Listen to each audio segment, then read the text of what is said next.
Chapter 537. Sweet Potato recalled for a moment and said slowly, "Generally speaking, the famous devils of Northern Mang like to travel alone, and they won't take the initiative to fall out with the forces of the imperial court. Generally speaking, they will mind their own business. Plus, the laws of Northern Mang are relatively lax, so there are very few cases of head-on confrontations. The reason why that devil fought with his life on the line wasn't because he was stubborn, but because Auntie had personally brought along a few martial arts experts to prevent him from escaping. Dunhuang City has 80,000 to 90,000 people. The soldiers guarding the city are called the Jin Wu Cavalry. They are all light cavalry, armed with short knives and light crossbows. They are not careless in night battles and street battles. Half of them are outside the giant immortal palace, and the other half are outside the city. Among them, there are 40 to 50 people who came from Jianghu. They are good at martial arts. They committed crimes outside and had no choice but to seek refuge in Dunhuang City. Ant also treated them with courtesy. Those who performed meritorious deeds were even rewarded with some older palace maids. It was not that they could not arrange more crossbowmen, but they were limited by the range. 100 people were enough.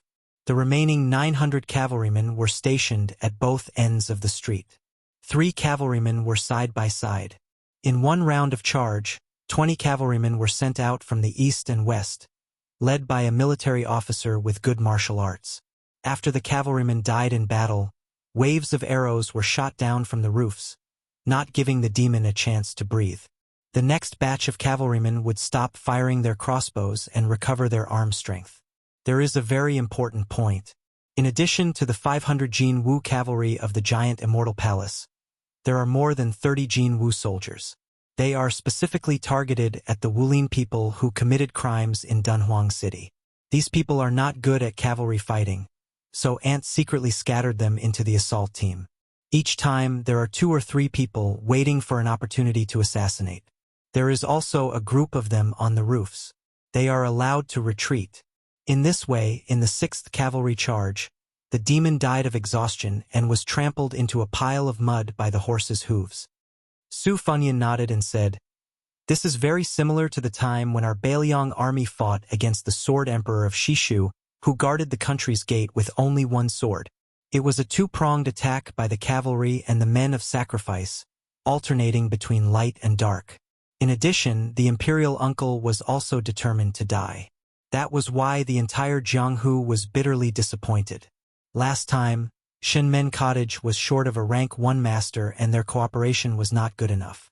There were too few archers and they could not cause any substantial damage.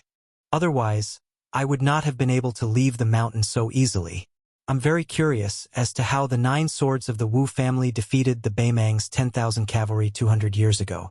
Are there any secret records in Dunhuang?" Sweet Potato smiled and said, "Auntie is a martial arts fanatic. Aside from her collection of weapons, she also has a few obscure secret manuals. She also likes to comment on the martial artists of the world. She writes them all down on paper, but I'm not really interested in them. I'll bring them out for you later." Su Fengyan joked, "Don't worry, I won't be leaving Dunhuang for a while. I want to see how a city operates, so there's no need to hide this matter." Sweet Potato hugged Su Fengyan's arm. That lump of weight was really shocking. She smiled and said, "I wouldn't dare to fool you." Su Fengyan sighed and said, "This place is really like the imperial palace. I wonder what the biggest palace in the world looks like. If I had known, I would have asked Chao Zhangqing, who had entered the royal capital on his 4th attempt." Sweet Potato smiled and said, "There are palace maids and eunuchs here, but there aren't many, only a few hundred. It can't be compared to the imperial palace of Great Peace City. Great Peace City has a human cat Han Diaosi who fought to the death with Chao Chongqing 3 times. He's really a weirdo among eunuchs. In my giant immortal palace, the eunuchs are all useless, but the palace maids are all good-looking. Auntie used to be sisters with a secret concubine sect leader from the 4th of the 5 big sects, Princess Tomb. This sect is the biggest demonic sect in Baimang. They have a lot of women and are very good at bewitching men. They take young to nourish in, and the women they train are all peerless. Giant Immortal Palace's Dunhuang Flying Immortal Dance was born from Princess Tomb. Would you like to see it? I've only heard of countless men going crazy after seeing it, but I've never heard of anyone who could make an old monk into a bodhisattva. That's why there's a saying about the dance of longevity. It means that whoever can be as unmoving as a mountain can be considered to have achieved longevity. Unfortunately, compared to Princess Tum's dance of longevity, the Dunhuang flying immortal dance only has 30 to 40% of its essence. Su Fengyan said straightforwardly, "It'll be a waste if I don't see it. Even if there's no way to achieve longevity, it'll be good for the eyes." Sweet Potato smiled sweetly, and there wasn't any bitterness or coldness in the depths of her eyes. This was her cleverness and intelligence. Su Fengyan hugged her waist and leaped onto the high wall. They skimmed all the way until they chose the roof of a majestic palace on the central axis of Dunhuang City and lay down. Beside them was the corner of the eaves. After letting go, they looked up at the bright moon above their heads. Su Fengyan pointed and said softly, "When I was young, I asked people if there were immortals living on the moon. I asked everyone around me, and the answers were different. My mother said there were. As long as one ascended, they could live in the sky." Su Xiao wasn't serious. He also said there were. He even said that if it rained, it was the immortals' piss. Thunder was fart and hail was excrement. At that time, whenever it rained, I didn't dare to go out. Second sister was the same as Master Li Yishan. They didn't believe in ghosts and gods, so they both said there were no immortals. Eldest sister liked to argue with second sister, but she insisted that there were immortals. One time during the Mid-Autumn Festival, she was angry with second sister. She hugged me and said that when she died, she would definitely watch me from the moon with her mother. She even deliberately said to second sister that she didn't believe in immortals and that she wouldn't be able to see her two younger brothers if she died. Second sister was so angry that she almost hit her. To be honest, I didn't understand why my two sisters always quarreled. At that time, I didn't know anything and liked to fan the flames. I was happy to see them glare at each other and puff their cheeks. You also know how proud second sister is. Only this kind of trivial family matter can make her angry. Whatever military affairs, national affairs, or worldly affairs, she calculates them as if they were playing chess. It was because she was indifferent that she was invincible. I remember that every time we had a snowball fight, I was with her. It was called Grand. She tossed us around like we were marching into a war. We always returned victorious, but she never got tired of it. Once, I secretly stuffed a small snowball into the back of her collar. She chased me around half of the prince's mansion. Su Xiao didn't have the code of brotherhood and was just foolishly laughing. After second sister tidied me up, I chased after Su Xiao and killed half of the prince's mansion to vent my anger. Now that I think about it, how many fathers in the world are as sullen as Su Xiao? None, right? With such a disappointing son like me, it's already good enough that he didn't die from anger. After I turned 20, I didn't want to pursue any imperial ambitions. I only wanted to do two things well, to practice martial arts and to avenge my mother with my own hands. To command an army and give Su Xiao a lighter burden in his later years. Sweet Potato held Su Fengyan's slightly cold hand and didn't say anything to comfort him. Su Fengyan shook his head and laughed. "It's good that he really ascended. I'm willing to believe in the one who rides the bull." Sweet Potato laughed softly. "I heard that Hong Shixiang is the reincarnation of Ancestor Lu. Then, young master, you're the most powerful person in the world. You've beaten up Ancestor Lu's immortals, and often at that." Su Fengyan smiled.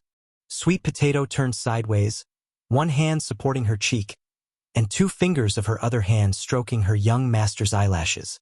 She said softly, "Young master, your eyelashes are really long. I used to dream of touching them." Su Fengyan didn't stop her little action. He said, "Sweet Potato, when I leave Dunhuang, you also go back to Bailiang. Don't be a death warrior pawn. Be my concubine in the future." Su Xiao will also agree. He's good at one thing, and that's that he doesn't ask about anyone's background. Even Lu Qingyan, the woman from the Green Party, can do it. Can't you? Sweet Potato shook her head. This might be the first time in her life that she didn't agree. Su Fengyan turned around and frowned. Sweet Potato, who seemed weak but was unusually stubborn in her bones, blinked her eyes. How can a concubine like a marionette kill people? Su Fengyan said unhappily. You like killing people? She nodded without hesitation. Su Fengyan stared. Sweet Potato hid in his arms and whispered, Young master, do you like to be a prince of Bailiang just for show? Su Fengyan sighed and said, Putting yourself in my shoes. I understand the reason. But can't you let me be unreasonable? Sweet Potato curled up in his arms like a kitten. It's Sweet Potato who is unreasonable. I should listen to everything master says. Su Fengyan didn't say anything. Suddenly his eyes lit up. He narrowed his eyes, which would make any woman envious. He patted Sweet Potato's round buttocks and ordered, Sit on me. After Sweet Potato sat on him, she looked confused and shy. She whispered, Young master, do you want to do it here? Su Fengyan said fiercely, What do you think? Auntie said that I'm 70 to 80% similar to the Beimang Empress when she was young. She took off her skirt and whispered in his ear, Young master, there's a dragon throne in the hall. Tomorrow I'll wear the dragon robe and go there. Chapter 538. A fledgling young swordsman met a newly minted female swordsman. In the end, he suffered a crushing defeat and could only beg the female swordsman to spare his life. After sending Sweet Potato back to rest, Su Fengyan did not expect to be able to do that kind of thing on the dragon throne in the palace in the next few days. Women had just broken out of their melons, so to have sex every day would be too ungentlemanly. Su Fengyan returned to the roof of the palace alone and sat in a daze. During this time, he nurtured his sword and Shen Lei. After that, he dripped his blood on the spring plum blossoms. After dawn, the morning glow slowly bloomed on the eastern horizon. Su Fengyan looked at the magnificent scene above the 9 heavens. At this moment, the melodious morning bell of the giant fairy palace rang out. For some reason, perhaps because the battle on Changle Peak had vented all his anger, Su Fengyan felt a surge of noble spirit in his chest. The flow of his qi was much faster than usual, especially when he stood up and saw with his own eyes that the morning glow between heaven and earth moved from east to west. When the ray of morning glow fell before his eyes, Su Fengyan sat cross-legged. His flying sword was exposed from his sleeves, and the flying sword's sword aura exploded. This flying sword, which was only of average quality among the 12 flying swords, flew out of his hand and spun happily without control. It was like a monster in a fantasy. After hundreds of years of arduous cultivation, it was enlightened in a single day. The sword embryo was complete. There was a sword coming from the east. Su Fengyan was wild with joy. He had worn out his iron shoes in vain, only to find what he was looking for without any effort. Immediately, he did not need any qi to guide him. With a thought, the flying sword, morning dew, flashed and disappeared. Wherever his heart pointed, the sword would follow. After teasing for a long time, Su Fengyan's mind was filled with an unworthy thought. Damn it! I can finally nurture one less sword. Su Fengyan was not in a hurry to put away his sword. He quietly sat where he was and watched the morning dew's flight path. His eyes gradually revealed an expression of shock. He tightly pursed his lips and gnashed his teeth. What a dongtai! The wonder of the flying sword does not lie in the flying sword itself. It does not even nurture the sword. It lies in the hidden sword technique. Su Fengyan self-deprecatingly said, If I had said it earlier, given my personality, I would have definitely racked my brain to find a shortcut. It's better not to say it. Su Fengyan raised his smiling face. His 5 fingers flipped and the flying sword circled around him. He looked like a delicate and naive girl who had just experienced her first awakening of love. The more Su Fengyan watched, the more he wanted to laugh. This was probably the joy of practicing martial arts. On the path of martial arts, the heavens would not let down those who worked hard. If there were some more opportunities, there would be all kinds of glimmers of hope. There would be a pleasant surprise of jumping out of the well. Su Fengyan put the morning dew back into his sword pouch and jumped off the roof. He walked through the purple gold palace and returned to Qingqiuzhai. Using the only memory he had before he started practicing blade martial arts, He clearly recognized the layout of the palace courtyard from above. He would not get lost. Perhaps because of Sweet Potato's words, some of the palace maids and eunuchs who had woken up early to work were very respectful. Although they did not kneel, they still stood with their heads lowered, not daring to take a second look. Seeing her leaning against the courtyard door waiting for his return, Su Fengyan was somewhat absent-minded. Sweet Potato said softly, "Young master, I have already prepared a bowl of plain porridge and a few side dishes according to your taste." Su Fengyan tapped her forehead. "Don't you know some ways to maintain your health? Don't you know how to slack off?" Sweet Potato smiled. "That is the life of the young ladies.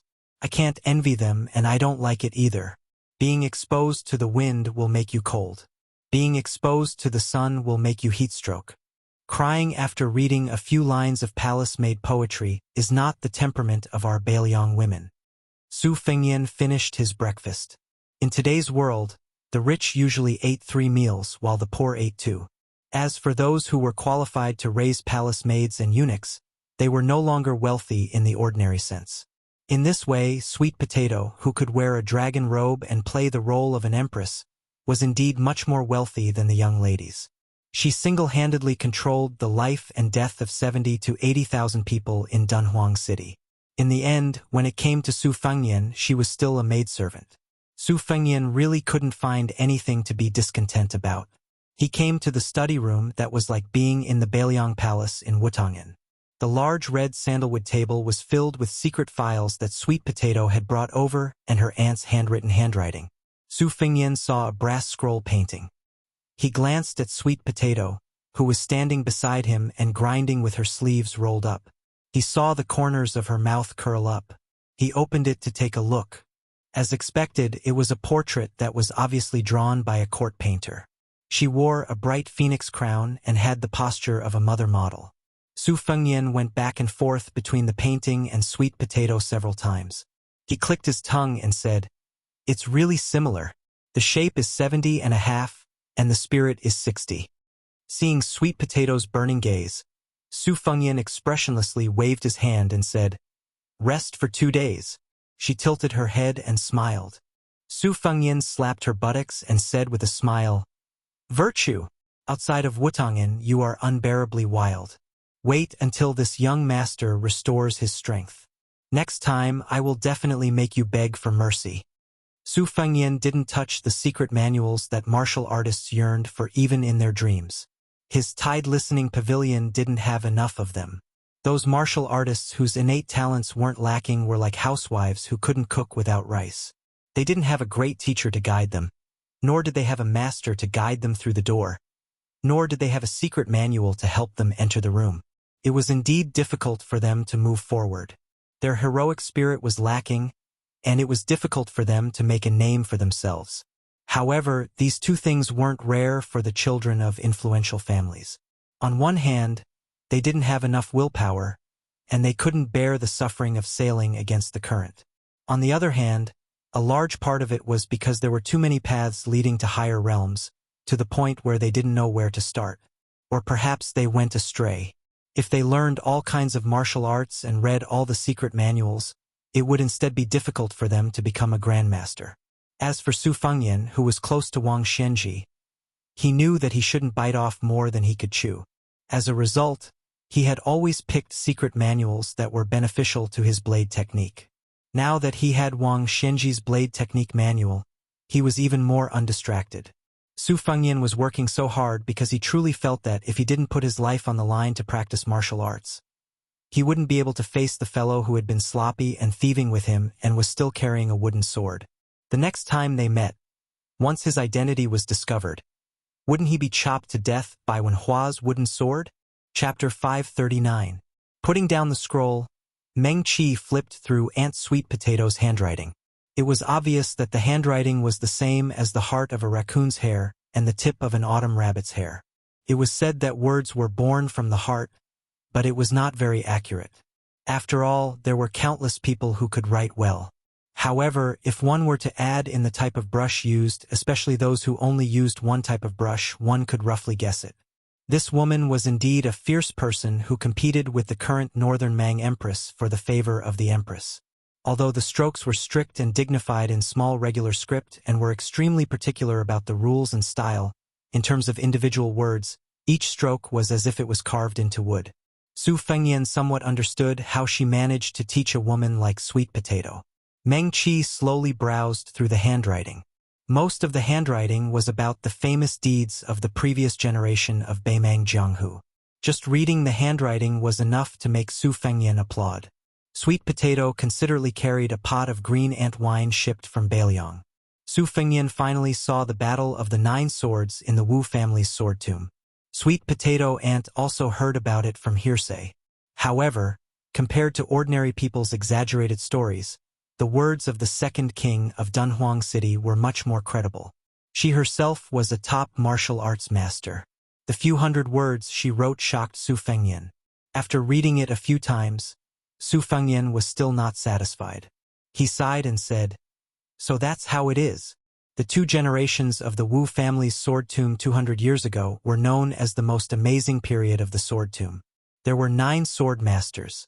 1 was at the Celestial State, 2 were at the Shenfinger State, 1 was at the Vajra State, and the remaining 5 were at the master level. It was conceivable that if the Wu family was given another generation, even if 1 or 2 of them died of old age, they would still be able to achieve the unprecedented achievement of 5 first grades in one martial art. Su Fengyan only heard about the 9 swords of the Wu family going to Beimang from a guard servant. At that time, there was a swordsman in Beimang who claimed that there was no swordsman in the Central Plains. However, Su Fengyan did not take this statement seriously. Although the Wu family had always been arrogant and looked down on all the swordsmen in the world, no matter how impulsive they would not go all out to Beimang. He once asked Li Chungang during his travels, but the old man with a sheepskin fur coat only said that the west sword led the east, and did not explain further. Based on the content written by Aunt Sweet Potato, Su Fengyan had a rough understanding of the situation. The 9 swords against the 10,000 cavalrymen were not fighting on their own. Instead, the most powerful person, the Celestial State Sword Crown, would be the eye of the formation. The 8 of them would take turns to be the sword master and sword attendant, eventually forming a shocking sword controlling formation. One could imagine the scene of the 10,000 cavalrymen tightly surrounding the 9 of them. The scene was bleak and bloody, wave after wave of cavalrymen charging, in addition to thousands of flying swords decapitating the enemy. What kind of sword chi would it be? Su Fengyan exclaimed again and again. He leaned back in his chair and muttered to himself, "This sword formation can only be created by a top swordsman. It's impossible to use it on the battlefield. Can it be simplified like that set of fist techniques for riding a bull?" It seemed to be quite difficult. The Jianghu experts were already impatient with rules and regulations. Being a watchdog for the rich and powerful, they were only aiming for a stable martial path. Only fools would be willing to fight for their lives. However, it would be good if he could get the rough foundation of the sword formation. Where could he find it? The Wu family sword tomb? It seemed unrealistic. Would the Beimang royal court have secret documents? Even if they did, it would be even more unrealistic. It's not something that can be exchanged with gold or silver. Sweet Potato chuckled. If young master really wants it, you can use the men of sacrifice lurking in the royal court to do it. Su Fengyan shook his head. That's not taking human lives seriously. It's not worth it. Oh, Sweet Potato replied. Su Fengyan did not even raise his head. He continued to flip through the book and said, "Don't think about it. You're not allowed to join in the fun. Do you hear me?" Sweet Potato hummed softly in agreement. Su Fengyan raised his head and laughed angrily. "Don't play dumb with me." Sweet Potato's eyes were full of flirtatiousness. She wrinkled her small and delicate nose and said very childishly, "I know." In Su Fengyan's impression of her, other than scrupulously abiding by her duties as a maidservant, she was also like a meticulous sister. She was flawless and made people feel as if they were bathed in the spring breeze. The second-class maidservants in the courtyard had been with His Royal Highness for a long time. They knew that he was good-tempered, but he could be a little rascal and mischievous.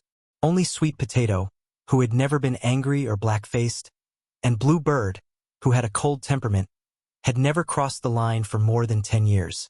Su Fengyan lowered his head again. As he read, he suddenly withdrew his hand as if it was scalding. Curious, Sweet Potato took a closer look. The words Tuoba came into view. She smiled knowingly. Since he had come to Baimang, how could he avoid this bodhisattva, the martial god? Moreover, young master had a life and death battle with Tuoba Chunsun. The 3 pages were all about this Baimang god of war. According to the format of the handwriting, it was accumulated several times. Almost every time Tuoba made a breakthrough, the woman, the Dunhuang city lord, would write about her insights. Su Fengyan read it over and over again, tirelessly. Sweet Potato glanced at the dragon spitting out pearls engraved on the table. When it was lunchtime, she quietly left the room and quickly returned with a lunchbox. Su Fengyan randomly ate his food and continued to read the 3 pages of precious words. Sweet Potato moved a chair to sit beside him. Seeing a grain of rice at the corner of his mouth, she reached out to pick it up and put it into her own mouth. Su Fengyan did not mind. He had been with Sweet Potato for many years. It could be said that she was the one who cleaned up the mess of his first youthful semen. She had always been warm to his heart. Even last night's 2 plum blossoms came naturally. What was there to be pretentious about? Sweet Potato took the lunchbox and sat down.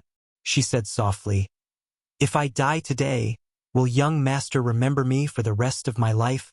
Su Fengyan calmly said, "Sweet Potato, if you dare to die, I dare to forget you completely. I mean what I say." Sweet Potato's eyes reddened, but she laughed heartily and said, "Young master is so heartless." This chapter was dedicated to the new top scorer, Gongzi Yu. Chapter 540. After the giant immortal palace in Dunhuang was forcibly split into 2, the palace maids and eunuchs sent to the Yeting Palace seemed to have been banished to the Cold Palace. They were not welcomed. Most of these people were small characters who were neither powerful nor favored. At first, there were some people who hoped to rely on speculation to gain status, so they took the initiative to transfer from the Zijin Palace to the Yeting Palace. Later, when they saw that the mysterious new master did not show any signs of moving in, their hearts immediately turned cold. They hurriedly stuffed money and red envelopes to the Imperial Household Department, and the opportunists returned to the Zijin Palace. Now, less than 100 people were left to guard the empty 2 palaces and 4 halls. In addition to the beautiful scenery of the Yujing Garden, they could only do some chores like tending the flowers and sweeping. There was no hope for them to gain anything. A few days ago, there was a female official who was careless and caused trouble for a small commander of the Jinwu Guards cavalry. She did not dare to say anything. If it were not for the fact that the commander, who was known by the whole city for his body odor, made a slip of the tongue after drinking and spreading it to the ears of the palace master of the Zijin Palace, he might have been defiled several times. The Yujing Garden was built to imitate the imperial gardens of the Central Plains. The city of Dunhuang was built on yellow sand. Just the water supply for this garden cost a huge amount of money. One could imagine how much pressure the demon Luoyang had brought to Dunhuang.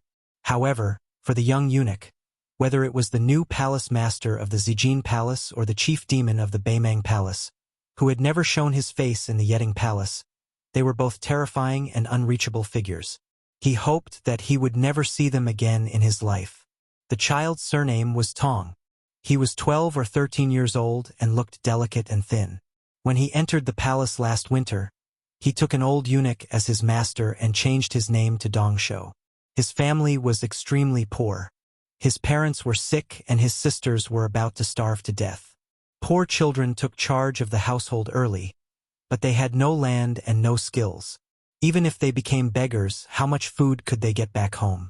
At that time, the child, who was only 9 years old, gritted his teeth and followed the method he had heard by accident. He was bleeding and fainted in the snow outside the northern gate of Xidagarba's original wish. He was seen by the old eunuch who went out of the palace to buy ingredients.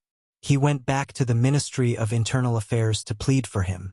After much persuasion, the old eunuch used all the favors that he had carefully accumulated in his life to bring this poor child into the palace to be a young eunuch. Unexpectedly, the eunuch was not clean and only recovered after lying in bed for 3 months. He was then taken to the torture room to be cleansed again. The child almost did not make it through that winter. Fortunately, the old eunuch had some spare money and spent it on the child's upbringing. However, the old eunuch had no power, no influence, and no cliques. Dong Shou was originally doing odd jobs in the Purple Gold Palace's Imperial View Garden, so he naturally could not go to the Purple Gold Palace to earn money. Fortunately, the expenses in the palace were not high, and he could still send some of his salary out of the palace to his family. During this period of time, some of his salary would naturally be deducted by the eunuchs who had changed hands. The young eunuch Dong Shou was also content and did not have any complaints. He heard that his family had sold a younger sister, but his salary would be enough to support the entire family. Dong Shou only felt a little guilty. He thought that when he was successful in the future, he would endure 5 or 6 years to become a small leader and then save money to redeem his sister. The older young eunuchs in the Yeding Palace liked to tease him. The rules in the palace were strict and there were not many eunuchs. Other than working hard and conscientiously, they had no fun. They gathered in groups to gamble and gossip. Once they were discovered, they would be beaten to death. Moreover, the Yeding Palace was sparsely populated. It was like being raised by a stepmother. It was especially lifeless. The young eunuchs, who were naughty and mischievous, would play with the helpless Dong Shou from time to time. They did not dare to do it openly. Usually, like today, they would call him to the shadows of the Yujing garden, take off his pants and step on him. 5 or 6 young eunuchs laughed and left. Dong Shou silently put on his pants and patted the dust away. He leaned against the rockery and gasped in pain. The rockery behind him was called Dui Chun Mountain. His master said that it was made of stones found from the spring deity lake in the Dongyue dynasty. There were precious trees planted on the mountain that were evergreen all year round, so it was called Dui Chun Mountain. The stone path under his feet was inlaid with various colored cobblestones to form the 3 characters of Fu, Lu, and Shou. He only knew these 3 characters now. He estimated that he would be like this for the rest of his life. At most, he would add the character Dong in his name. He originally wanted to ask his master how to write the character Tong in his surname. The old eunuch coldly said that since he had entered the palace, he should not remember these useless things. After that, Dong Shou gave up and began to completely regard himself as a member of the palace. Dong Shou walked a few steps and could not bear the pain. He bent down to rest for a while. Thinking that he still had to secretly cut and water some flowers and trees for his master, he endured the pain and moved forward. He suddenly stopped and saw a handsome person in purple standing at the entrance of Dui Chun Mountain. The person looked more spirited than the Jinwu guards. As for the robe, it was unimaginably beautiful and noble. Dong Shou hurriedly knelt down to pay his respects. Su Fengyan looked at this young eunuch. This was the second time he had met this young eunuch. The first time he was sitting on a tree and enjoying the scenery. He saw the youth sneaking around the garden and going to the top of Dui Chun Mountain. He looked out of the palace and secretly cried. Su Fengyan flatly said, "Don't kneel. I am not a member of the palace." The young eunuch was stunned for a moment. His face turned pale. He hurriedly got up and grabbed the man's sleeve. He nervously said, "Hurry up and leave. If you are caught, you will be beheaded." Su Fengyan smiled and asked, "Why don't you ask someone to catch me?" Dong Shou seemed to be confused. After hesitating for a moment, he still shook his head. He realized that one of his hands might have dirted the man's sleeve. He hurriedly retracted his hand. His expression was still flustered. He lowered his voice and begged, "Hurry up and run. If you are caught, it will be too late." Su Fengyan said, "Don't worry. I am a stonemason from Yujing Garden. I am responsible for repairing Dui Chun Mountain. It is this rockery behind you." Dong Shou stared at him for a while. It did not seem like he was lying. He felt relieved. Su Fengyan asked, "Why were you beaten?" Dong Shou became nervous again. He instinctively stuttered, No, I was just playing with a friend." Su Fengyan sarcastically said, "Friend? A small eunuch also has a friend?" Dong Shou's face turned red and then white. He did not know what to do. Su Fengyan shook his head slightly and asked, "You are called Dong Shou?" The senior eunuchs in the palace gave you a shabby name. But I guess your master is also a good-for-nothing. Dong Shou was angry for the first time. He still stuttered. You are not allowed to. You are not allowed to talk about my master like that. Su Fengyan squinted and said, I already said it. What can you do? Hit me? I am a stonemason invited to work in the palace. Can you afford to offend me? Do you believe that your master will be kicked out of the palace and starve to death together? When the time comes, don't be called Dong Shou. Just call him Xia Si. Dong Shou suddenly cried and knelt down. He no longer stuttered. He kowtowed and said, Dong Shou is not sensible. I offended the stonemason. You can hit me, but don't implicate my master. The small eunuch quickly kowtowed on the cobblestone floor. It happened to be the word shou. Su Fengyan saw a sweet potato coming over from the corner of his eye. He waved his hand to signal her not to come closer. He said slowly, Get up. I am here to work. I won't lower myself to your level. The small eunuch still did not dare to get up. He continued to kowtow. Stonemason is magnanimous. It is good that you beat me to vent your anger. I will only dare to get up when I have vented enough. Su Fengyan said angrily, Get up! Not to mention the small eunuch, even Sweet Potato, who was in the distance, was shocked. Dong Shou stood up timidly. He did not dare to wipe the blood off. It flowed down between his eyebrows and down his cheeks. Su Fengyan reached out to wipe it with his sleeve. The small eunuch stepped back. Seeing him frown, he did not dare to hide anymore. He was afraid that all his previous efforts would be wasted and that he would anger the stonemason again. Chapter 541. After wiping away the bloodstains, the two of them were momentarily speechless. Su Fengyan did his best to put on a pleasant expression. Go do what you need to do. The young eunuch trembled as he left. After walking far away, he quietly turned around and saw the purple-clothed stonemason. Su Fengyan smiled. I'll just walk around and take a look. Don't worry about me. Following that, Dong Shou went to prune the flowers and plants that were much more valuable than his life. When he accidentally saw the stonemason pluck a flower, he endured the fear in his heart and cried out that this was a crime punishable by execution. Then the stonemason said that he was a stonemason and that it didn't matter. As a result, Dong Shou worked for 2 hours and cried no less than 6 times. Fortunately, the Imperial View Garden occupied a large area and no one paid attention to the situation in the flowerbed. Dong Shou felt that his courage had been broken and his teeth were chattering incessantly. However, he didn't have the courage to call for someone to take this purple-clothed man away. Although the stonemason spoke lightly, he felt that if he was caught committing such a crime, he would definitely be beheaded in public. In the past 2 years, every time he saw a dying chick fall from a nest in a tree, he would grieve for a long time. How could he bear to kill a living person? Afterwards, Dong Shou was struck by lightning by the scene in front of him. The stonemason walked to the side of a brocade-clothed woman, whose face couldn't be seen clearly, and chatted happily. Having an affair with a female official in the palace was a crime punishable by death. Dong Shou closed his eyes and muttered, I didn't see anything. Nothing at all. Su Fengyan walked back to the young eunuch and smiled. What was your surname and given name before you entered the palace? Dong Shou wanted to speak but hesitated. Su Fengyan waited quietly. Dong Shou lowered his head and said softly, Tong Guan. Guan as in money. Su Fengyan nodded and smiled.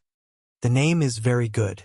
Dong Shou quickly raised his head and asked in high spirits, Really? Su Fengyan said in all seriousness. Really? In Liang there was a destroyed southern Tang. There was once a great eunuch called Tong Guan. He had a great background and became the prime minister. Dong Shou was confused. Su Fengyan sat on the grass near the lake. Behind him was a beautiful field of flowers. He explained, Normally, when a man becomes the grand secretary or prime minister, he is called Gong Xiang. Actually, there is no such thing as superfluous. But that Tong Guan, who shares the same name as you, is too powerful. As a eunuch, he has the same authority as the prime minister. That is how the title of Gong Xiang and Gong Xiang came into existence. The young man secretly grinned, feeling very proud. Su Fengyan changed the topic and asked, "Do you know that Duichuan Mountain is the place where the Dunhuang Castellan ascended during the Double Ninth Festival?" The young eunuch said blankly, "I've never heard my master mention it." Su Fengyan smiled and said, "In the future, when you miss home, you can go there and look outside the palace." The young eunuch blushed. Su Fengyan asked, "If one day you become a great eunuch, what will you do?" Dong Shou said shyly, "Send a lot of money to my parents and sister outside the palace. And, to show filial piety to master. It's gone?" "I don't think so. Tell me the truth. Kill those eunuchs who laughed at my master. Those who bullied you? Kill them all. Skin them alive and pull out their tendons." Unknowingly, he revealed his thoughts. Remembering his master's teachings, the young eunuch was suddenly horrified and remorseful. He did not dare to say another word. Su Fengyan looked at the lake and said lightly, "Don't be afraid. This is what a man should say and do. I don't have time to be apologetic with a young eunuch like you." Dong Shou lowered his head and said, "Am I a man?" Su Fengyan smiled and said, "It's fine as long as you know it." The clouds were light and the wind was light.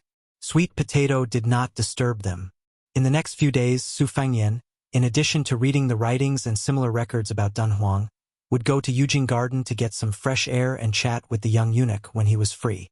Gradually, Dong Shou was no longer reserved and timid. He became more lively and lively. The two of them chatted casually. A woman's temper is directly related to the size of her breasts. If you don't believe me, think about the situation of the palace maids around you. Isn't this the truth? Oh, it seems to be true. Then which palace maid sister do you think has the heaviest breasts? Of course, it's the palace maid sister Qixue. Her face is very beautiful. Those Jinwu horsemen on duty can't take their eyes off her every time. Hey, I'm about the same, but it's just a thought. Well, there's also Sister Xiu who works in Qinrui Palace. Her breasts might be bigger, but she's not as beautiful as Qixue. Then you like big ones? No, I think it's not good to have big breasts. It's better to have small breasts. They're so heavy that they'll burst their clothes. I feel tired for them. The face is still the most important thing. You're still young. You don't understand. Sir Stonemason, can you tell me? Why would a young eunuch like you know this? Sigh.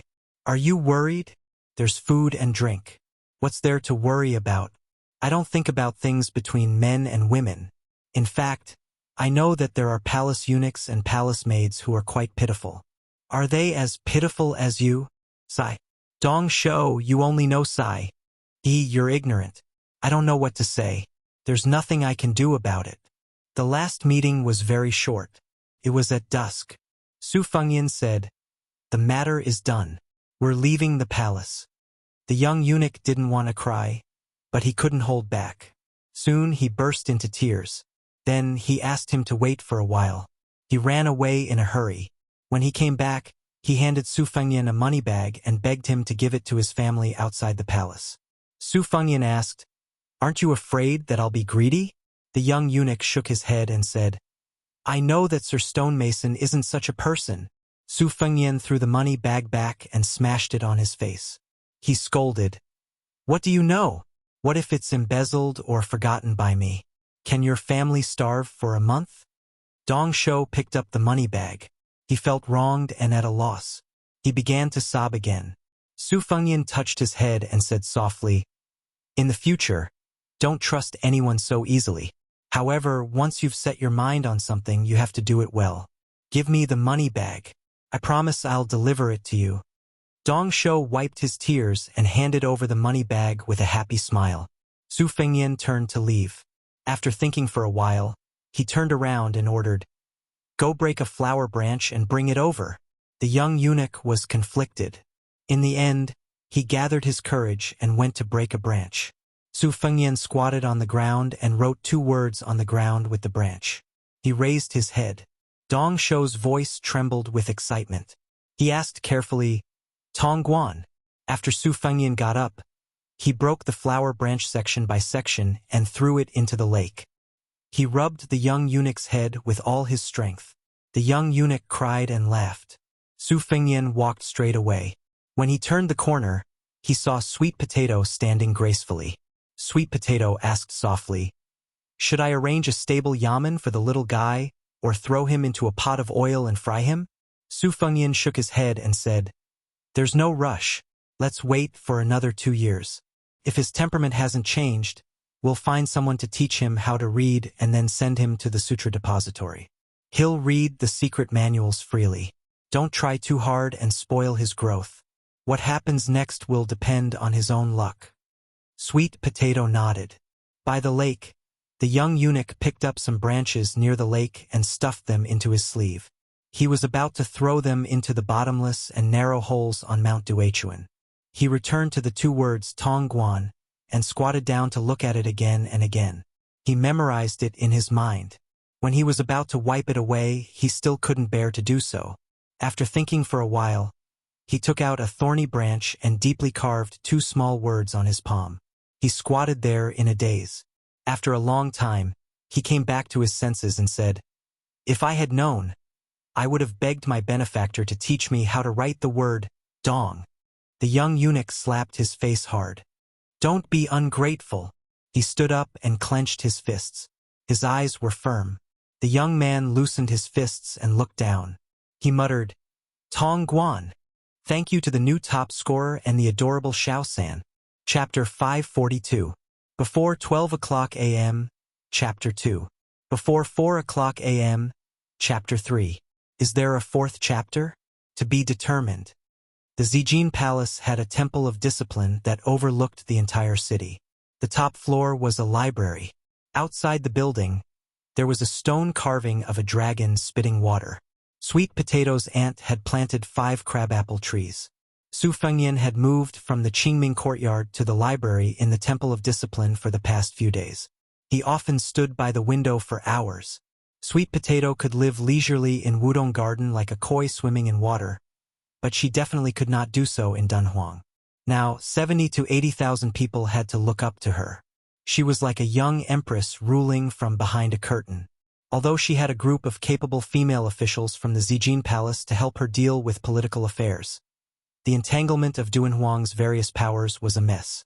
Everything needed her to make a final decision. Fortunately, Su Fengnian did not let her stick to his side. There was no wall in the world that did not have a crack. Even if this wall was the wall of the emperor's house, it could not be concealed. From time to time, Su Fengnian, who was secretly wandering around the palace, felt an undercurrent surging. The tendrils extended outwards and then fed back into the palace. Su Fengnian did not know if this was the norm for Giant Immortal Palace and Dunhuang. When he asked Sweet Potato, she said that Dunhuang had always been under her aunt's control. When the devil Luoyang was outside the city, Dunhuang was like a plate of loose sand. The powers that were indebted to her aunt all watched as she left the city alone and returned with heavy injuries. After Luoyang left, she did some icing on the cake. As for the common people, most of them saw it as a matter of course. You are the lord of Dunhuang City. If you don't take action, who will? If you die, it's just a change of master. If the city is breached, no matter how much Luoyang kills the innocent, 70 to 80,000 people will not be able to kill us, right? If we change masters, at the very least, everyone will suffer together. It's better than standing out and being slaughtered by the devil. Su Fengnian laughed when he heard this answer. At that time, Sweet Potato asked, if one day Bailiang's 300,000 steel cavalry failed to defend the northwestern border, and the millions of Bailiang's citizens surrendered without a fight, or even surrendered to Beimang and turned against Bailiang's army, would young master's heart turn cold? Su Fengnian asked, what would you do if you were me? Sweet Potato brushed her lips with her finger and said with a smile, if this servant is like you, the king of Bailiang, and such a thing really happens, it's fine if I don't see it.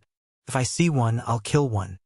Su Fengnian sighed and said, you being the master of Dunhuang City is a bit of a waste of talent. Sweet Potato mentioned that 500 li to the north of Jinsi province were the ruins of the Wu family's 9 Swords massacre of 10,000 cavalry. Su Fengnian then had the thought of leaving the city. That night, on the dragon throne in Giant Immortal Palace's main hall, she wore a dragon robe and sat high up on the dragon throne.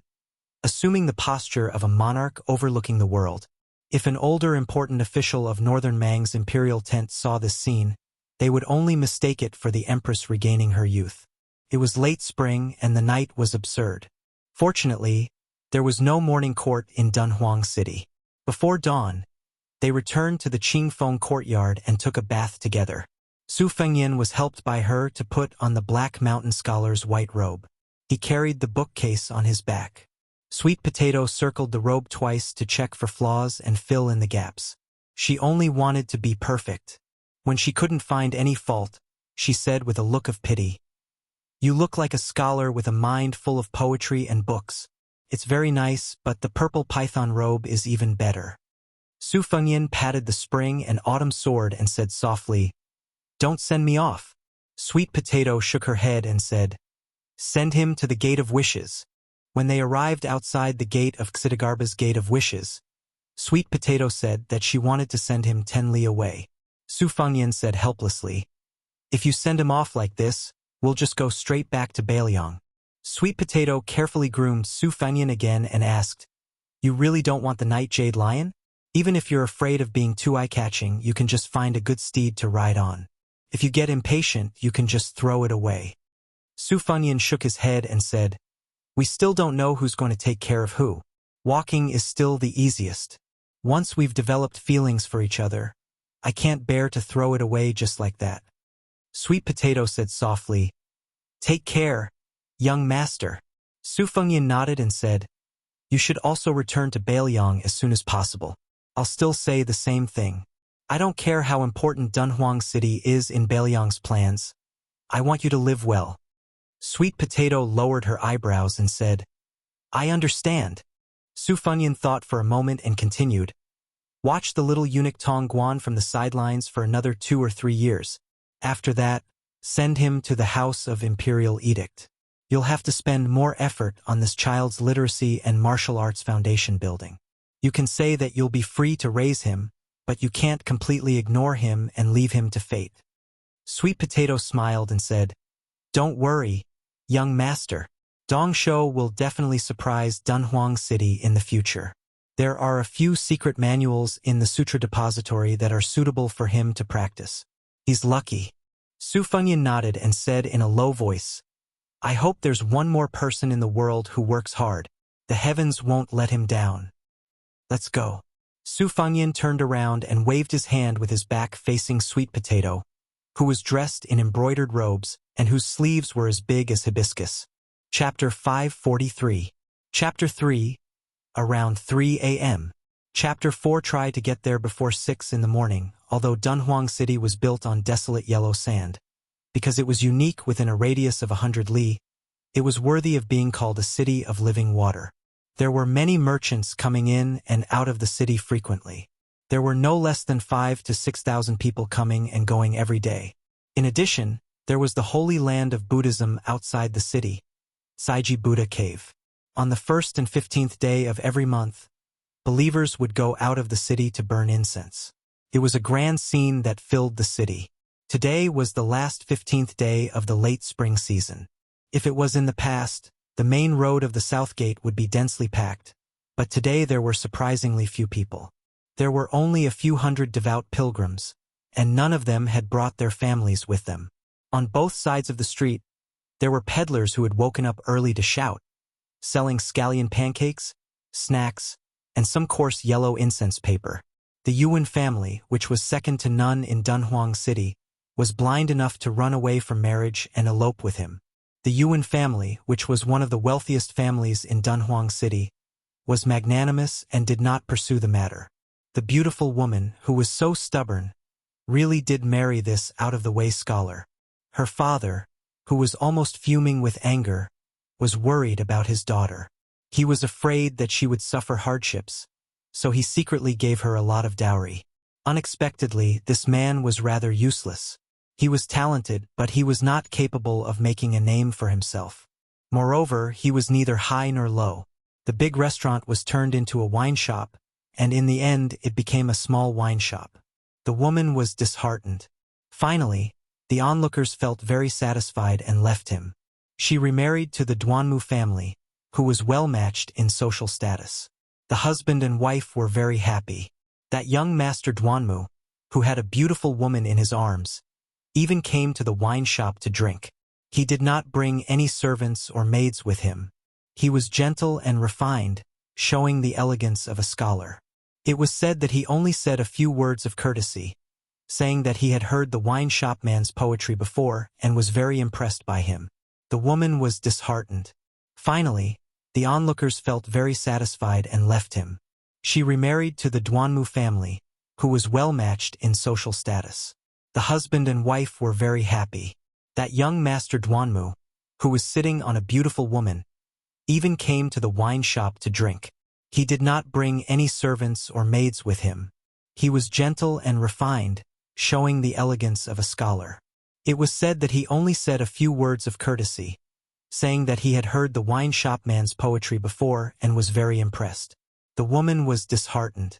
Finally, the onlookers felt very satisfied and left him. She remarried to the Duanmu family, who was well-matched in social status. Later on, the woman would occasionally burn incense and enter the city of Dunhuang. But she would always ride a splendid carriage with 4 golden horses. Busybodies had never seen her lift the curtain to look at her former lover, who was in dire straits. Presumably, she was really heartbroken. The man who came here to freeload the food stepped on a chair, finished a bowl of porridge, and then handed another bowl over. Everyone says that people who eat other people's mouths are soft, but this guy casually lectured him. Supu, it's not that I want to criticize you, but if you sold incense here, you would have made a lot of money already. Hey, when the time comes, I'll go burn incense and pray to Buddha, and I'll get a lot of money. When Bodhisattva sees my sincerity, I guarantee that all my wishes will come true. When I'm rich, won't it be easier for me to support you? The middle-aged man with a tranquil expression took the big white bowl and filled a bowl of porridge for this one of his few friends. He shook his head and said, 3 incense sticks are enough. To worship Buddha, Dharma, and Buddhist monks, the amount of incense doesn't matter. The sloppy man who took the white bowl glared at him and said, You're so inflexible and reasonable. Your wife left because she was angry at you. Look at you. You have a silly woman who doesn't want rouge, face powder, and exotic delicacies, but is willing to suffer with you in the cold, in the sun, and in the cold, together with you. You don't know how to cherish her, and you don't know how to make progress. You deserve to be laughed at and poked at behind your back. The man took a stool and sat at the door. He looked at the slightly deserted street and frowned. The sturdy man behind him was still nagging. If it weren't for the fact that my father received your prescription to save his life, he wouldn't be willing to suffer with you. You say, since you know some medical skills, it's good to be a half-baked doctor under the guise of practicing medicine to help the world. There's a shortage of doctors in Dunhuang, and a lot of people are willing to be cheated, as long as you don't treat people to death. Hey, I'm talking to you, Supu. In any case, you should at least say a few words. Fine, I don't have anything to say to a taciturn person like you. Let's go, let's go. I'll take care of those wild ducks I hunted. Fairweather friends were particular about not exposing scars and not slapping faces. More icing on the cake, less providing charcoal in snowy weather. It could be seen that this person was either heartless or really treated the shabby wine shop owner as a friend. The middle-aged man suddenly asked, Why are there so few people going out of the city to burn incense today? Let me tell you, the giant immortal palace is restless today. After the battle with the great demon Luo Yang, the old city lord has already passed away and ascended to immortality. This is a fact that even a 3-year-old child knows. Now it's obvious that there's a rebellion. I'm afraid only that little girl doesn't know about it. There's news that the 500 golden guards in the Mao family's hands outside the city are about to kill their way into the city and go straight to the Purple Gold Palace to drag that little girl down from the dragon throne. I think there's an 80 to 90% chance that this matter will succeed. A little girl in her 20s is the city lord of Dunhuang. If word gets out, it's a disgrace.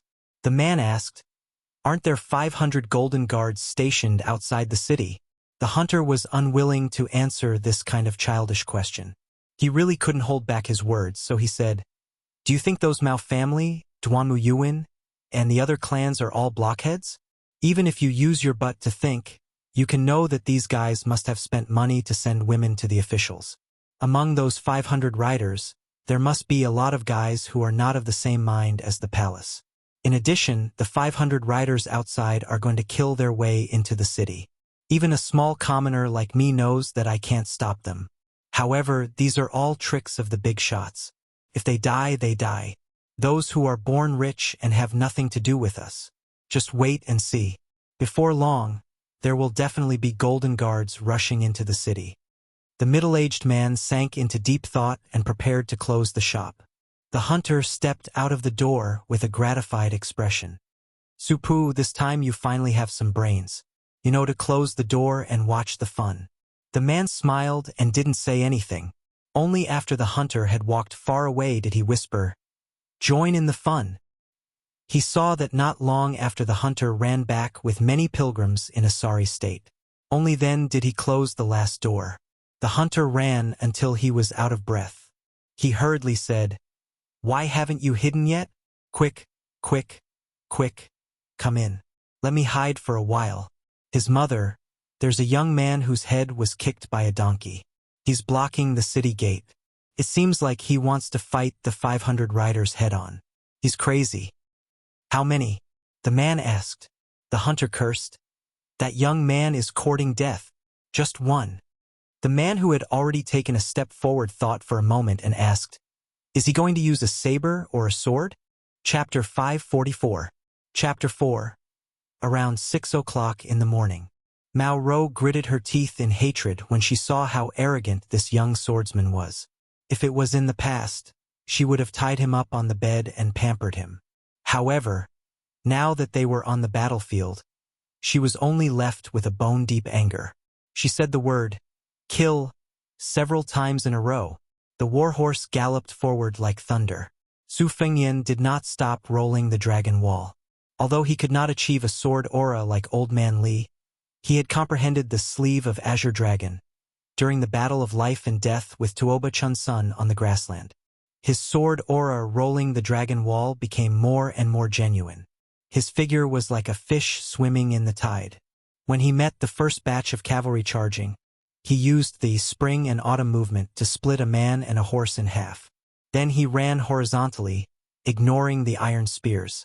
Relying on the surging true energy of the mirage, he had the idea of a protracted battle. He did not insist on killing people, but on seeing horses. Heavy cavalry were invincible in a battle on horseback, but dismounting to fight on foot would be a burden. The charging warhorse formation was like a line of tide.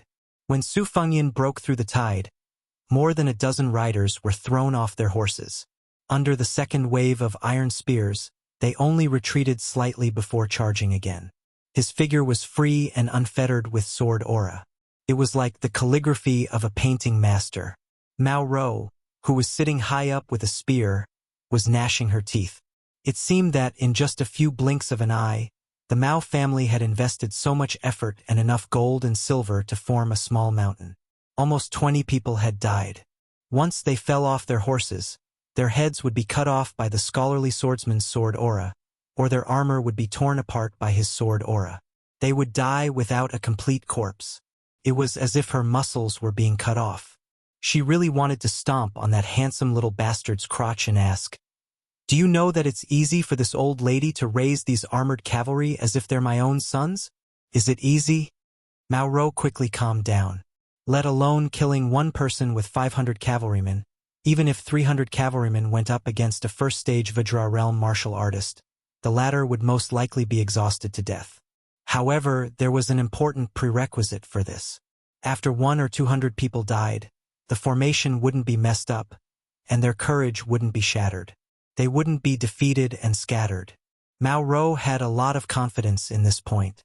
These 500 cavalrymen of the Jinwu Guards were equivalent to Mao's personal guards. She had trained them for 1,000 days and attached great importance to actual combat and reward and punishment. She often took them out to kill bandits and horse thieves. Against the former, light cavalry and light cavalry, the latter, heavy cavalry and light cavalry, mixed together to kill. Every time they returned from a successful mission, not to mention wine and meat, as long as they dared to fight with their lives on the line, Mao Rou had the courage to spend money to invite those courtesans from the brothels in Dunhuang to the barracks and reward them. Frustrated, Mao Rou let out a long breath and said viciously, "You little swordsman, after you die, I will stomp your body into meat paste with my iron hooves." Mao Rou shouted, "Don't give him a chance to breathe. Use the horse to ram him to death. Whoever stabs him first, I will reward him with all the courtesans in the city and let him play with them for 3 days and 3 nights until all 3 of your legs go soft. Whoever stabs him to death first, I will personally go into battle and give that lucky bastard a blowjob." The eyes of the Jinwu guards were bloodshot. Su Fengnian was expressionless. He controlled his sword with one hand to take the head and the other hand to kill the enemy at close range. Mao Rou looked at the soul-stirring one-sided slaughter on the battlefield and sneered, "Pull back 30 steps and throw your spears. Pick them up and come back later." The semicircular cavalry formation tangled with Su Fengnian immediately retreated. The second wave of cavalry threw out their spears in an instant. These spears were not as easy to deflect as arrows from 100 steps away. To be able to become a heavy cavalry, one's physical strength was not ordinary. Thus, every shot could be said to be powerful and heavy. Su Fengnian did not stop moving his sword and cut into the enemy's formation. He held 2 spears that brushed past his shoulders and spun them in his hands. The 2 spears were like mirror-like round shields, deflecting all the spears that came close to him. After a wave of throwing, Su Fengnian held his spear and threw it back with both hands. Immediately, 2 cavalry soldiers fell off their horses. Their armor was penetrating. Mao Rou was shocked. At this point, she was actually starting to feel numb. She ordered coldly, "Surround him." This vicious and merciless female general sneered in a low voice, "I don't believe you can do what the Wu family did 200 years ago. How can one person create a sword formation?" Mao Rou glanced at the 5 cavalry captains beside her and tilted her chin. The 5 cavalrymen began to quietly charge forward with their spears. 60 cavalrymen in a circle tried their best to avoid the terrifying flying sword. Then, they threw their spears at the same time from 30 steps away. Su Fengnian's hands formed a circle.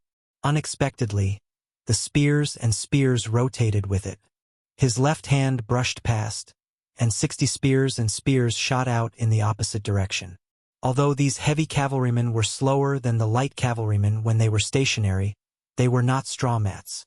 Apart from a dozen or so large arrows that were too tricky and pierced the cavalrymen to death, the rest were only scratched or deflected.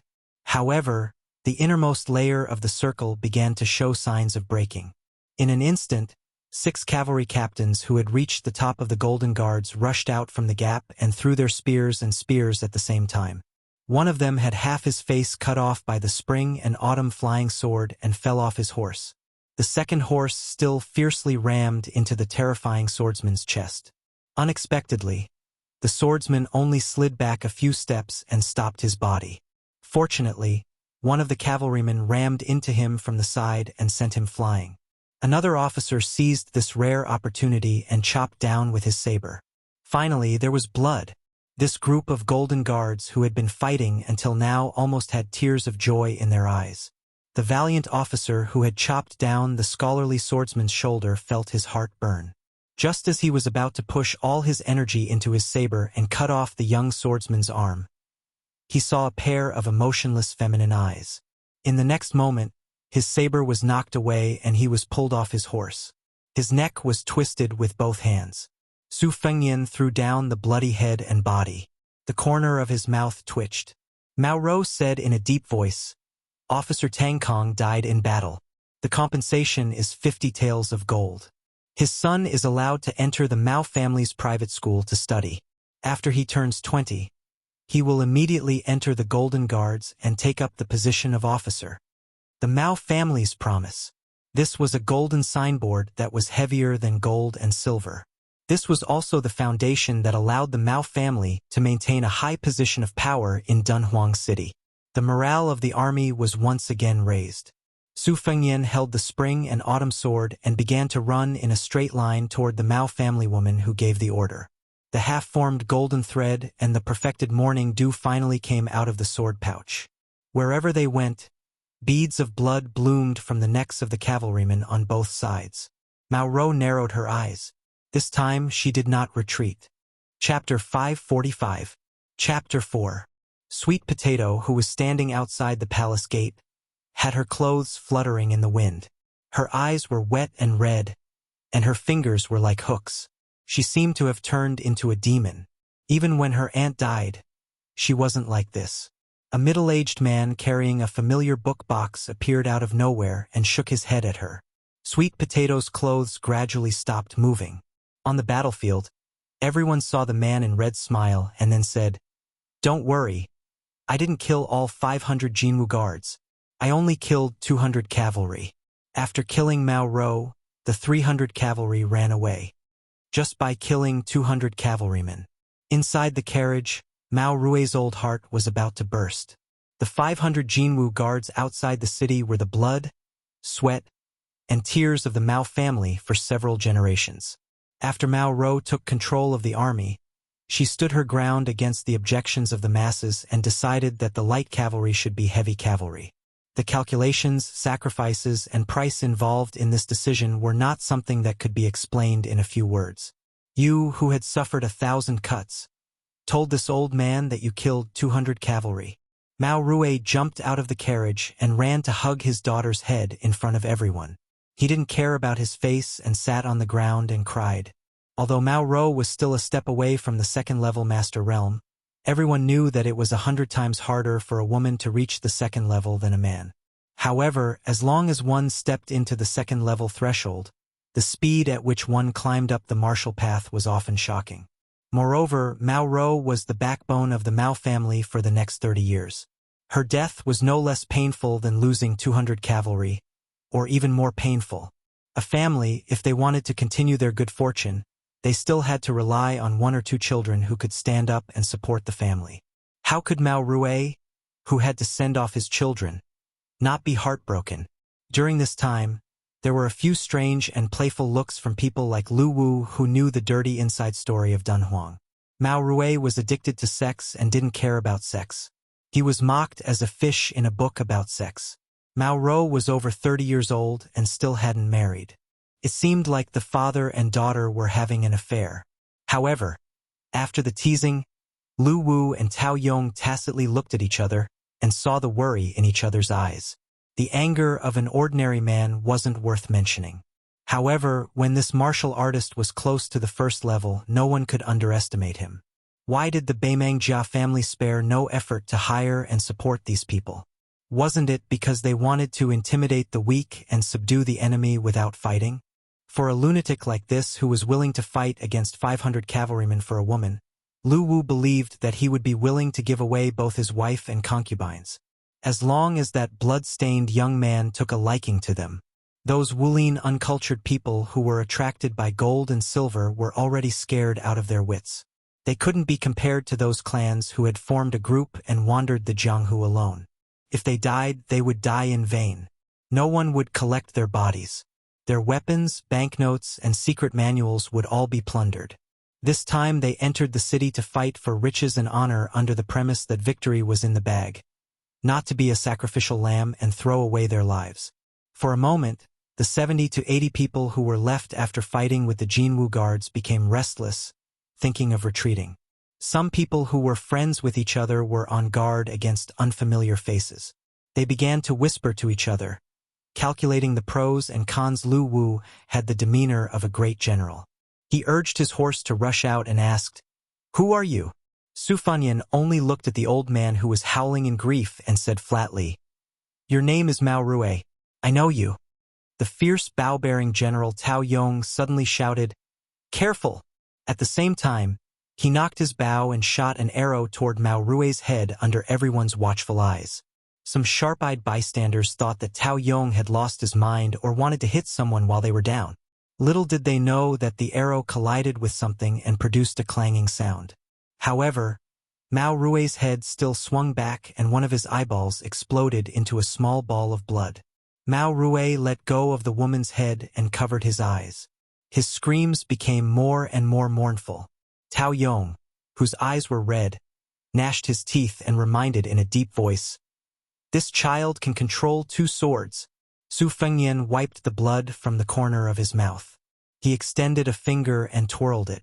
2 swords flew around his finger like butterflies. He asked, "I'll stab him again.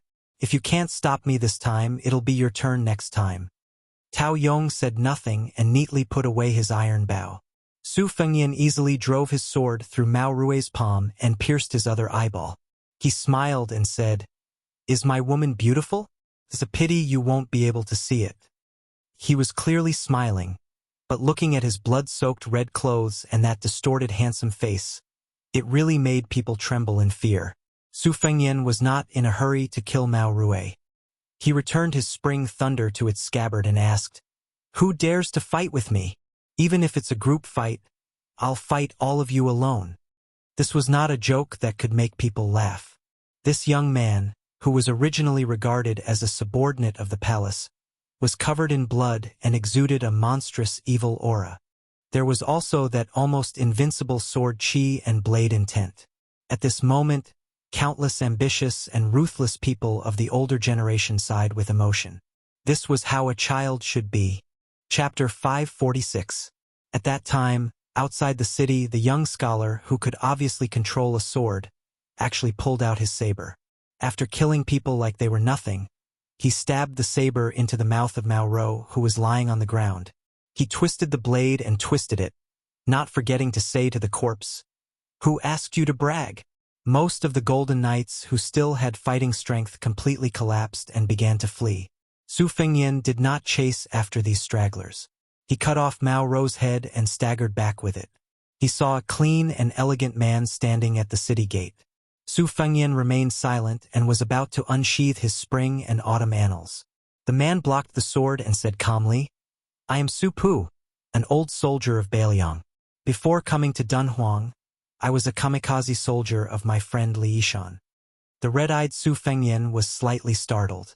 He asked, "Su Pu, the governor of Beiliang's 12 light cavalry battalions?" The man knelt on one knee and said softly with a hoarse voice, "I am Su Pu. Greetings to His Royal Highness." In Beiliang Palace, not to mention Su Zhao's kamikaze soldiers who could not see the light of day, the old man wearing a sheepskin coat who suppressed Sir Tide Listener and the 9th Blade Old Huang who hid his strength. The next person was Su Pu, whom he had never met before. His identity was very special. He had once been a 3rd-rank official and had a similar position in the army as Wuxia, who had taught Chen Jibao the war immortal. The two men's reputations among Beiliang's 300,000 cavalrymen could be said to be on par. However, Su Pu's image was more of a scholarly general. As for why he later gave up his position and became a kamikaze soldier, it was destined to be a secret that no one knew.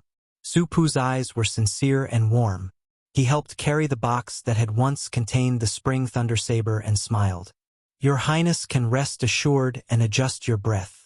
Although I am not as heroic as your Highness, I still have some skills left. No one will be able to disturb me as we head north." The spring thunder saber had already killed nearly 200 cavalrymen after no less than 60 swings. It was trembling in its master's hands. It was clearly at its limit.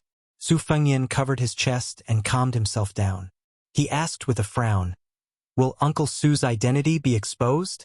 Su Pu shook his head. "It doesn't matter. According to Li Yishan's plan, Dunhuang City was to be turned upside down. I had to show my face, even if your Highness didn't make a move." Su Fengyan slowly entered the city. When he heard this, he sneered. "At that time, Uncle Su will collect Sweet Potato's corpse, shed tears of sympathy?" Su Pu's expression remained unchanged as she nodded. Sensing his murderous intent, Su Pu was vaguely displeased. She didn't even try to hide it. She said bluntly, "Does your Highness care so much about these matters of the heart?" Su Pu did not speak. After a long silence, they could see the eaves of the roof of the giant immortal palace. Su Fengyan seemed to be talking to himself. "If I cannot protect a woman today, even if I become king of Beiliang in the future and take over 300,000 cavalrymen, what do you think I can protect?" Su Pu laughed. 20 years. The anger that had accumulated in his heart for 20 years was swept away. He laughed until tears came out. Su Fengyan turned to look in puzzlement. Su Pu put away his expression and finally showed respect from the bottom of his heart. He said with a smile, "In the past, Li Yishan and Zhao Chongling had a dispute. Li Yishan said you could be king of Bailiang. Zhao Chongling did not agree and said Chun Jibao was enough. There is no harm in having a different surname to hold the banner." Su Fengyan's lips jerked. It was difficult for him to squeeze out a smile. If not for the fact that he did not dare to waste the 2 Diana golden pill he had taken into his stomach and kept most of its essence in his Shuquan point, it was hard to say if he would have died in this battle. He asked curiously, "Then what does Uncle Su think?" Su Pu narrowed his eyes and looked into the city. He said softly, "In Su Pu's view, if your highness chose to stand at the city gates, the chances of victory were 50-50. But after entering the city, Li Yishan won against Zhao Chongling." Su Pu suddenly said, "Li Yishan said that Wuxia would not rely on your highness because of family ties. Did your highness see him when he rushed to Beimang?" Su Fengyan's expression was dark. "Maybe I did not see him, but he saw me." At this time, the scene was so silent one could hear a pin drop. No one dared to accept the challenge. At some unknown time, the Mao family and many other factions that had tried to attack Giant Immortal Palace were surrounded by other factions and had their paths of retreat blocked. Other than the Imperial Mending platform that was still calm, the Yuan family, the Duanmu family, and others stopped watching. They moved out in full force. The mantis stalked the cicada, unaware of the oriole behind. What marriage, what many years of friendship, what was cold without the lips? What was more practical than eliminating the power that these traitors would bring? Su Fengyan looked at the boorish men of the Jianghu and sneered. "You want silver? How much the Mao family gives you, Giant Immortal Palace will give you double. How about it?" Su Pu smiled as he put down the bookcase and started to kill people. As the governor of the 60,000 light cavalry of the Bailiang army, when had he not killed people with his own hands? Su Fengyan walked forward with his sword and blade. The situation was decided and no one dared to stop him. He walked in front of the embroidered-robed woman and raised his hand as though he was about to hit her. She had tears in her eyes and did not dodge at all. Sweet Potato hugged the red-robed man tightly. He bit his lips so hard that the blood stained his lips. Su Fengyan only reached out and pinched her cheek. He glared at her and said, "You're about to die. Do you really think I can forget you? As a servant girl, can't you let your young master have some peace of mind? Let's take a step back and say, as a woman, can't you let your man shelter you from the wind and rain?" Chapter 547. Chapter 2. Around 12 o'clock in the evening. This time I got heatstroke and took a good rest. In the last few days there have been a lot of new Zhuangyuan. I will try to thank them one by the end of the month. P.S. I hope there will be more suggestions and criticism in the book review section and Tieba. I will read them all. If there is something, I will correct it. If there is nothing, I will encourage it. PS2. I feel like in the blink of an eye, the second volume is about to reach 100 chapters. Under Sweet Potato's instruction, they followed the military book's policy of besieging the city, deliberately leaving a way out. It was obvious that Tao Yong was willing to abandon the foundation of Dunhuang.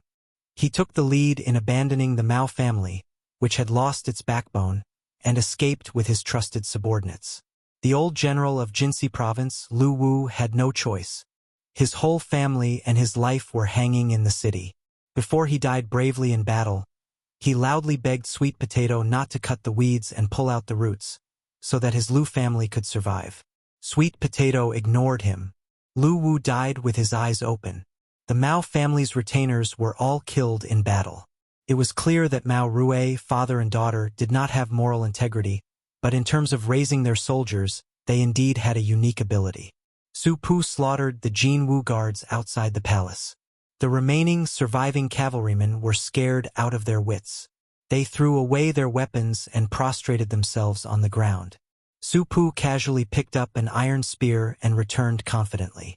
He saw Sweet Potato as well as Su Fengyan, who was sitting on a bookcase to regulate his breathing and recuperate. Sweet Potato wanted to say something but hesitated. Su Fengyan laughed and said, Dunhuang is your city. You know best the pros and cons. Don't worry about me. Just do what you need to do. This Uncle Su is my Shifu's best friend. You can trust him. Greetings, Governor.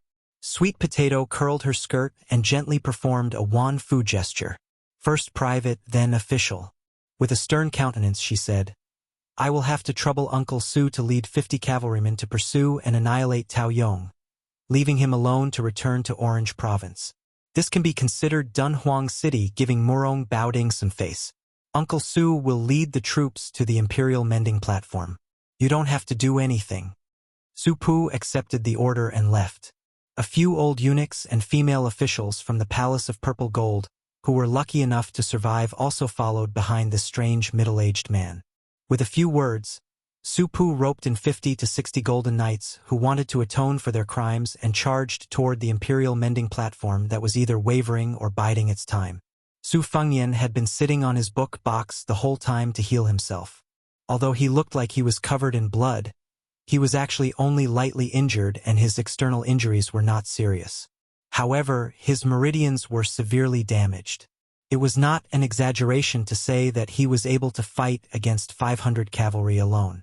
Although the Mao family Iron Cavalry lacked experts to oversee them, they still had to rely on Su Fengyan's iron fist and the promise of generous rewards to hide in the thickest part of the cavalry formation. She ordered the cavalry to launch continuous attacks, throwing spears and crossbows. Later on, she even used the method of charging dozens of cavalry at the same time. Among them, some of the cavalry captains who were slightly more powerful took advantage of the opportunity to ambush Su Fengyan. Could be said that if both sides were playing chess on the chessboard mountain, they only cared about the lives of the chess pieces and did not care about the hearts of the people. Even if Su Fengyan risked his life to kill 100 cavalry, he would still be doomed to die outside the city gate. However, when Spring and Autumn used the Sword Chi rolling wall and the Green Dragon Sleeve to open the way and used the Spring Thunder Saber to stab Mao Ro to death, it was as if he had beheaded a general in an army.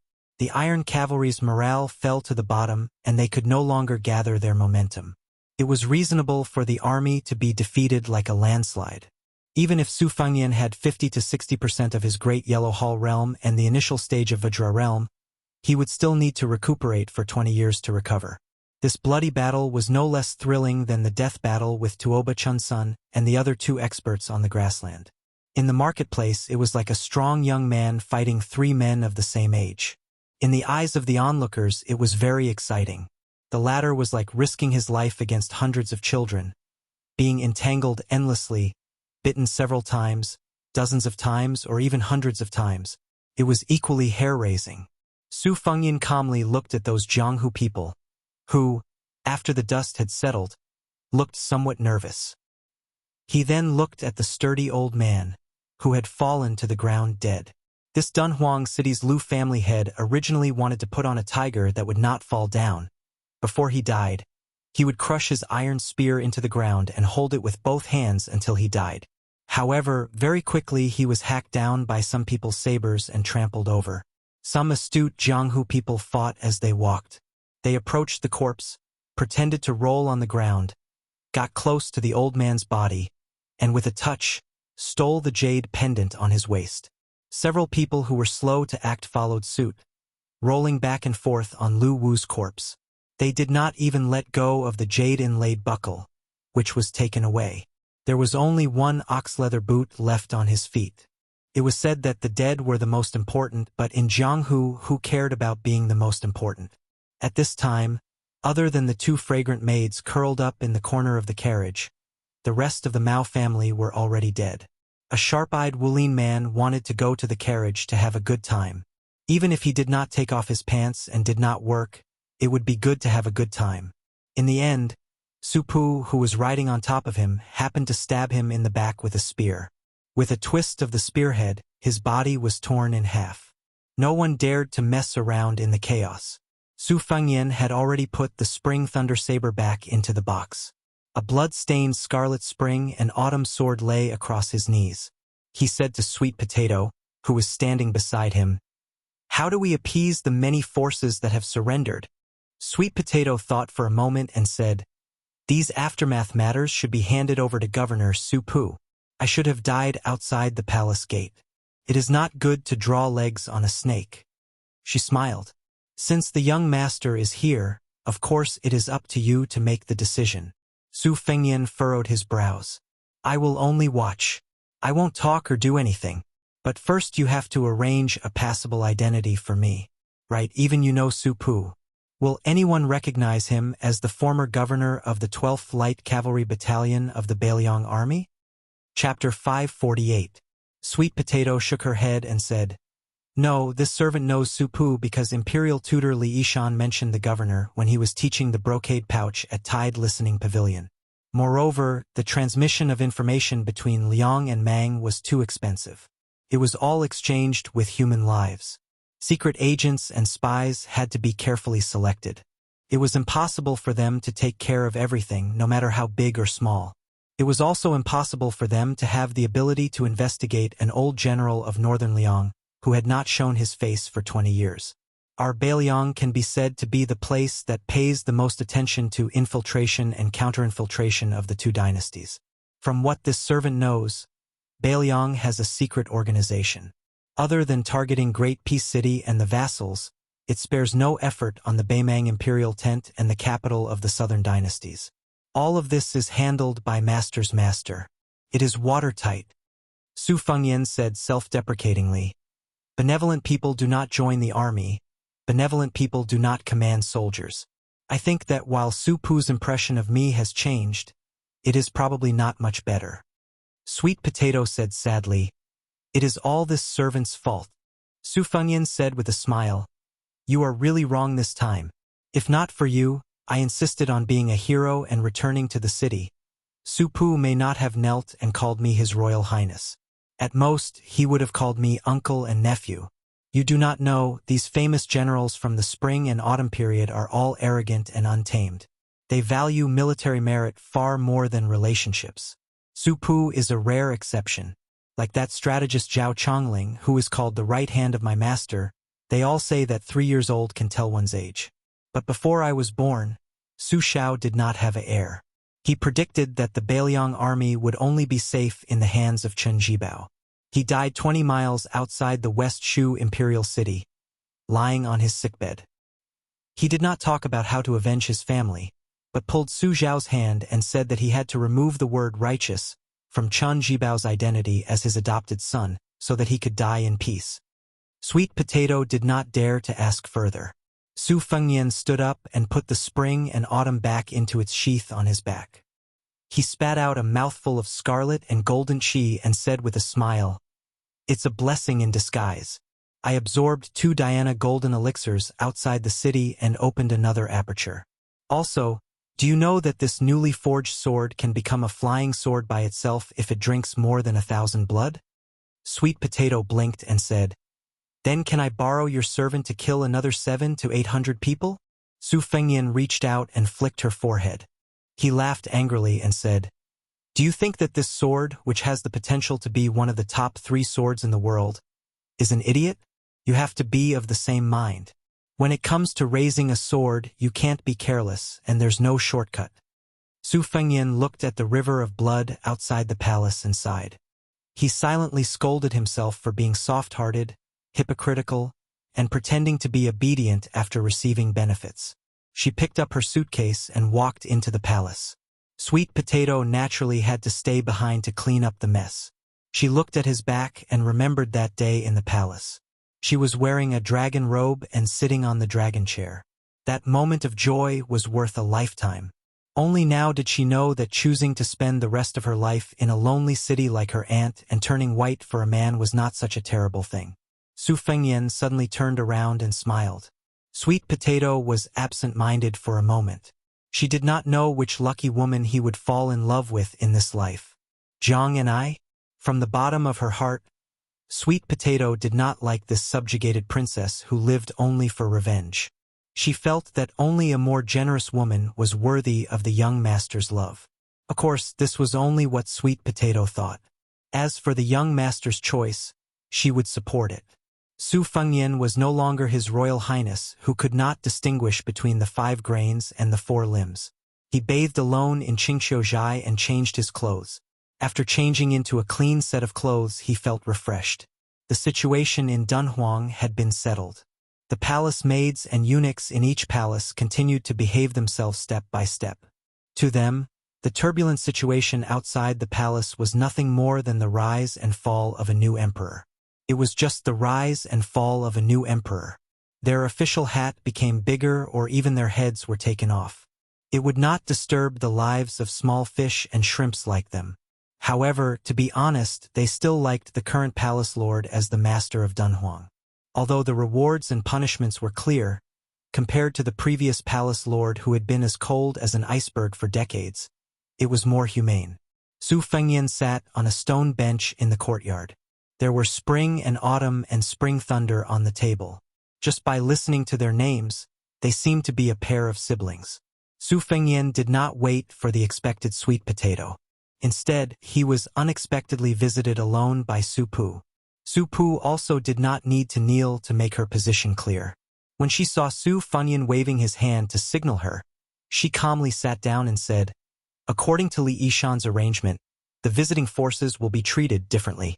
The deep-rooted local parties in the city will be eradicated. None will be left alive. For those who have infiltrated Dunhuang from outside the city in the past 10 years, such as the 2 trusted aides of Juzi Province and Jinshi Province, after the old forces have been emptied and leveled, they will continue to arrange for people to fill in.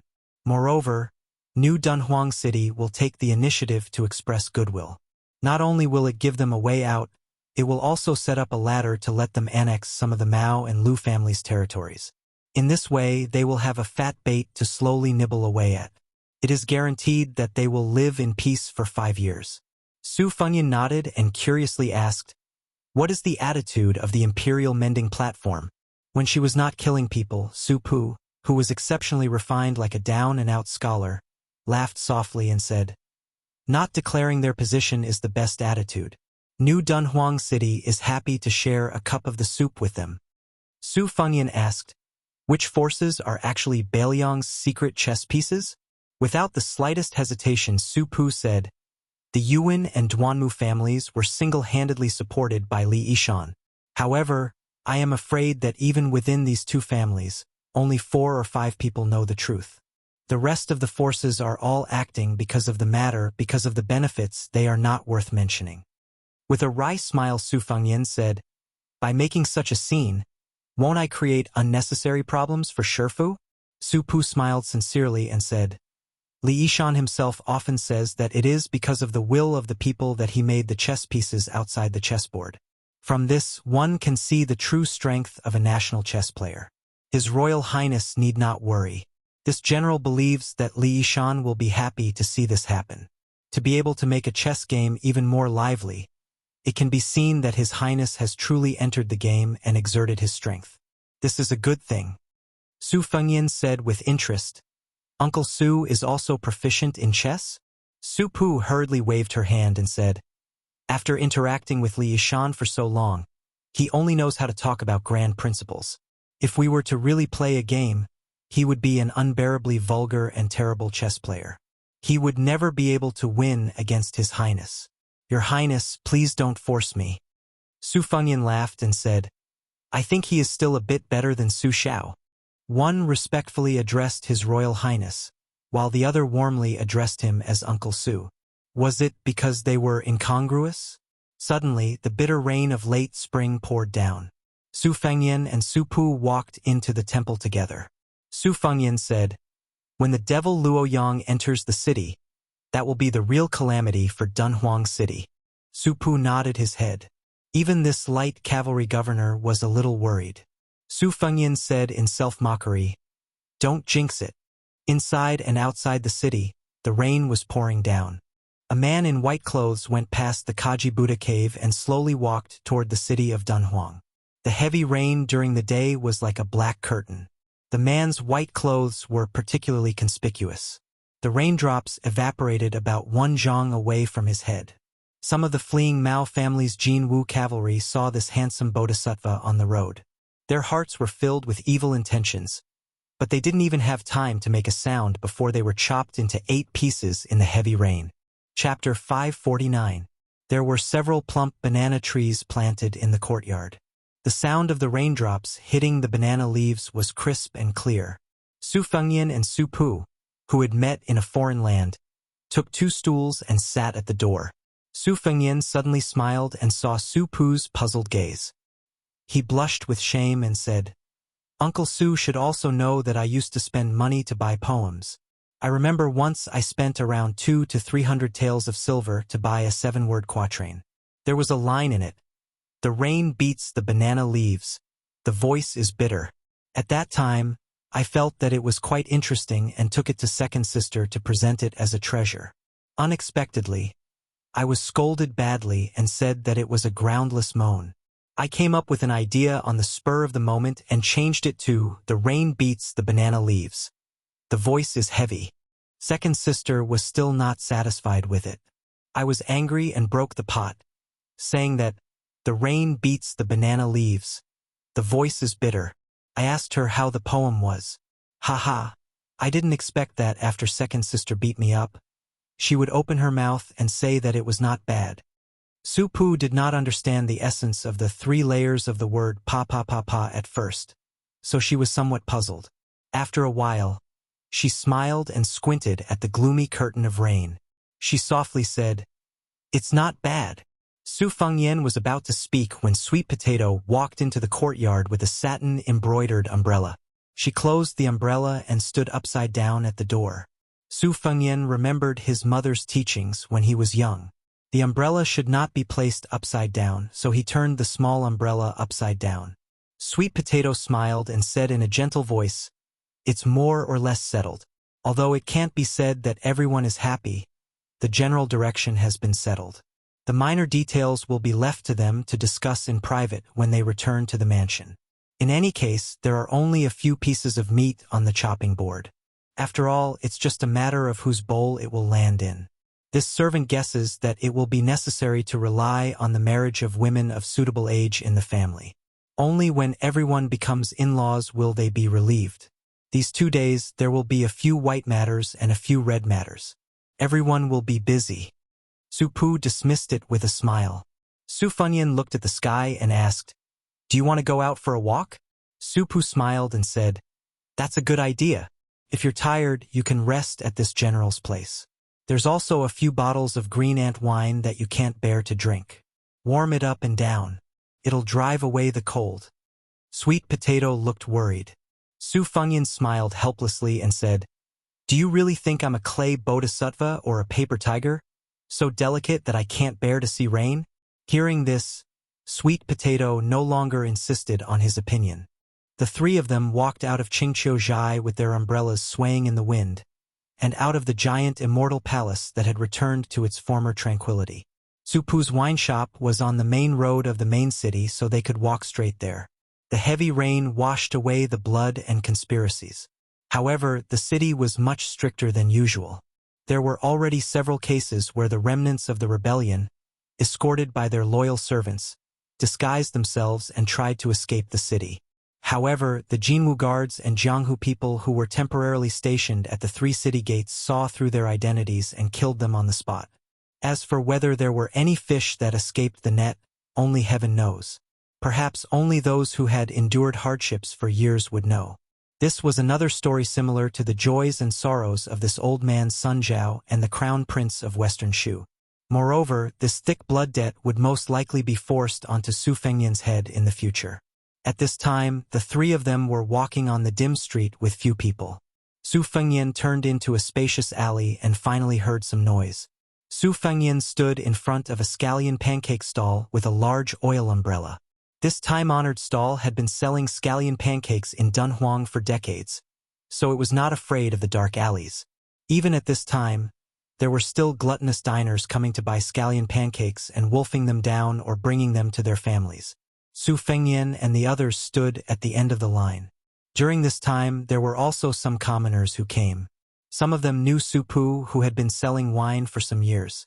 They knew that he had once married a beautiful daughter-in-law of a noble surname, and then ran off to live with the eldest son of the Duanmu family. They all smiled and quietly pointed at this middle-aged man.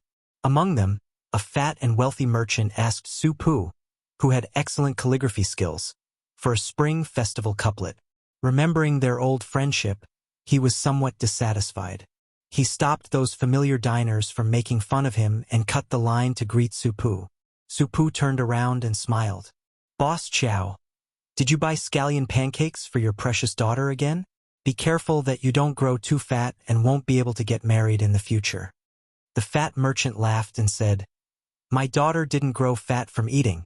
She looks like me. It doesn't matter if she won't be able to get married. It's fine as long as she marries into the family. Old Chow, I wake up early in the morning and grope around in the dark to earn money. What am I trying to do? Isn't it because I want my children's lives to be a bit more relaxed? That's right, Brother Su. I've purchased a new house in the eastern part of the city. When I get back, I'll need a few couplets from you. Can you help me write some bolder couplets?" Supu nodded and said, "That's not a problem. Remember to come and drink often. Without Big Boss Chow's support, the wine shop won't be able to continue." The Chow family member patted Supu's shoulder and said straightforwardly, "That's not a problem. It just so happens that we're having a housewarming celebration. Originally, I wanted to go over to your place to discuss it. I'll buy all the wine from your shop. Is it good? But let's make it clear you have to give me, Old Chow, an affordable price." Supu nodded and said with a smile, "Boss Chow is an expert. If I dare to sell it at a high price, I won't be able to do business in Dunhuang City in the future." Chapter 550. Sweet Potato stood with an umbrella in hand. He turned his head to look at the middle-aged man and old man chatting politely with some interest. Su Fengyan turned around and saw that the merchant had probably noticed that he was dressed in bright clothes and had brought along a beautiful maidservant. The merchant had a bashful attitude, as if he wanted to get close to Su Fengyan but did not dare to act rashly. Su Fengyan took the initiative to smile and said, "Is this Boss Chow? I am Uncle Su's distant nephew. I just came to Dunhuang to do some porcelain business. Uncle Su often says that Boss Chow has been taking care of the shop all these years. Later on, when we move in, I have some porcelain bowls and plates on hand. They can be considered presentable. When we visit, I will send over a dozen sets to Boss Chow." Boss Chow's face was filled with surprise. "Really?" Su Fengyan smiled warmly. "If I were to fool Boss Chow, I would be scolded to death by Uncle Su. I am serious." Boss Chow's family was well off. It was not that he really cared about the dozen sets of porcelain bowls and plates. It was just that he saw the astonishing aura of this master and maidservant pair. If one wanted to make money in business, one had to first rely on capital and then rely on one's connections. Especially the latter. Those who had done business before knew that many times in this world where people look down on others, if the bodhisattvas in the temples felt that your status was low and were ashamed to be associated with you, then no matter how much gold and silver you had, it would be useless. You would not even be able to enter the temple with a pig's head. Meeting an influential person who was easy to talk to was even more unprecedented than meeting a young courtesan in a brothel. The reason why Boss Chow got close to Supu, this kind of poor scholar, was because he had some small calculations in his heart. He was born a merchant and had a natural sense of inferiority towards those scholars who had knowledge in their stomachs. It was not easy for him to meet someone who was poor, so he always felt a little complacent. He wanted to show off his family's rich and dignified style by inviting Supu to write spring couplets and drink in his mansion. When did he not have the small idea of making Supu feel inferior when he saw the mansion? After Sweet Potato bought 3 scallion pancakes wrapped in oil paper, Su Fengyan and Supu bid farewell to Boss Chow and left. At that time, the fat man did not dare to look at Sweet Potato. Now that he had the time, he stared at her graceful figure with all his might. He swallowed hard, wondering how Supu could have such extravagant relatives. Walking on the bluestone pavement in the spring rain, Sweet Potato smiled and said, "Governor, it won't be long before the Yuan family will regret." Supu shook her head with a bitter smile. Su Fengyan asked, "What happened?" Sweet Potato glanced at Supu, who smiled and said, "Just say it." Sweet Potato then slowly said, "Once, there was a woman from the Yuan family with exceptional insight who took a fancy to you. She did not hesitate to elope and break off relations with her family. She married you and became the proprietress of a wine vendor. Later, for some reason, she returned to her family. Su Pu said calmly. She remarried to the eldest son of the Duanmu family. Don't blame her. How many women would be willing to grow old with a man who does not make progress? To be honest, when she was willing to accompany a poor scholar like me for daily necessities, I already had a whole new level of respect for her. All these years, I've always felt guilty, feeling that I owed her too much. How many young men and women who are not of equal status can truly grow old together? Even if there are, most of them are just stories in novels about gifted scholars and beautiful women. Besides, the men in the novels have to be top scorers in high school. Only then can they hold their heads high. For someone like Su Pu, who squandered a dowry of 100 taels of gold, according to common sense, there is no way she can be a man in the novels. Su Fengyan smiled gently and said, "These women seem to be able to sing and weep, but in the end, they have misjudged the men and misidentified themselves. When they were rich and leisurely, they were ignorant of worldly affairs. On one hand, their family was well off, so they could look down on those beautiful clothes, beautiful horses, rouge and sandalwood beds. However, when they really suffered with men, they gradually understood the power of the yellow and white vulgar things. Not to mention other things, when chatting with close friends in the boudoir, they would always hear them talking about exotic delicacies, how the newest clothes were not enough to wear, how the pearls, jade, and gold hairpins were old-fashioned. Perhaps the women who fell from the branch to become sparrows did not really seek such enjoyment, but they always felt uncomfortable in their hearts. As time passed, they were subtly influenced.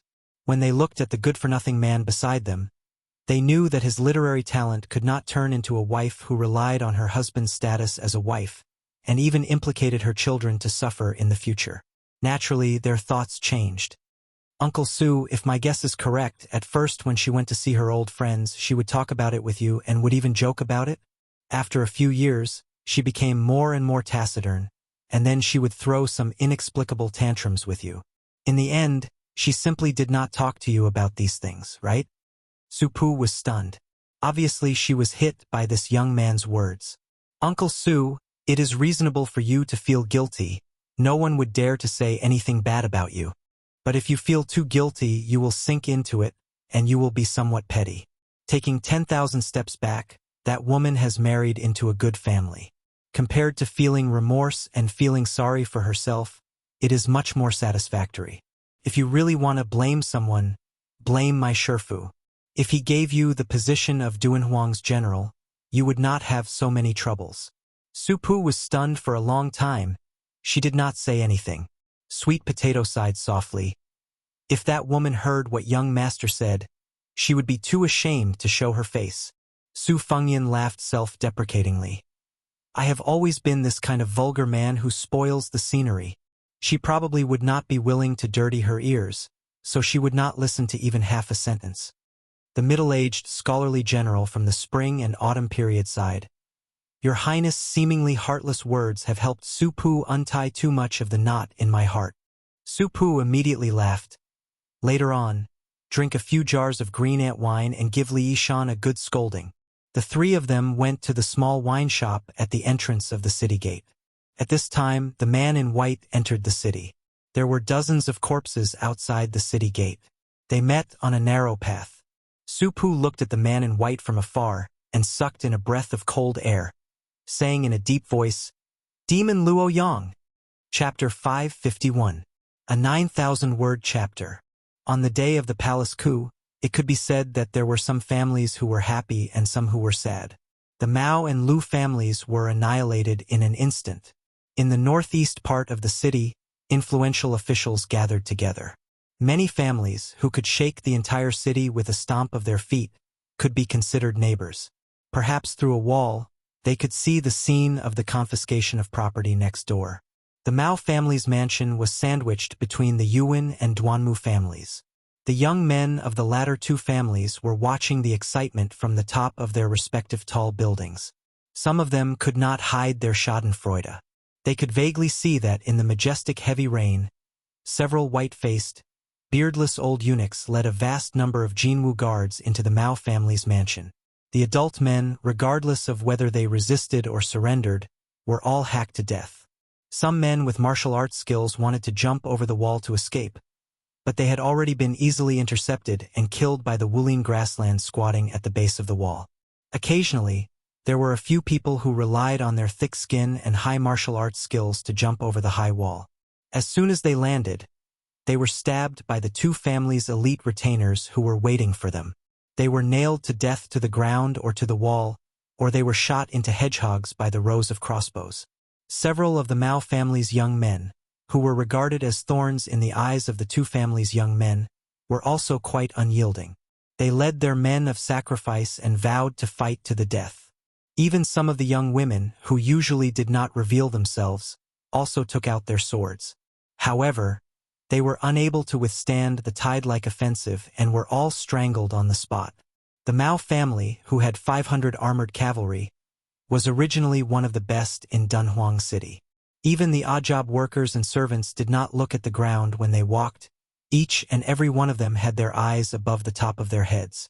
At this time, most of them died miserably.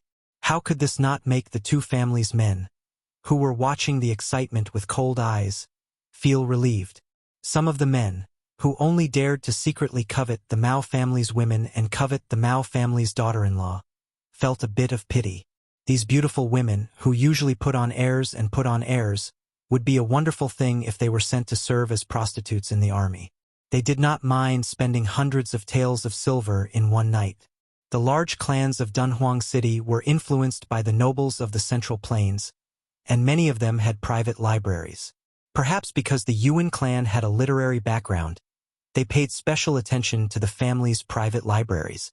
The old scholars and teachers were all famous scholars in the Tangerine and Jinsi prefectures.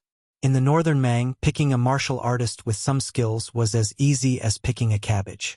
However, picking a scholar with real talent was like looking for a three-legged toad. The Yuan clan's expenditure in this area far exceeded that of their peers.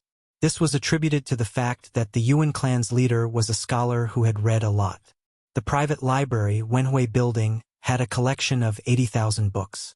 Most of them were plundered by scholars who had rushed to the north. Yuan Liang had always been immensely proud of this, and he especially looked for a seal master to carve a piece of yellow stone.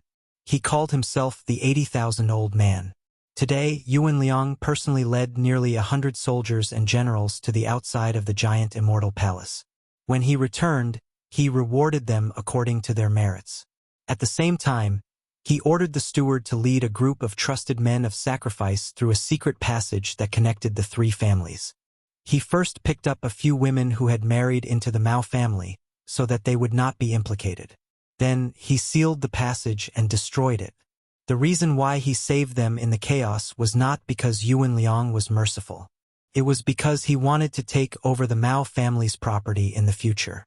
He had to rely on these astute women who were familiar with the Mao family. In fact, he did not have good intentions in the beginning of the marriage. Of course, it was the same for those women who had married into the Mao family. In the past, Yuan Liang treated these fierce women, his daughters-in-law, and even his granddaughters-in-law with respect. He would often reprimand his family's descendants in front of them.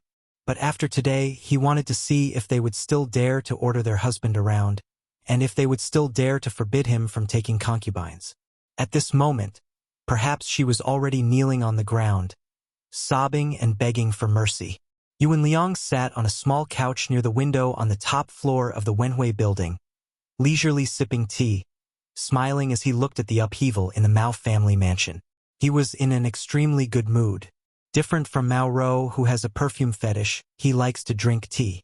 On the small couch, there was a large tea table with a tea set, tea grinder, and a soup bottle on it. After Yuan Liang caught a glimpse, he narrowed his eyes, but immediately put on a warm smile that made people feel good about him. He got off the couch and put on his shoes to welcome him, calling, "Brother Chong Yang." The latter waved his hand and casually sat down on the couch, taking a tea towel to wipe his cheeks. Yuan Liang laughed happily and said, "Duanmu Chong Yang, you scoundrel, the elegance in the room has been washed away by your vulgarity. How unlucky!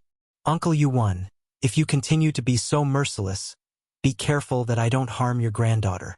She's very pretty to my taste." The man giggled, drinking a cup of tea to quench his thirst. It was indeed unbearably vulgar. This man called Duanmu Chongyang was the second young master of the Duanmu clan. His status was similar to Yuan Duan's, but his personality was the complete opposite. He stood up at 30 and started a family. Even now, he still hadn't taken any shape, causing his father, Duanmu Qingsheng, to have a lot of white hair. Duanmu Chongyang was a renowned swordsman on the border between the two provinces. He often went to kill horse bandits for fun. As he killed, he actually became sworn brothers with the leader of a large group of horse bandits. If it weren't for his clan stopping him, he would have abducted his sister and made her the wife of the head of the horse bandits. Duanmu Chongyang was also the only one who dared to teach the Mao family's children a lesson when the Mao family was at its peak. The three families were neighbors. Close neighbors were better than distant relatives. Plus, they were in-laws, so on the surface they were harmonious. Duanmu Chongyang, Yuan Duan, Mao Chong, and Mao Rou were childhood playmates. However, they had been estranged from Yuan Duan in recent years, intentionally or otherwise. In their youth, these two top young masters in Dunhuang liked to follow Mao Chong around as minions. It was a pity that Mao Chong died early. He didn't even reach 20 years of age before he died. Duanmu Qingsheng had endured for a long time. Seeing that his eldest son was still frivolous, he finally couldn't help but slam the table angrily. Why did you go to the Mao family? Did that widow Mao Chong steal your soul? You're just a broken shoe. Don't you feel ashamed? You've ruined the plans of two families. What are you going to use to compensate? Yuan Duan narrowed his eyes again and lowered his head to taste his tea. Yuan Liang kept smiling but didn't say anything. Duanmu Chongyang raised his eyebrows and argued with his father. What's the big deal? Are two families hiding behind our master's back to scheme for benefits is a big deal? Aren't we afraid of incurring the suspicion of that little woman Yanji? In my opinion, this time we're dividing up the territories of the Mao and Lu families and Taoyong. We shouldn't be so aggressive just because we protected the emperor. Do you really think we protected the emperor? Isn't this a trap that master set up long ago? He's waiting for those old foxes to jump into the fire pit. Besides, if we really want to argue, it's the young man who blocked the city gate with his sword who did the most work. I didn't hear him clamoring for a reward. He can't just do that behind closed doors with Yanji, right? Why didn't I see him take the position of commander of the Jinwu guards? This is a two-man show they're purposely putting on for us to see. They're warning us not to push our luck. Father, if you don't go to the Mao family and cause a ruckus, I'd like to see if you'll get a stomachache from eating the meat in your mouth. Duanmu Qingsheng looked like he was going to pick up the jade-like Dongyue Celadon cup and smash it at this bastard of a son full of nonsense. Yuan Liang hurriedly stopped him and pulled on his in-law's arm. He joked, "Don't throw it, don't throw it. This kid isn't afraid of pain, but my heart aches for the cup." Duanmu Qingsheng huffed. "Brother Yuan, listen to this brat. What do you mean by arrogant? Does he think I'm a dog?" Yuan Duan held an exquisite tea broom. He bent over and lowered his head. The corners of his mouth curled up slightly as he narrowed his eyes and sneered. After Duanmu Qingsheng calmed down, Yuan Liang looked at the green and tea-colored Dongyue porcelain. He stroked his beard and said with a faint smile, "Actually, Chongyang's words aren't without reason. Our table manners aren't too good. It's hard to avoid being disliked. Our two families are Bailiang's chess pieces that can't see the light of day. Misfortune and fortune are interdependent. Indeed, we don't have to worry about that little girl with a strange background mistreating us. We can eat less on the surface, but there's no harm in taking more in secret. This way, it'll be convenient for Giant Immortal Palace to appease the people. To put it bluntly, don't think the word dog is unpleasant to hear. Our two families are just other people's running dogs. Before biting, we have to tuck our tails between our legs and not make a sound. When it's time to bite, we have to be full of energy." Duanmu Qingsheng's face was full of anger. He was a rough man who brandished his spear and brandished his staff. He couldn't speak in a genteel manner. He really couldn't think of a rebuttal and could only sulk. Duanmu Chongyang, on the other hand, laughed loudly. "Uncle's words are truly incisive." Yuan Liang said with a smile, "Then let's set the tone like this. Eat less, eat more, and take it slow?" In-law, why don't you and I spit out a few pieces of meat first? Duanmu Qingxing hesitated. He turned his head and caught a glimpse of that bastard who was the butt of jokes in the city casually slipping a teacup into his sleeve. He couldn't vent his anger, but it wasn't good for him to point it out. He could only nod and say in a low, muffled voice, "In any case, it's all up to you these past few years." After absent-mindedly drinking his tea, Duanmu Qingxing practically dragged his son out of the tea-house and library. Yuan Duan was about to speak when the carefree Duanmu Chongyang jogged in, smiling as he took away the straw raincoat hanging on the screen. Yuan Liang waited until the sound of footsteps was far away before he glanced at the tea table. The tea set was missing a young gentleman's incomplete tea set. The entire set was ruined. He sighed softly. Chapter 552. Yuan Liang was no longer in the mood to drink tea, only feeling annoyed. He gazed at the curtain of rain outside the window and asked, "Do you know that trash called Su Pu is the new big shot of Dunhuang?" Yuan Dun put on a fake smile. "I already know." Yuan Liang asked, "Now that you know his identity, do you know how to get along?" Yuan Dun said with a dark expression, "At worst, we'll just remarry that shameless slut back. Duanmu Zhongqiu is a useless piece of trash who only knows how to read books and fiddle with literary talent. Just look at that pair of dogs and everything will be fine. I heard that Duanmu Zhongqiu has taken a fancy to a prostitute and wants to take her in as a concubine. Then we'll have that slut pretend to be jealous and divorce her under the title of a jealous woman. It'll be perfectly justifiable. Anyway, that good-for-nothing Su Pu won't mind this kind of thing." Yuan Liang was furious. He picked up the teacup and smashed it over. Yuan Dun, whose forehead was bleeding, was stunned. Yuan Liang scolded, "Idiot! Do you really think Su Pu is just a brute? Which of Beiliang's loyalists are mediocre?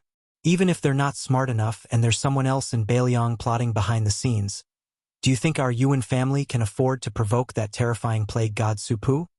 Yuan Dun held his forehead, blood seeping out from between his fingers. He said stubbornly, "How is it bad that I found his woman?" Yuan Liang was even angrier. He picked up the teacup and was about to smash it again, but seeing his eldest son's resolute gaze, he sighed dejectedly. Why are you so straightforward? A woman's mind is hard to predict since ancient times. Your sister has always been unyielding. After being humiliated like this and being forced to remarry, do you really think she won't go crazy and complain to Su Pu in a fit of rage? Since ancient times, how many of the generals and ministers who didn't die on the battlefield died in the gusts of cold wind on the king's pillow?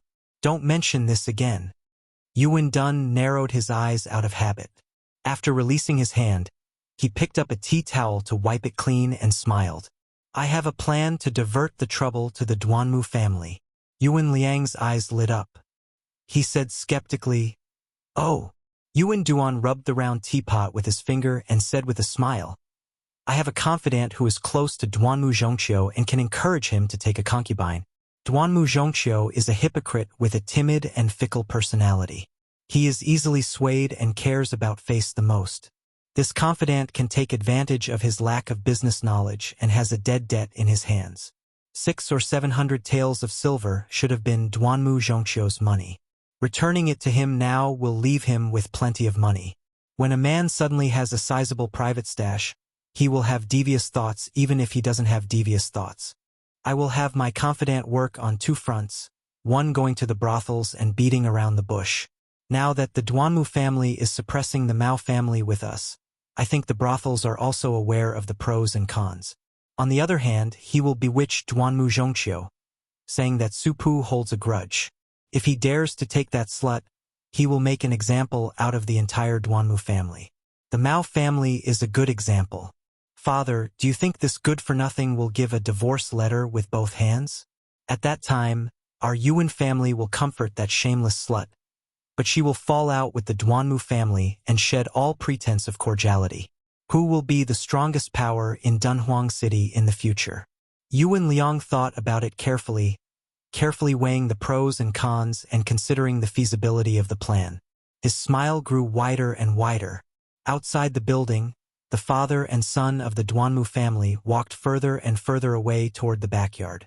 They got into an inconspicuous carriage, the sound of hooves not louder than the sound of the rain. Putting away the sheepskin umbrella, Duanmu Qingsheng closed his eyes to rest. Duanmu Chongyang, who hadn't taken off his straw raincoat, also didn't have the least bit of a sloppy appearance. Duanmu Chongyang lifted the curtain and glanced at the high wall. He smiled and said, "If nothing unexpected happens, this pretentious and feminine father and son are starting to scheme against our Duanmu family. Their falling out is much faster than them flipping a book. Yuan Duan, this kid, has a belly full of evil tricks since he was young. He thinks he's virtuous and virtuous, but he still thinks no one can see through him. It's really funny." Duanmu Qingsheng said in a low voice, "Chongyang, how do you think they're scheming?" Duanmu Chongyang sneered and said, "Putting yourself in their shoes. They'll definitely start from big brother and sister-in-law. They'll see immediate results. The Yuan family only has this bit of foresight and prospects." Duanmu Qingsheng opened his eyes and crossed his fingers on his abdomen. He smiled faintly and said, "Your big brother is timid and afraid of trouble. He doesn't even have the guts to compete with you for the position of the family head. I've already given up on him. But you, back then, dared to single-handedly kill Mao Chong in one move. Your hands and feet are clean too. This time, Yuan Liang and Yuan Duan want to trap your big brother. You go and keep an eye on them. Just don't make a big fuss. There's no need to lower yourself to their level. Otherwise, if they see through our concealment, it won't be pretty. We father and son are big men. Don't haggle over the smallest details with those two women. The Duanmu family has never treated Dunhuang as a place to do big things." Duanmu Chongyang laughed heartily and said mockingly, "This drinking of tea is just drinking the word harmony in harmony. Looking back at Yuan Liang's sinister methods these years, it's really a waste of several hundred caddies of tea." Duanmu Qingsheng didn't go along with this topic. Instead, he said in a more serious tone, "Just now, you went to the Mao family to save them. There's even a hint of camaraderie. Very good. Your way of doing things these years has always been putting on a show for the masters of Beiliang. Now it's time to pick the ripe fruit. Father can give up everything, but I'll definitely let you become the great lieutenant of the Jinwu Guards. You have to interact more with Supu and that young man. Drink and drink wine and so on. You must not be in a hurry. As long as you progress step by step, there will always be a chance for you to go to Beiliang and make a name for yourself. Dunhuang is still too small for you to show off your skills. Join the Beiliang army and strive to become the trusted aide of the hereditary heir apparent of the king of Beiliang. If this boy is not enough to entrust your life to, you can always switch to Chun Jibao. It won't be bad either. But remember to use the trick of injuring yourself to gain the enemy's confidence. Otherwise, you'll be regarded as a rebellious minister. You won't have a chance to make a name for yourself in Beiliang." Leaning against the wall of the carriage, Duanmu Chongyang clicked his tongue and said, "The white-clothed war immortal Chun Jibao, the ruthless man who slaughtered the spear immortal Wang Xiu. I've been looking forward to this for a long time." Duanmu Qingsheng shook his head and said, "The struggle for military power between the Beiliang heir apparent and Chun Jibao is not as one-sided as the outside world thinks. I feel that as long as Su Xiao is alive, Chun Jibao won't rebel. But as long as Chun Jibao doesn't rebel, as long as this drags on, the heir apparent will have more and more room to maneuver." Duanmu Chongyang was puzzled. Su Xiao killed Chun Jibao with one saber strike. He said, "Isn't everything easy? Although this way, the morale of Beiliang's 300,000 armored cavalry will be reduced by half. But in the end, it's better to end the pain quickly than to prolong the pain." Duanmu Qingsheng's expression was grave. He shook his head and said, "This is the brilliance of the king of Beiliang's art of controlling people. He knows that some people can't be killed. He knows how to nurture a tiger and invite calamity. In my opinion, Chun Jibao was the most powerful Beiliang army in the world. It was the heir apparent who killed him, but Su Xiao couldn't be killed. Perhaps this vassal king with a different surname also couldn't bear to kill him." Duanmu Chongyang greatly treasured the time he spent alone with this old man, and even more treasured the opportunity for him to share his experiences. He asked, "Then father, do you feel that Chun Jibao has really rebelled?"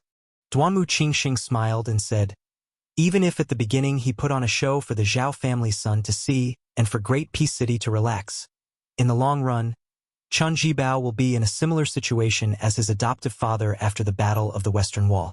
He had no choice but to rebel. However, at that time, Su Shao had the willpower to have the glory and wealth he has today. If he had really rebelled, he would have spent 3 or 4 years ruling across the river with the Zhao family. In the end, he would have used up the hearts of the people, and without the support of the scholars and the people, he would only be in a circle and die. This is the great wisdom of a martial artist like Su Shao. When one reaches a high position, it is very difficult to remain clear-headed. Chen Jibao is different. If he rebelled, not only would the entire Liang dynasty be happy, Beimeng would also clap and cheer. Even Beiliang would most likely approve more than oppose. Duanmu Chongyang carefully added, the precondition is that Su Shao dies of old age. Duanmu Qingxing nodded and said, that's right. So in reality, Su Shao and Chen Jibao are both waiting. When the time comes, when it is the Beiliang heir apparent's turn to put on the Liang prince's robe and personally go to play chess with Chen Jibao, it will truly be a life and death battle. Before that, it will be a good time for you to wait for the best price.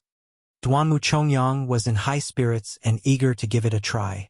Duanmu Chongyang came from an ordinary background. Not to mention his awkward status as a chess piece of Beiliang, he was only a small local clan compared to those colossal powers. Beimeng had 8 military officials in charge of military affairs. He had no relatives or friends. If there were no major wars, his climbing speed was destined to be slow. The Beimeng Southern dynasty, which had lost its scholars, was even more of a joke. The Beiliang army was undoubtedly the first choice. If the confrontation between Liang and Beimeng was like a jade wall, then why not take advantage of this opportunity to attack the Beiliang army in the crevice? Why didn't a real man bring a Wu Go and take half of the 50 provinces? Duanmu Chongyang suddenly frowned and said, if one day the devil Luoyang comes to Dunhuang, what should we do? Duanmu Qingxing loosened his fingers and waved his hand, saying, there is no need to worry unnecessarily. At that time, the old Castellan still wanted to go out of the city to fight even though he was seriously injured to death. It could be said that he used his life in exchange for a verbal agreement. This was all part of Beiliang's plan. They wanted to give Dunhuang a large bodhisattva to worship. Duanmu Chongyang's face was full of admiration. Beiliang Chen Jibao and the devil Luoyang both like to wear white clothes. Haha, when I am troubled, I go out to kill horse gang. I also like to wear a white robe. Duanmu Qingsheng felt a little helpless, but his mood relaxed a little. He joked, in white there is Luoyang, in green there is West Chu Chao Chongqing. You should strive to be more successful and get yourself a red robe or something. Duanmu Chongyang knew himself well. He shook his head and said, I don't dare to think about it. Chapter 553. Even though there would always be ambitious and ruthless people emerging from every generation, each of them dominating the world for 100 years, and there were only so many colors, such as white clothes, green clothes, red clothes, or purple clothes, there had never been such a white-clothed person in history. Wherever he went, he would kill gods and Buddhas that stood in his way. When he first came to the pugilistic world, no less than 1,000 people had died by his hands. Among them were the innocent commoners who had blocked his way. They might have only taken a second glance at him, but there were also heroic heroines who had rushed over to intercept him after hearing the news. However, this white-clothed devil did not stop his footsteps. He traveled through 8 provinces and finally killed his way to the northern Mang royal court. Along the way, there was no lack of experts from the 10 great sects, such as a deputy mountain master of Mount Tibbing. Even an old monk who was sweeping the caves of Tsaoji Buddha Cave had appeared. There was even a Taoist who was a direct disciple of the Taoist sect. Killing people like flax, killing people without blinking. These 2 sayings couldn't be more suitable for the devil Luoyang. Duanmu Chongyang suddenly said, that little girl with naturally beautiful lips like rouge is actually quite suitable to be with Luoyang. If they run into that young hero who repelled 500 riders by himself, there will be a good show to watch. Duanmu Qingxing frowned and said, why are you thinking about this nonsense? Duanmu Chongyang smiled embarrassedly. Duanmu Qingsheng sighed and said, Yuan Liang and I are at most old foxes who have the ability to plot a city or a state. Compared to Su Xiao, the sky-swallowing python, we are far inferior. The old man continued, It's not that I belittle myself. Su Xiao. Just calling this name makes me tremble with fear. The carriage stopped slowly. Duanmu and Duanmu, who were much more scheming than Yuan and his son, got off the carriage together. Duanmu Chongyang walked with a straw raincoat. No matter how you looked at him, he looked like a loafer who was waiting to die. He walked in front of his father without any rules and strode into the mansion. Duanmu Qingsheng, who was walking with an umbrella, said to himself, The night air is clear and bright. Ask yourself, you will know how much conscience you have and how much knowledge you have. He stepped over the threshold with a self-mocking face. Unfortunately, it's daytime. On this day, it was still raining heavily. Bai Yi had just entered the city when he met a group of 3 people who were walking towards the wine shop. Su Pu, who had lived in seclusion in Dunhuang City for many years, stood in front of the 2 men. It was a taboo in Jianghu for a pair of unfamiliar experts to meet each other. However, Su Pu didn't care about this. It was ridiculous to say that he had submitted to the junior Su Fengnian. Su Pu, as the commander of the 12 light cavalry camps, had 70 to 80,000 cavalry under his command. He was on equal footing with the vanguard commander Wuxia. Not to mention Li Yishan, his confidant, even Zhao Chongling, the undisputed chief strategist of Beiliang, respected Su Pu greatly. What kind of person had Su Pu not seen? However, Su Pu was strict in his conduct and abided by his duty. Since he was willing to be a death soldier pawn of Dunhuang City, and even His Royal Highness dared to go to Beimang alone, he had the resolve to die in front of Su Fengnian in this city. There were countless elite troops in the world, but only the Northern Liang Army and Tuoba Bodhisattva's personal guards could be said to be able to fight to the death without leaving a single soldier. Su Pu considered himself an old soldier of Beiliang. How could he be afraid of battle? So what if you are the top person of the demonic path? How many times can you make me, Su Pu, die? Sweet Potato took a deep breath. He was about to take a step when he was pulled back by Su Fengnian. Bai Yi Luoyang entered the city. She didn't look at Su Pu and Sweet Potato. She only looked meaningfully at Su Fengnian, who had changed his face. Su Fengnian walked out of the umbrella and grimaced as he walked in front of Su Pu. So it is you. Actually, I should have thought of it long ago. I just didn't dare to believe it. The Northern Mang demonic path's most powerful and ruthless person stretched his waist and slowly walked over. He allowed the raindrops to smash against his clothes, completely revealing his slender figure that wasn't too curvaceous. He said, Huang Baozhuang is finally dead. Su Fengnian stood where he was. He pursed his lips and didn't say anything. He just wanted to slap his own mouth. Who told you to jinx it? He regretted not bringing out Chuanqiu and Chunlei. The 2 were less than 20 steps apart. This was Sweet Potato's first time seeing this great demonic lord. He was already prepared to die. This was Su Pu's second time. At that time, the 2 kings of Dunhuang, Sweet Potato's aunt, and Luoyang fought. He had watched from afar, but he couldn't see their faces clearly. However, Luoyang's aura couldn't be faked by anyone, not even Tuoba. This white-clothed demon's murderous aura was one of a kind. It was one of a kind in Jianghu. Even though Luoyang looked like a woman up close, Su Pu still didn't believe that he was a woman. Only Su Fengnian, who had suffered in the sword pavilion of Flying Fox City, knew that she was indeed a woman. She had both the appearance of a celestial being and the appearance of a dragon concubine. She was also very young. Damn it, her extraordinary talent was comparable to Li Chuangong's. Su Fengnian asked, How did Huang Baozhuang die? Where's your pearl? The woman who was both Luoyang and Huang Baozhuang's chess and sword music school didn't answer. She just touched her stomach and said, I'm hungry again. Su Fengnian knew that this crazy woman had said that she would kill people when she was hungry. Compared to the kind and innocent Huang Baozhuang, she was like heaven and earth. This well-deserved giant of the demonic path suddenly laughed. Even Su Pu was a little dazzled. She laughed softly and said, Huang Baozhuang doesn't know what I did, but I know what she did. Sweet Potato and Supu didn't need to be in the rain. They were already confused. Chapter 554. Su Fengyan was about to speak when the woman who addressed herself as Luo Yang finally looked Sweet Potato and Supu in the eye. She frowned and said, "Why do you look so much like that old hag? No wonder your aunt wanted me to spare your life. I won't kill you, but go back to the Palace of Purple and Gold. You're not allowed to set foot in Yetting Palace for the rest of your life." Sweet Potato smiled charmingly but didn't move. Luo Yang stepped behind Sweet Potato and gently patted her chest.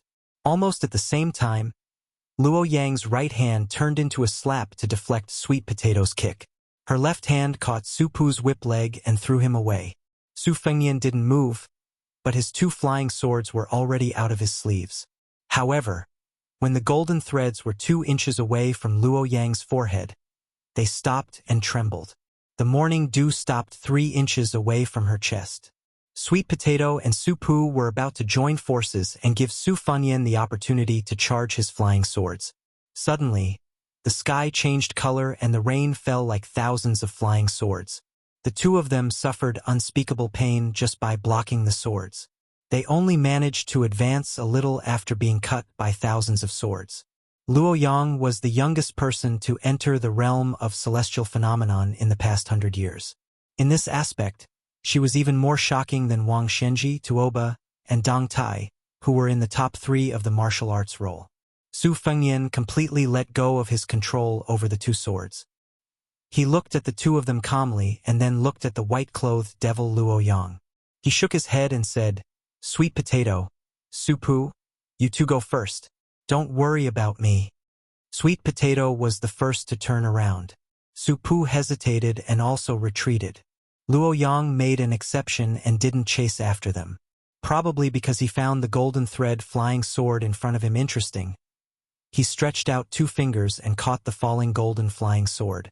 Ignoring the morning dew falling to the ground near his chest, he said, "Su, you have some skills and are becoming more and more promising. How did you enter the Vajra realm and how did you get injured?" Without any support, the morning dew fell straight to the ground and was covered by the endless rainwater pouring down from the trough. Without looking at Chao Lu and Jin Lu, Su Fengyan asked, "Do you have to kill me?" Luo Yang's fingers slightly exerted force. The golden thread curved in an arc. She said with a smile, "Give me a reason not to kill him. Tell me." "Forget it, you're going to die anyway. I'm more interested in knowing your true identity." Su Fengyan said bluntly, "Su Fengyan." Luo Yang said expressionlessly, "It's not as nice as Su Dianxia." Su Fengyan laughed. Without any guidance, the morning dew rose and stabbed toward the white-clothed demon's chest again. This attack was sufficiently sinister and tricky, and the timing was flawless.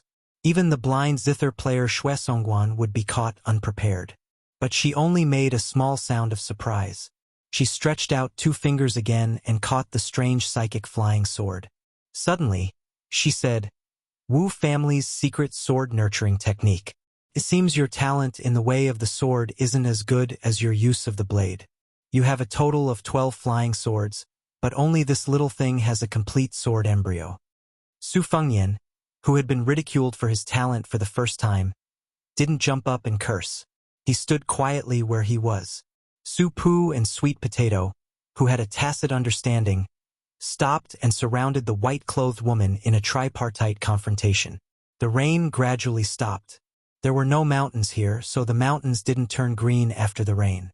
Luo Yang asked, "I've heard that you're half a disciple of Li Chungang, but what's your relationship with Dong Tai? You'd better have some relationship." "I killed my way here because I wanted to send a message to this new sword immortal swordsman. I want to fight him." "Do you really think you're invincible?" Su Fengyan spat and laughed. "Give me back my Huang Baozhuang. Compared to a demon like you, I prefer that gentle girl." Luo Yang laughed, her killing intent overflowing. But it wasn't directed at the blabbermouth Su Fengyan, but at the man on the city wall who carried the nameless sword. She mocked, "No wonder you're so bold. So it was him who sent you a message." The dark clouds dispersed, and only a ray of sunlight shone through the cracks in the sky. It happened to shine on the swordsman's body. He looked like an immortal descending from the heavens. The middle-aged swordsman with a plain face floated down and said with a smile, "I did send a message to this kid, but my original words were for him to say, 'Do you think you're worthy of looking down on Dong Tai?'" Su Fengyan curled his lips. If it was Li Chungang, it would be more like it. Luo Yang flicked away 2 dispensable flying swords with her finger. She looked at the new champion swordsman of this generation who had just fought with Tuoba, her eyes burning. She stomped her foot. The rain on the street splashed up into countless flying swords. "You're the 3rd most powerful swordsman in the world, so I'll kill you with my flying swords. The reason I'm ranked behind you is because I haven't fought you yet. That's all." This was the conceit of the 4th most powerful person in the world, Luo Yang. Dong Tai didn't look at the thousands of flying swords with awe-inspiring sword intent. He glanced at Su Fengyan and said calmly, "In this battle, I owe Li Chungang the favor of lending me his sword and teaching me. Stand further away and watch carefully with your eyes closed." Watch carefully with his eyes closed? Outsiders might not understand, but Su Fengyan, who had just entered the Vajra realm, knew the meaning of this. Just like after the sword embryo was completed, controlling the sword with chi became useless. It was far inferior to controlling the sword with the will of the heart, which was why she couldn't kill him in one strike. It wasn't that the flying swords weren't sharp enough, but that Su Fengyan's mental state was still insufficient. If it were Dong Tai, who was truly unparalleled in the art of killing, Luo Yang wouldn't have been able to do it so easily. If Dong Tai claimed to be the 2nd most powerful swordsman, no one would dare to claim to be the 1st. Even Li Chungang didn't deny this point. If Su Fengyan watched the battle with his eyes open, he would have to pick up sesame seeds and throw away watermelons. The gains wouldn't make up for the losses. After he closed his eyes, one of his 5 senses would disappear, but the other 4 senses would be imperceptibly strengthened. This was the same principle as how blind people tended to have better hearing and deaf people tended to have better eyesight. After letting Sweet Potato and Su Pu leave at ease, he skimmed along the street. After about half a mile, he sat cross-legged with his eyes closed. On this day, not only did the southern wall of Dunhuang City collapse, but the southern city where Su Fengyan sat was also destroyed. The final result of this battle was that the 3rd most powerful person was still the 3rd most powerful person, and the 4th most powerful person was still the 4th most powerful person. Chapter 555. When Su Fengyan opened his eyes, he only saw Dong Tai squatting by his side. There was no sign of the devil Luo Yang. Su Fengyan was shocked to see a pale face like a thin piece of golden paper. Dong Tai, carrying a nameless sword on his back, looked at the ravines and collapsed city walls. He said calmly, "After the battle with Tuoba, I didn't win or lose. I traveled east to the ruins of the 9 swords of the Wu family. Along the way, I saw the master of the Banbing Mountain, the bronze man from the chess and sword music school, and several devils. I fought each of them once. As for this Luo Yang who just defeated Hong Jingyan, I found her in the air a long time ago. This tag team battle started with Tuoba and ended with Luo Yang. I didn't come here in vain. You're unlucky." After entering the city, she didn't have any killing intent. After sensing my sword aura, she wanted to use you as bait to force me to show myself. Su Fengyan said with a smile, "Beimang didn't do the right thing this time." The new sword deity without a donkey or a peach blossom branch stood in front of a ravine. "I split the water when I see the water. I split the mountain when I see the mountain. This is the way of the sword Li Chungang lent me.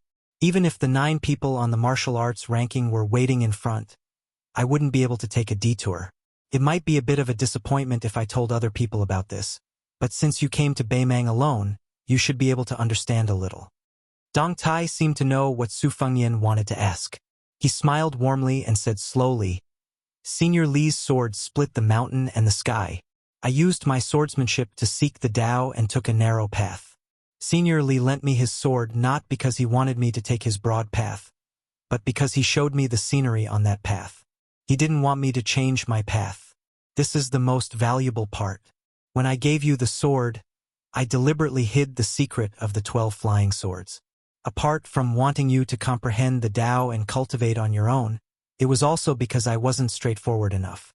If it were Senior Li, he wouldn't have been so shy. Su Fengyan nodded. Dong Tai turned his head and glanced at him with a smile in his eyes. You're straightforward and not pretentious. No wonder Li Chungang thought so highly of you. Su Fengyan smiled shyly. Su Fengyan was a junior interacting with his relatives, and elders was of course because they were relatives. That was a senior. Dong Tai was not a man who stood out from the crowd. He was middle-aged and always had a smile on his face. He was more like a good-tempered and easygoing neighbor uncle. He was even more elegant and dignified than Su Pu, who had been selling wine for many years, especially when he didn't unsheath his sword and returned to its original state. He was even more humble and amiable. Of course, Su Fengyan had also secretly imagined Dong Tai riding a donkey and shaking the peach blossoms.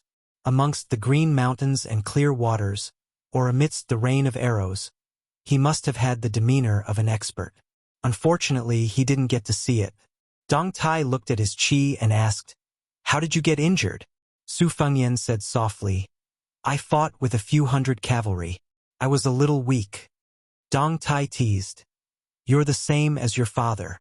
You didn't know your place when you were young." To be honest, a few years ago, I had always felt that Su Xiao was not worthy of my sister and felt that it was not worth it for her. This time, when I went to Northern Mang, I was stopped at the border. Su Xiao shamelessly caught me and forced me to drink. My impression of him changed a lot. Although I still don't understand why my sister eloped with him, I feel that at least she was happy and comfortable with a bumpkin like Su Xiao. Not to mention other things, Su Xiao only married her in his lifetime. It was already very rare, so there was nothing to feel sorry for. Oh right, your gold-threaded sword embryo is more than half completed. It's a stone from another mountain to improve jade. I'm not curious. How did you obtain the morning sword by chance? Tell me about it. Su Fengyan turned around and pointed at the giant Immortals Palace complex. He smiled and said, "I was thinking about things on the roof the whole night. When the sun rose from the east and the first rays of the morning sun came from the east to the west and fell on me, I suddenly figured it out. It was also at that time that I realized that after every flying sword gained intelligence, it was a kind of secret sword technique." Dong Tai nodded and said softly, "That's why you can't talk about Tao with someone who doesn't have a root vessel. Your talent is not bad." Su Fengyan asked cautiously, "My eyes are bad. I didn't see whether there was a big disparity between you and Luo Yang." Dong Tai smiled and said, "There wasn't a big disparity. Luo Yang just defeated her martial brother from the chess and sword music school, Hong Jingyan. She came riding on the momentum. I, on the other hand, had to fight bitterly. Therefore, her 800 rain sword strikes all hit me solidly. Right now my 5 viscera and 6 bowels are not feeling well. However, since I have reached the land immortal realm in the eyes of the world, I can still withstand it. As for her, she only suffered 1 strike from me and broke the pearl in her heart. Can be considered 1 pearl for 1 life. Half of it was done on purpose, and half of it was because she couldn't escape this calamity. Perhaps she wanted to kill 2 birds with 1 stone by inviting me to a duel. If you have the guts, go and investigate it yourself." Su Fengyan shook his head straightforwardly and said, "I'm lucky that she didn't come looking for me. I won't dare to seek trouble for myself." Dong Tai looked at the sky and sighed softly. "That old man Wang Xianji has been waiting for 60 years. We haven't been able to pull him down. Tuoba and Chao Chongqing can't do it either. In the future, it's up to you, Luo Yang, Nangong Puji, and the other youngsters." Su Fengyan was surprised. Dong Tai didn't keep him in suspense and answered, "I want to look for people with special abilities in the immortal mountains overseas to sharpen my swordsmanship." Dong Tai smiled open-mindedly and said, "There are millions of swordsmen in the world. There should be a few who truly live for the sword and die for the sword. Maybe in the future, if I can't return to the Central Plains, I'll borrow a sword before I die. Otherwise, the Jianghu will forget Dong Tai." Chapter 556. He then corrected himself. "It's okay to forget Dong Tai, but you can't forget Dong Tai's sword." Before Dong Tai left, he pointed at the ruins in front of him. Seeing Su Fengyan nod, he said, "Beimang's peaceful and blessed land has a foggy heavenly gate in the Tao Te sect.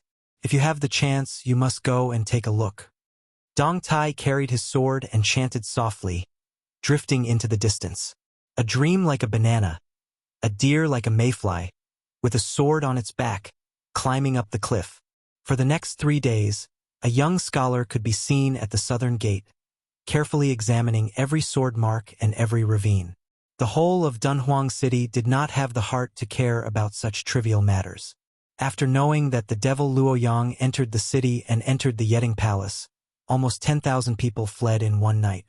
Later, when they saw that Luoyang did not indiscriminately kill the innocent and that the palace master of the Purple Gold Palace, Yan Ji, put out a notice to appease them, only then did 3,000 to 4,000 people return to the city. Other than the white-clothed Luoyang, who had recently become the 4th person on the martial arts roll, the most talked about was the wine seller Su Pu, who had become the deputy governor of Dunhuang City and climbed to a high position that was second only to the two of them. Some said that this person was the former governor's male companion, while others said that he was a devil who had hidden very deeply. Some of the customers who had visited the shop were complacent and said that they had long seen through Su Pu's ability. As for Boss Chow, who had received a dozen sets of porcelain bowls and 5 or 6 spring festival couplets from the old eunuch, after a short period of trembling, he felt even more honored and his status skyrocketed. He had become the most popular merchant in the city.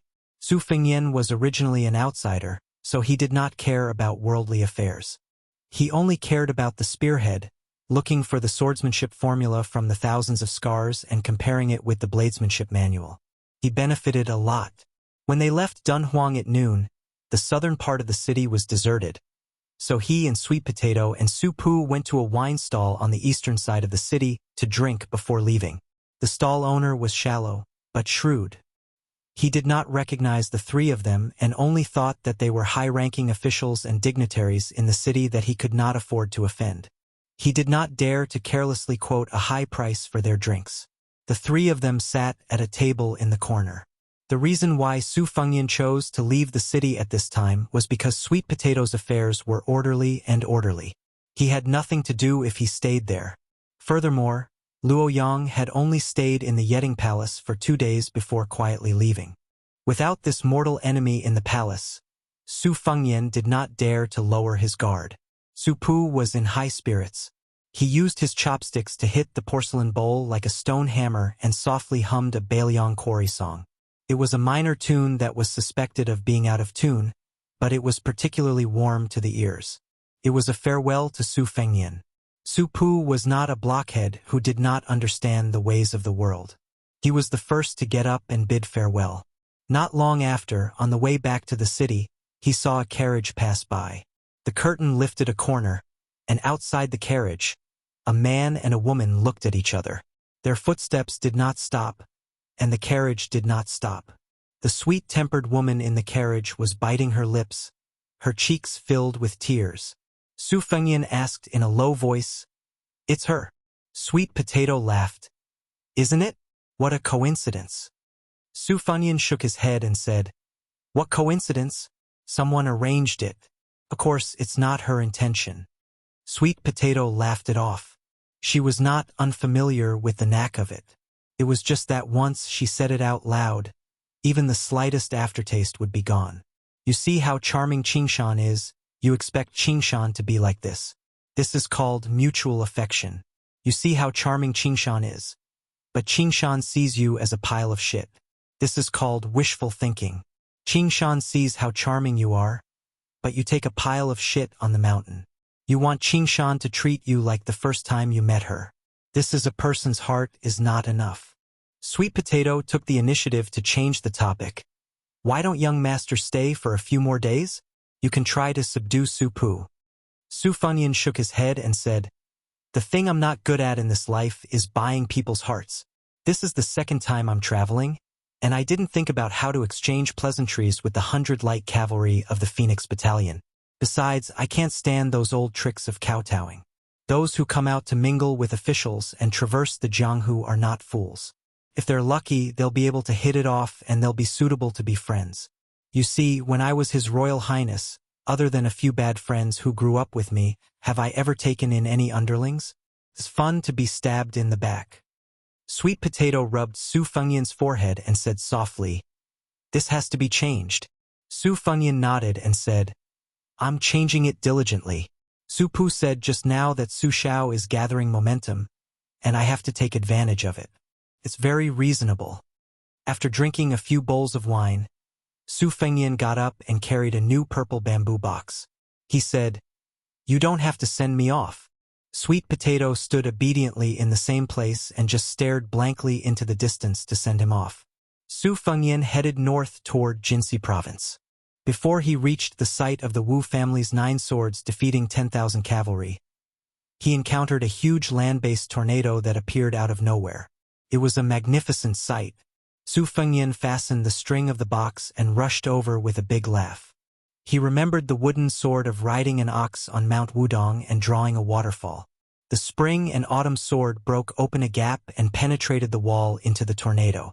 Generally speaking, land-based tornadoes were not as powerful as water-based tornadoes, but they were often mixed with sand and boulders, making them extremely dangerous. The land-based tornado sucked in the soil on a huge scale. After Su Fengyan entered, he had to suffer a lot. It was almost as if he was continuously being played by a blind female zither player. However, Su Fengyan was already mentally prepared. He pulled out the spring and autumn sword and used his sword chi to break apart the boulders. At the same time, he built a mirage of the great yellow courtyard and stepped on it. It was as if he was climbing a tall building, as if he was climbing the 5 sacred mountains. He closed his eyes and focused his mind. He pulled out the sword again and again, rising higher and higher until he was thousands of feet above the ground. Suddenly, the wind stopped and Su Fengyan rushed out.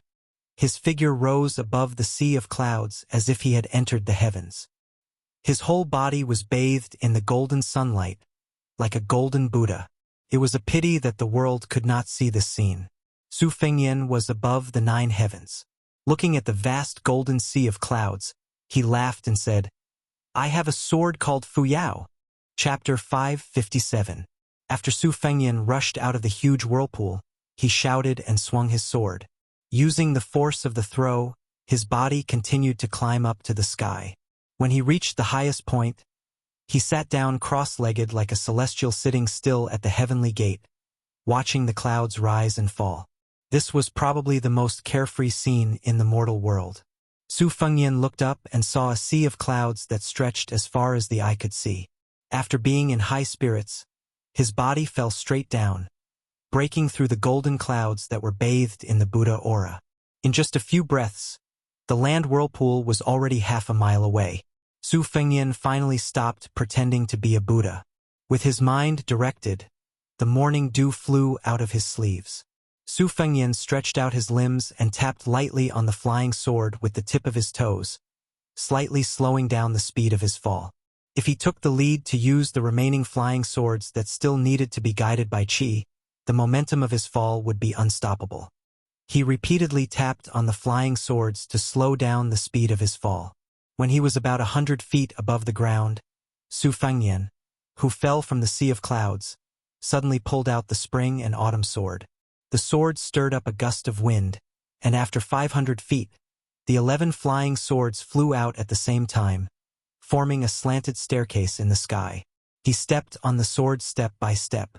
At the same time, the abundant qi of the great yellow courtyard surged throughout his body. His headscarf and sleeves fluttered together, making him look like an immortal.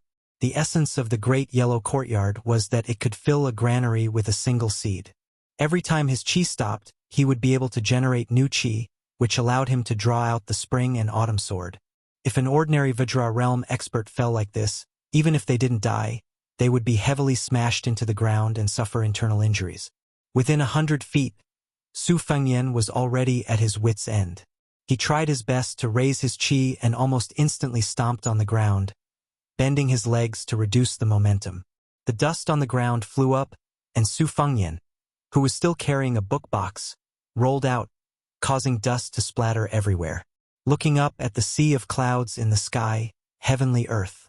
After a few breaths, his qi was full. Su Fengyan took to his heels and rushed toward the land dragon that connected heaven and earth. Like before, he used the spring and autumn sword to split open a crack in the wall. After entering, he still chopped countless boulders with his sword, stepped on the rocks, and floated up. Once again, he rushed out of the dark and dim land dragon's mouth. This time, Su Fengnian did not hover above the sea of clouds like an immortal looking into the distance. He purposely inhaled and exhaled, and his body was sucked into the whirlpool. The spring and autumn sword continuously chopped. This time, he was going against the flow downwards. The devil Luo Yang killed every immortal and Buddha she met. Dong Tai also said that Li Chuangong's way of swordsmanship was like meeting mountains and rivers. Su Fengnian did not believe that he could not chop a rootless land dragon. Although there were flying boulders like flying locusts and arrows, most of them were traceable. As he walked downwards, the boulders rolling on the jade plate became countless swift and fierce hidden weapons. Fortunately, Su Fengnian had personally experienced the dense killing caused by the blind Lady Xue Songguan's zither controlling the raindrops. He walked to the middle of the land dragon with great difficulty. After taking a few breaths, he still felt that he could not withstand it. He gritted his teeth and held on for a while. Finally, he stopped joking around with his life. He turned around and flew out of the mouth of the pot before falling back down.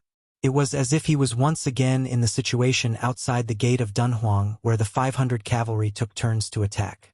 During this time, he was scraped by the debris until he was covered in blood.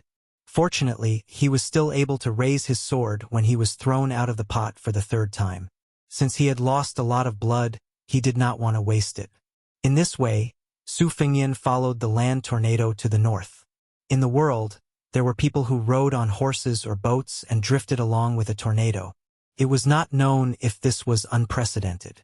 However, after entering Beimang in Flying Fox City, he heard that the Qilin immortal of the Daoda sect had once crossed a reed to reach the 13th peak, and Tuoba, who used the Arctic ice field as a place to temper his body and soul, had once stood on the whale-floating sea.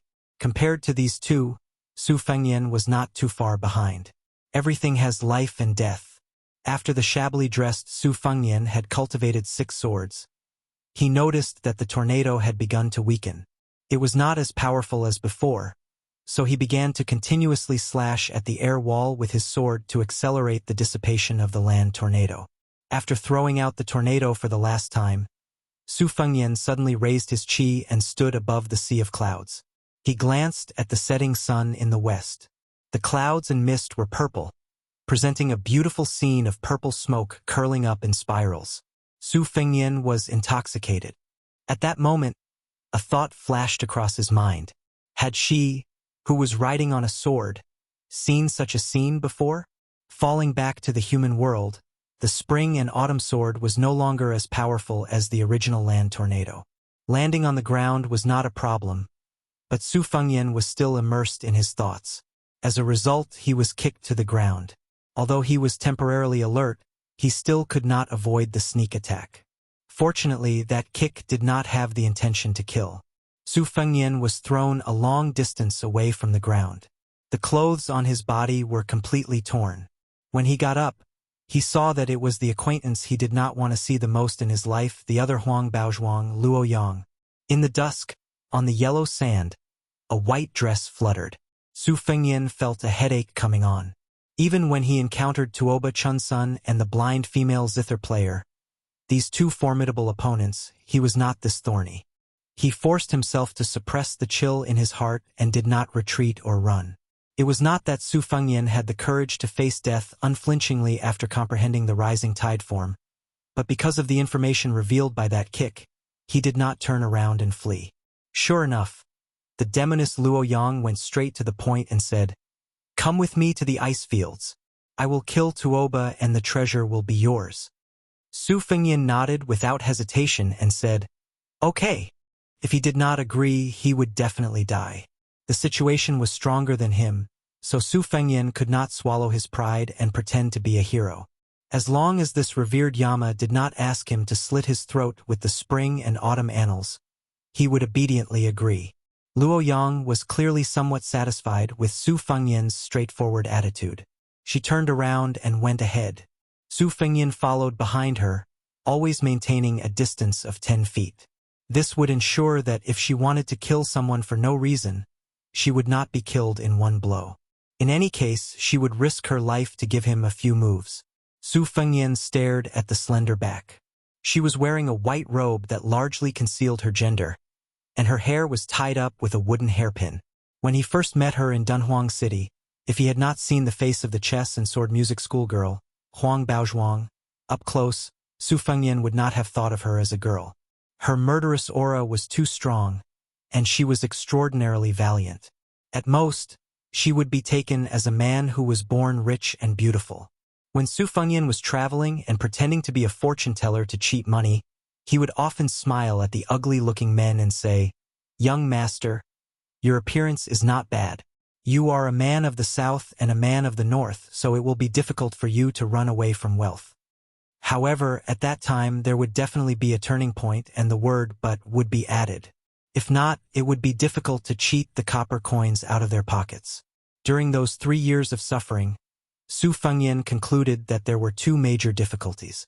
The first was to let the daughter-in-law of another family climb into his bed, and the second was to let the copper coins in other people's pockets fall into his own pocket.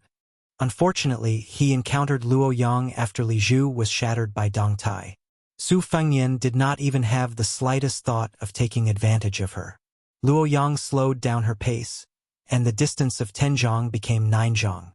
Su Fengyan quietly pulled back to 10 zhang, and when the distance became 9 zhang, Su Fengyan did not make any unnecessary moves, and allowed her to slowly close the distance to 3 zhang. This woman moved from Beimang to the top 10 of the martial ranking, and after defeating Hong Jingyan, she became the 4th in the world. Although she lost to Dong Tai in the 3rd match and stopped at the 4th place, since she had the determination to wrestle with Tuoba, then presumably the battle with Dong Tai that destroyed the city might not have been an all-out battle because she had used her rain sword against Dong Tai's sword. Before this battle, the world knew that the demon Luo Yang killed people like picking up grass, but she had never used a sword. It was easy to imagine that the most frightening thing about Luo Yang was not her high ranking, but her rapid improvement at such a young age. She was clearly walking the same path as Wang Xianji and Tuoba, which was to use battle to nurture battle. With her back to Su Fengyan, Luo Yang said calmly, "You want to go to the site where the Wu swordsmen were buried?" Su Fengyan said softly, "That's right." Luo Yang said calmly, "Then you and I will meet in 20 days at Tai City in the state of Aquarius." With that, she swept away. Chapter 558. Su Fengyan, who had met Luo Yang and had made an agreement with her, felt a heavy weight weighing down on his heart. He stood where he was and looked at the graceful figure disappearing into the distance. With a gloomy expression, he sighed. On the way to the Wu family's 9 swords break 10,000 cavalry, he had already encountered a devil. He was extremely unlucky.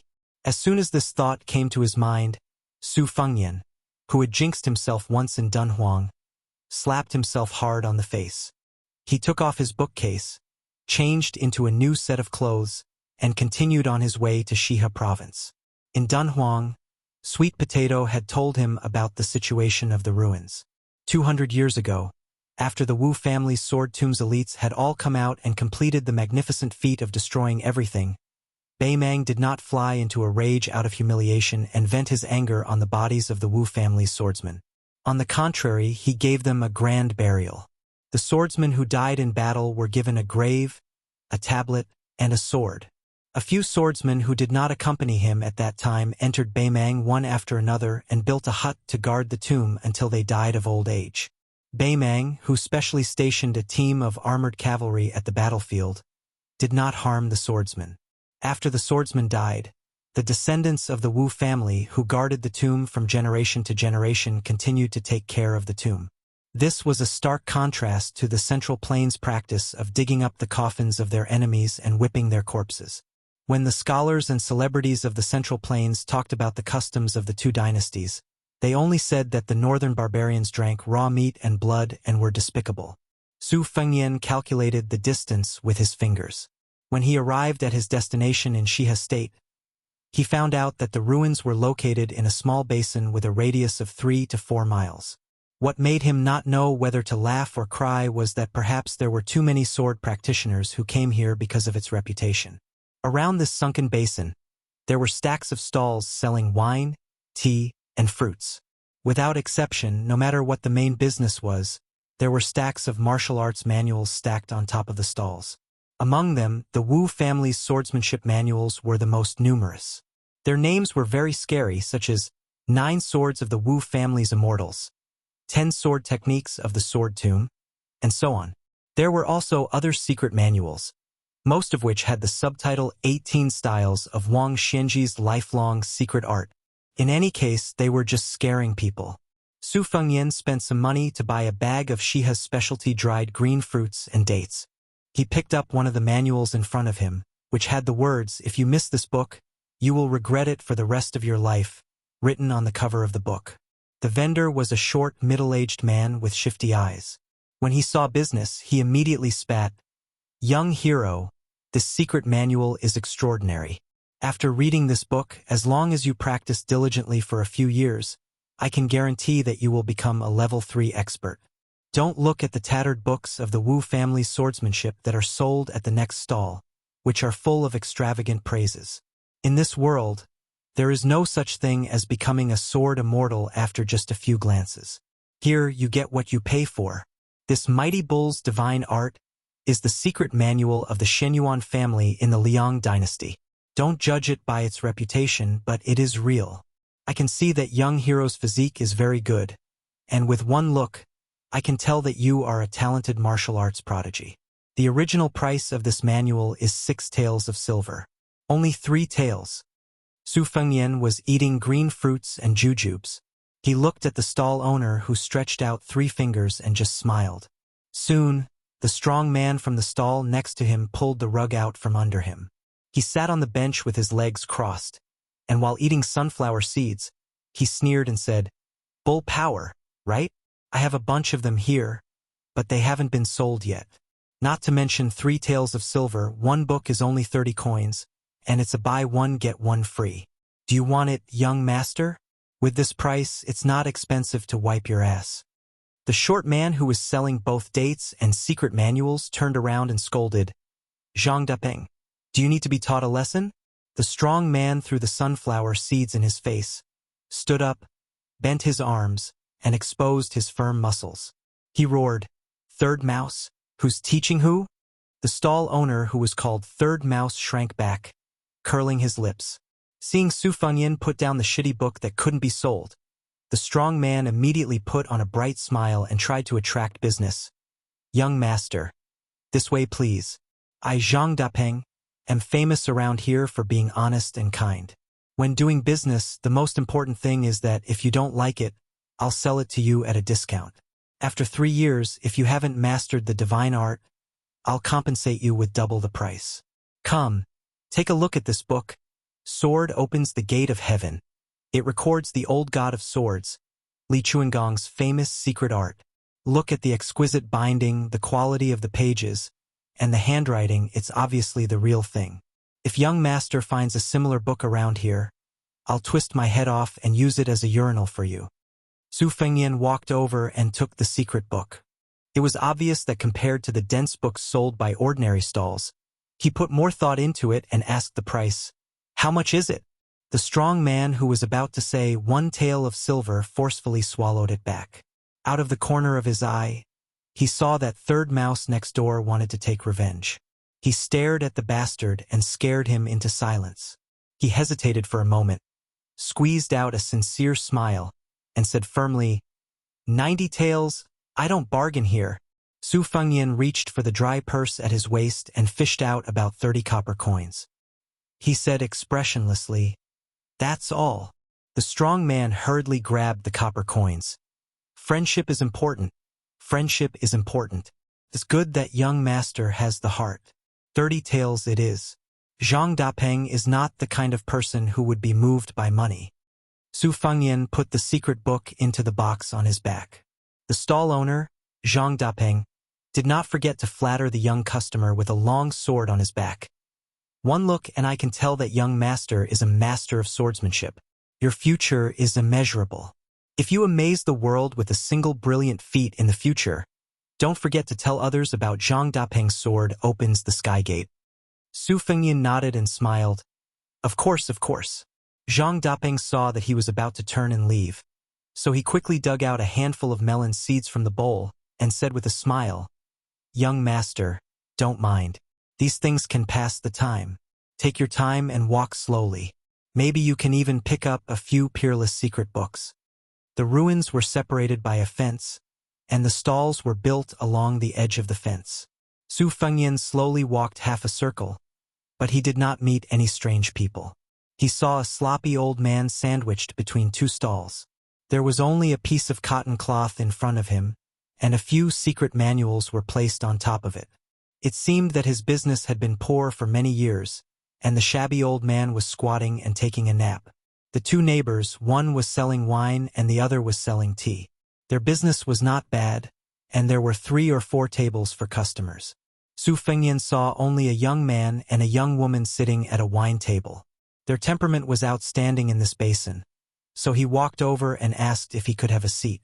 The man in satin clothes frowned and was about to refuse, but the woman with a golden hairpin pressed on the back of his hand and said softly, "Young master, please help yourself." Su Fengyan waved his hand and asked the owner of the tavern about the price of the drinks. There were not many drinks sold in the tavern by the weight and the number of bowls. Naturally, they were all coarse drinks that were not presentable. They could quench one's thirst, but it was difficult to get drunk. Su Fengyan ordered a bowl of white wine under the guise of Apricot Blossom Village. With his back to the young man and woman, he bent over and read a few books that the shabby old man had placed on a shabby cotton cloth. There was nothing special about them. The martial arts manuals that followed the trend were not novel at all. When the arrogant man at the opposite table saw this scene, his eyes became even more disdainful and the corners of his mouth curled up into a mocking smile. The tavern owner brought a bowl of cheap distiller's grains. He kindly kicked the old neighbor and reminded him in a bad mood, "Watch the business." The squatting old man was awakened by the kick. His eyes were cloudy. When he saw a drinker bending over to read the secret manuals, he smiled in a hurry. However, his smile showed that he had no front teeth. The drinking man sneered, and the delicate woman chuckled.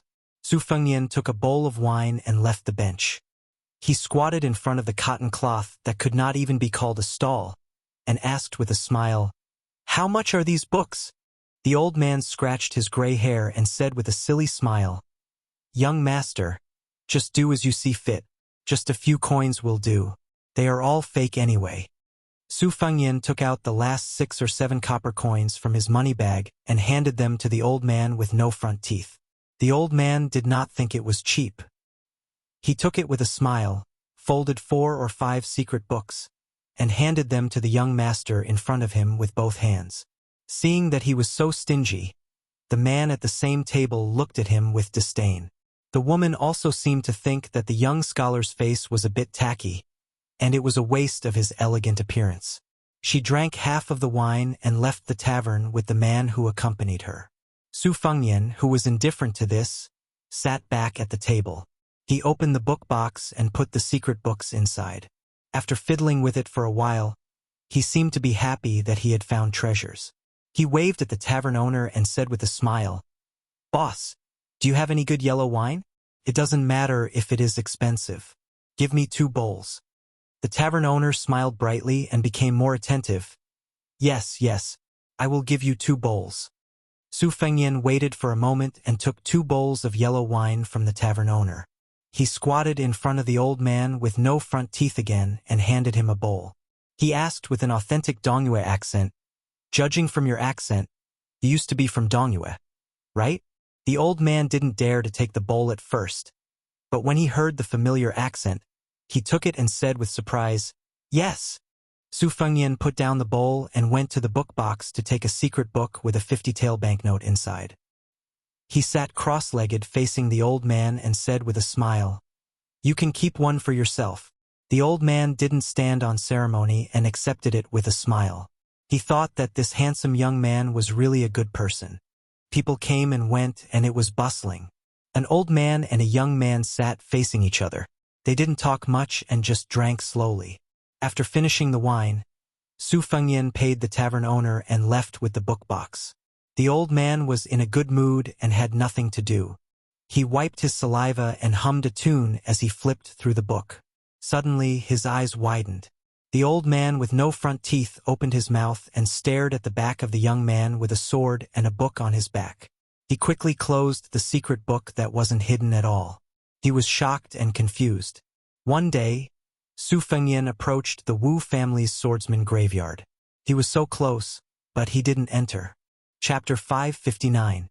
With old Huang and the old man wearing the sheepskin fur coat, these two swordsmen in front of him, it did not matter whether he saw the Wu family ruins or not. Su Fengyan passed by the Wu family ruins but did not enter it. Walking up the northern hillside, he found a group of buildings that were neither donkey nor horse, half temple, half Taoist temple, green and white-robed Taoist priests and red-robed lamas mingled together, each of them soliciting pilgrims. Su Fengyan gnawed on dried green fruit and dates, bypassing the red-mottled outer wall, and stopped at the door to the rear courtyard. There was a bright red Taoist peach talisman hanging above the door. The couplet was written in the characters of the Central Plains. It was rare to see the strong strokes and silver hooks. It was quite a Buddhist style. No matter how lawless you are, seeing this bright mirror hanging high above, ask yourself if you still have the guts. You must know that I can be lenient and forgiving. Put down the butcher's knife and quickly turn around. Su Fengyan crossed the threshold. It was dusk. A group of lamas wearing red robes had finished their evening classes and were sitting on the floor of the corridor outside the main hall, discussing sutras. The older lamas were already 70 or 60 years old. The younger ones were only 7 or 8 years old. They were all wearing red velvet robes. Some of the more lively young lamas simply sat on the railing. They had not been cultivating for a long time, making a string of squeaking noise. The older lamas held the Buddhist prayer beads in front of their chests. Their expressions varied. Some of the debaters were in high spirits, some had knitted brows, while the spectators were either deep in thought or cheerful. Su Fengyan did not approach. He stood quietly in the distance, listening with some difficulty to those Baimangatha debating with each other. The last rays of twilight scattered.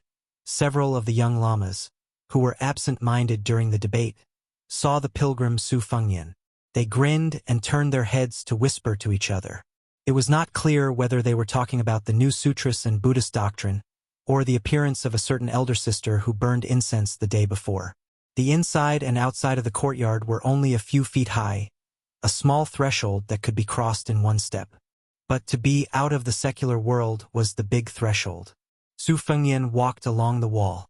Along the way, a middle-aged monk came toward him with a wooden basin in his hand. His expression was calm. He gently saluted with one hand. Su Fengyan returned the salute and went to burn 3 incense sticks outside the main hall to worship the Buddha, the Dharma, and the monks. For some reason, he thought of the impending catastrophe of the 2 dynasties, as well as the dragon tree monks saying that one must have the Buddha's heart even without the Buddha's image and Buddhist scriptures. He sighed with emotion. Could an old monk of the 2 Zen temples withstand it? Su Fengyan shook his shoulders, tightened the belt, and slightly hung the bookcase. He was about to find a way to leave through the main entrance when he saw a familiar man and woman coming out of the hall. They were the diners sitting at the same table at the wine stall. The man wore a silk robe, his face was like jade, and he had an elegant demeanor. Around his waist hung a string of golden chains, which was very popular among the scholars of the Southern Dynasty. The woman was delicate and virtuous, wearing a golden hairpin, and her hair was swaying. She had the appearance of a pretty girl from a humble family, but she had the air of a lady from a noble family. The young, handsome man was talking to his companion about the 32 forms of Buddhism, and conveniently explained the difference between the golden body form of Buddhism and the Vajra realm of first-grade martial artists. His words were profound and simple, and it was obvious that he was familiar with the classical classics of Buddhism. The woman nodded her head gently. Su Fengyan did not want to speed up and overtake the two. His original intention was not to disturb this outstanding man and woman who were only a little bit less than a couple. Unexpectedly, after a while, the man turned his head and glared fiercely at him, as if he felt that Su Fengyan was staring at the woman's graceful figure with ill intentions. However, because of the man's upbringing, he did not say any malicious words. Su Fengyan could only stop and wait until they were far away before he continued forward. With his hearing, he heard the man angrily say, My dynasty's dharma is already at the end of the world, and it should have been completely cleansed. Take these temples for example. If someone obstructs a monk from becoming a monk, even if you are the abbot, you will be cursed to be blind for generations to come. As a result, most of the monks in these temples are heretical liars who rely on Buddhism. If they don't do shady business, they don't understand what dharma is. Buddhism is a pure land, so how can it be pure? They are a bunch of disgraceful things who deserve to be killed. The woman's temperament was gentle. Her way of looking at human affairs seemed to be a lot gentler. She spoke softly. Those lamas debating sutra are all very nice. They don't look like bad people. You deliberately offered them gold and silver, but they were unwilling to touch the money. Instead, they gave you a sutra book. The man's finger flicked the jade bracelet on his waist. Ding dong! Ding dong! He said with a scornful sneer. The general trend is irresistible. 1 or 2 good monks are not enough. The woman dismissed it with a laugh. Although she had her doubts, she did not argue with him. From a distance, Su Fengyan saw them burning incense and praying to heaven in front of a cauldron. In order not to annoy them, he simply sat down on the steps, took down the bookcase, and pretended to take a short break. Because the poor and pedantic old man selling secret manuals was missing his front teeth, Su Fengyan could not help but think of old Huang of Western Shu. It happened that it was this old swordsman, who was the most unreasonable swordsman, who taught Su Fengyan the most simple truth. This was probably the reason why the truth was always in a plain and quiet place. He remembered that on the way back to Bailiang, after he parted with Wenhua before he met White Fox, the two of them were no longer in a difficult situation like they were in the past. They were still in a difficult situation, but after they became familiar with the rules, they also became familiar with the way. Even without old Huang's help, Su Fengyan could still steal chickens, touch dogs, roast sweet potatoes, and weave straw sandals on his own. He would not starve to death, nor would he freeze to death. At that time, by chance, he saw a murder case caused by a fight over secret manuals from a distance. The secret manuals were very common. They could not even be called third-rate, but they still lost 5 or 6 lives. Old Huang, I didn't know that secret manuals are so popular in Jianghu. My Tide Listening Pavilion has several tens of thousands of copies. Why don't we sell them all at a low price? Just treat it as a good thing, okay? Won't the whole Jianghu be deeply grateful to me? How many young and beautiful heroines will secretly throw flirtatious glances at me? Just thinking about it makes me feel good. Chapter 560. Young master, you can't do that. Others don't know, but if I, old Huang, heard that there were secret manuals for free when I was young, I would also have to abandon my martial arts. In the end, not many people in Jianghu would be willing to practice martial arts. Old Huang, other than raising horses, what else can you do? Besides, you don't even know how to read.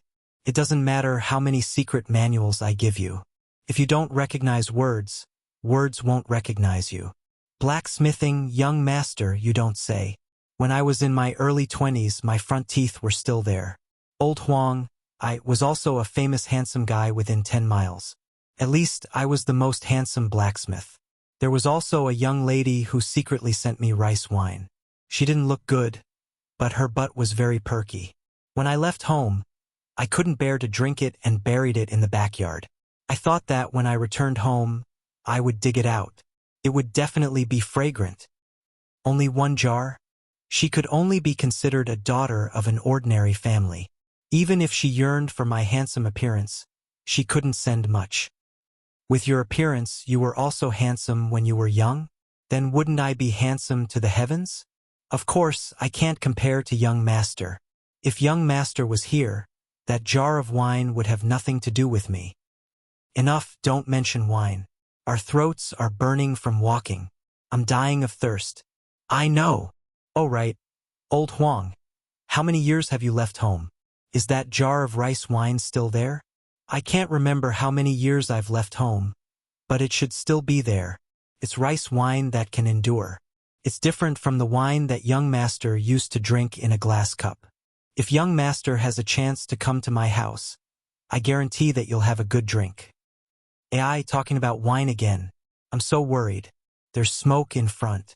Let's go and ask for some water. As usual, the one who opens the door is a man. If it's a woman, I'll do it. Yes. Alright, old Huang, you only have that jar of wine left. Are you really willing to share half of it with me? Why wouldn't I be willing? If young master thinks it's good, I'll give it all to him. If it were me, I definitely wouldn't be willing. At most, I'll share half with you. Young master is an honest person. I like it. Go, go, go, if you're a pretty girl, I'll like you. Sigh. It's a pity that I haven't married yet. If only I had a daughter. It's up to you. I don't like it either. Old Huang, don't even think about it. Don't look at me like that. That time, he had bumped into a woman who had gone out to work.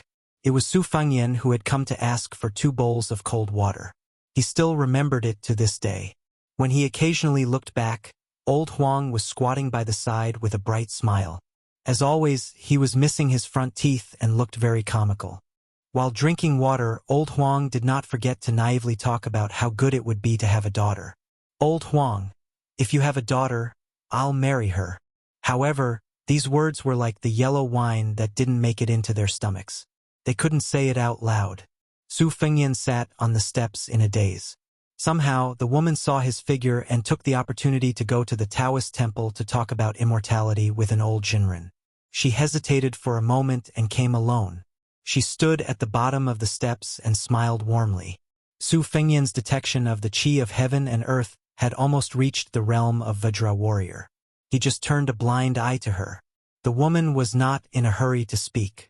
She seemed to be thinking about how to phrase it. After all, it was somewhat unreasonable for a woman to strike up a conversation with a man. Especially for the descendants of the Southern Dynasty, most of the Central Plains customs had been passed down.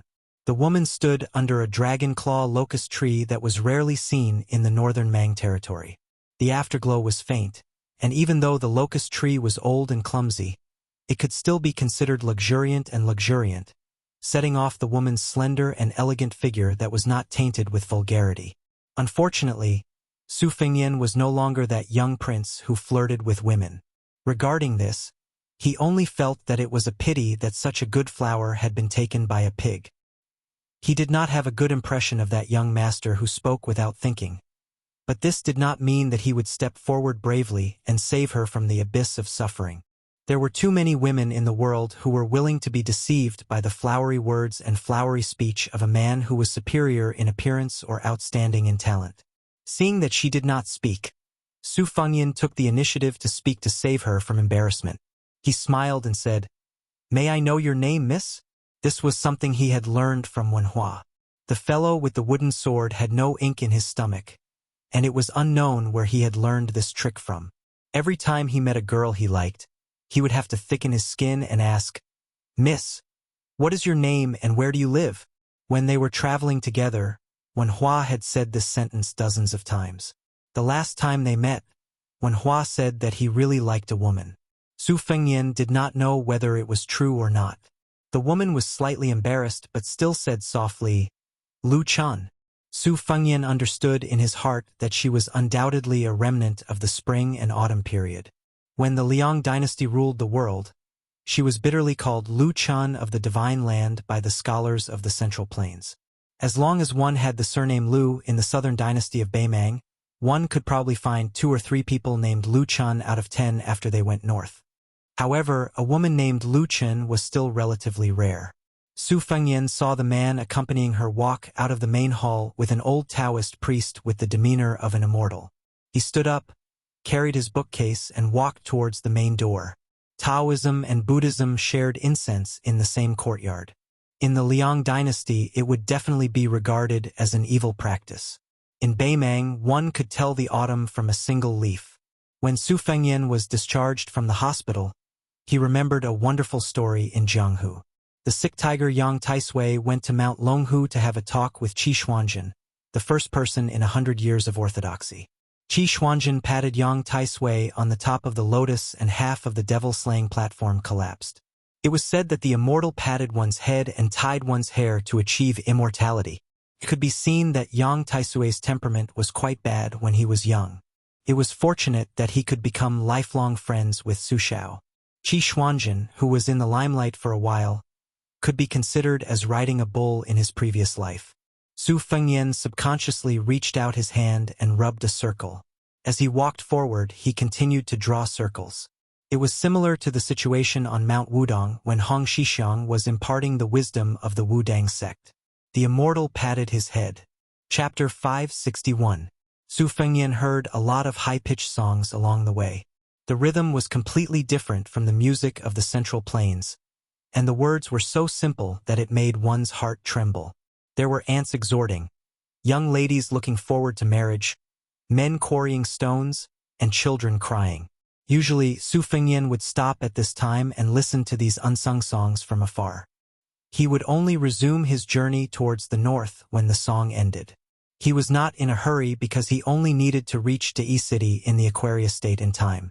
The earlier he got there, the earlier he would encounter the devil Luo Yang, and the more trouble it would cause. Along the way, Su Fengyan walked on a rough post route. Half a day later, he even met the young man and woman who were traveling on horseback. After leaving the Wu family ruins, they had changed into clean and neat clothes. The man with the saber became more and more elegant, and the woman with the sword also became more and more valiant. Su Fengyan had entered the northern Mang and had already broken through that fine line. He had stepped into the initial stage of Vajra realm that the people of Jianghu yearned for even in their dreams.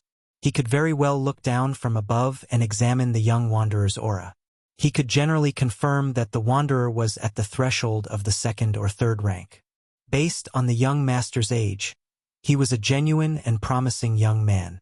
Even if he encountered a group of 50 elite horse bandits, he would still be able to protect himself. Presumably, this was also the reason why he dared to leisurely travel the Lust Plateau with a woman. Although the northern Mang was chaotic, it wasn't to the point where anyone would leave a trail of corpses. From Su Fengyan's point of view, Beimang was becoming more and more like the spring and autumn period. Scholars gradually rose to power, and after there were more rules, not everyone had the right to run wild. When traveling north, if he did not draw the spring and autumn sword chi and roll the dragon wall, then he would use his bare hands to caress the roof.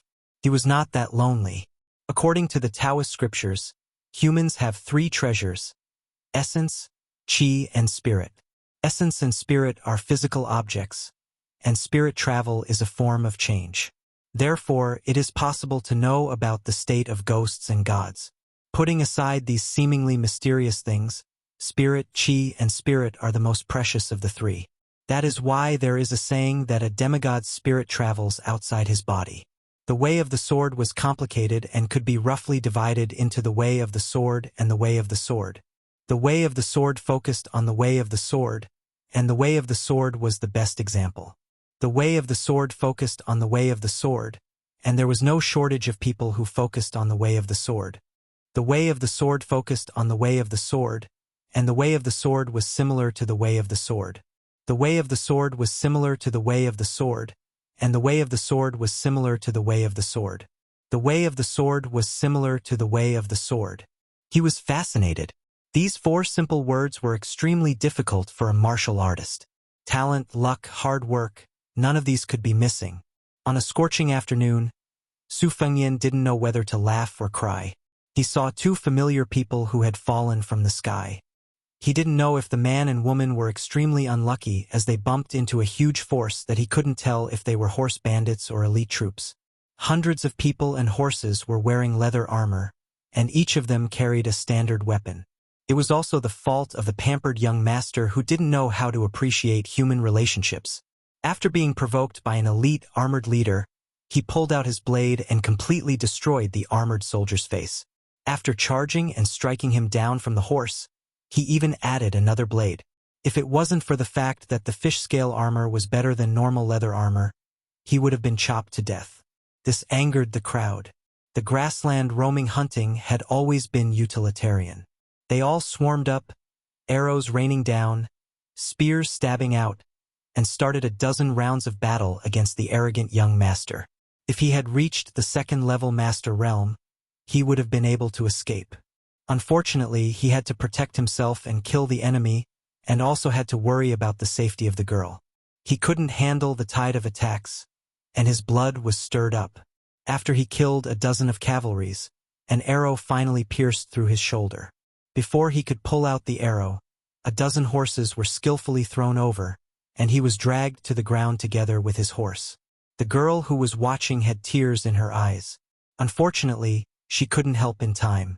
After she was distracted, she was also knocked off the horse by a strong leader with a long spear. This half-soldier, half-bandit guy still had some strength left in his hands, otherwise he might have been stabbed in the heart. Of course, after that, the girl's fate was destined to be worse than being killed in one shot. She was also hit off the horse by a strong leader with a long spear. She was a half-soldier and half-bandit guy who still had some strength left. Otherwise, she might have been stabbed in the heart. Of course, after that, the girl's fate was destined to be better than being killed in one shot. The successful leader laughed wildly and showed off his exquisite equestrian skills. He bent his horse and reached out his arm to hug the weak woman who had no strength to struggle. He held a spear in one hand and choked her neck with the other. He pulled the reins and deliberately stopped the horse to turn around, showing off his power to the red-faced young master on the ground. Su Fengyan squatted on a slope and chewed on a dried green fruit. He watched the battle from the beginning to the end with a great disparity in numbers. He felt sorry for the handsome young master of the Southern dynasty. It was obvious that he was a fledgling who had not experienced much killing. Originally, with his fighting skills and strong combat power, he could have protected her and escaped far away. Even if they could not escape the pursuit, as long as they were not completely surrounded, there would be much room for maneuver. When the Jianghu warriors fought against the enemy's armored soldiers, many of the so-called hundreds or even thousands of people could fight against them. It was rare to see someone like Li Chungang who did not retreat at all. Most of them fought as they retreated. Under the premise that there were only a few mortal enemies, they would wear each other out. Such a battle would still be recognized by the Jianghu. Su Fengyan speculated that this Gong son of a noble family had probably heard too many heart-wrenching legends of the seniors and had become a one-track mind. That was why he was exhausted by the not-so-brilliant method of the 100-man cavalry. Su Fengyan's eyesight was not bad now, and he could tell that the man's moves and routines were all brilliant and ingenious. On the chessboard, he had many new routines that had never been spread before. Even some of the widely spread old-fashioned moves could be changed in his hands. It was obvious that this man either had the guidance of a famous teacher, or he had an extraordinary foundation. He would have a great chance of winning if he were to fight against someone of the same level. However, in the real Jianghu, it was more common to beat an old master to death with random fists. Brutal ganging up was better than a hero. Jianghu was a bloody job where one's head was tied to one's belt. Who would allow you to move step by step as if you were playing chess? You would have long thrown away the chessboard and punched the bridge of your nose. Su Fengyan arched his back like a leopard and tried his best to hide. He stopped near a small hill 100 steps away and saw the leader throw the woman in his arms off the horse. He jumped off the horse and kicked her in the chest. The woman, who only practiced martial arts as a way to maintain her health, almost fainted on the spot. She curled up and gasped for breath like a pitiful black fish that had been thrown ashore. Her face was pale. The leader squatted down and grabbed a large strand of the woman's hair. He shook it and looked at the extravagantly dressed foreign young master, who did not know what was good for him. The latter was already wrapped up like a rice dumpling by the horse's rope, and there were even a few chains tied to his limbs. He was held up in the air by the 4 groups of people.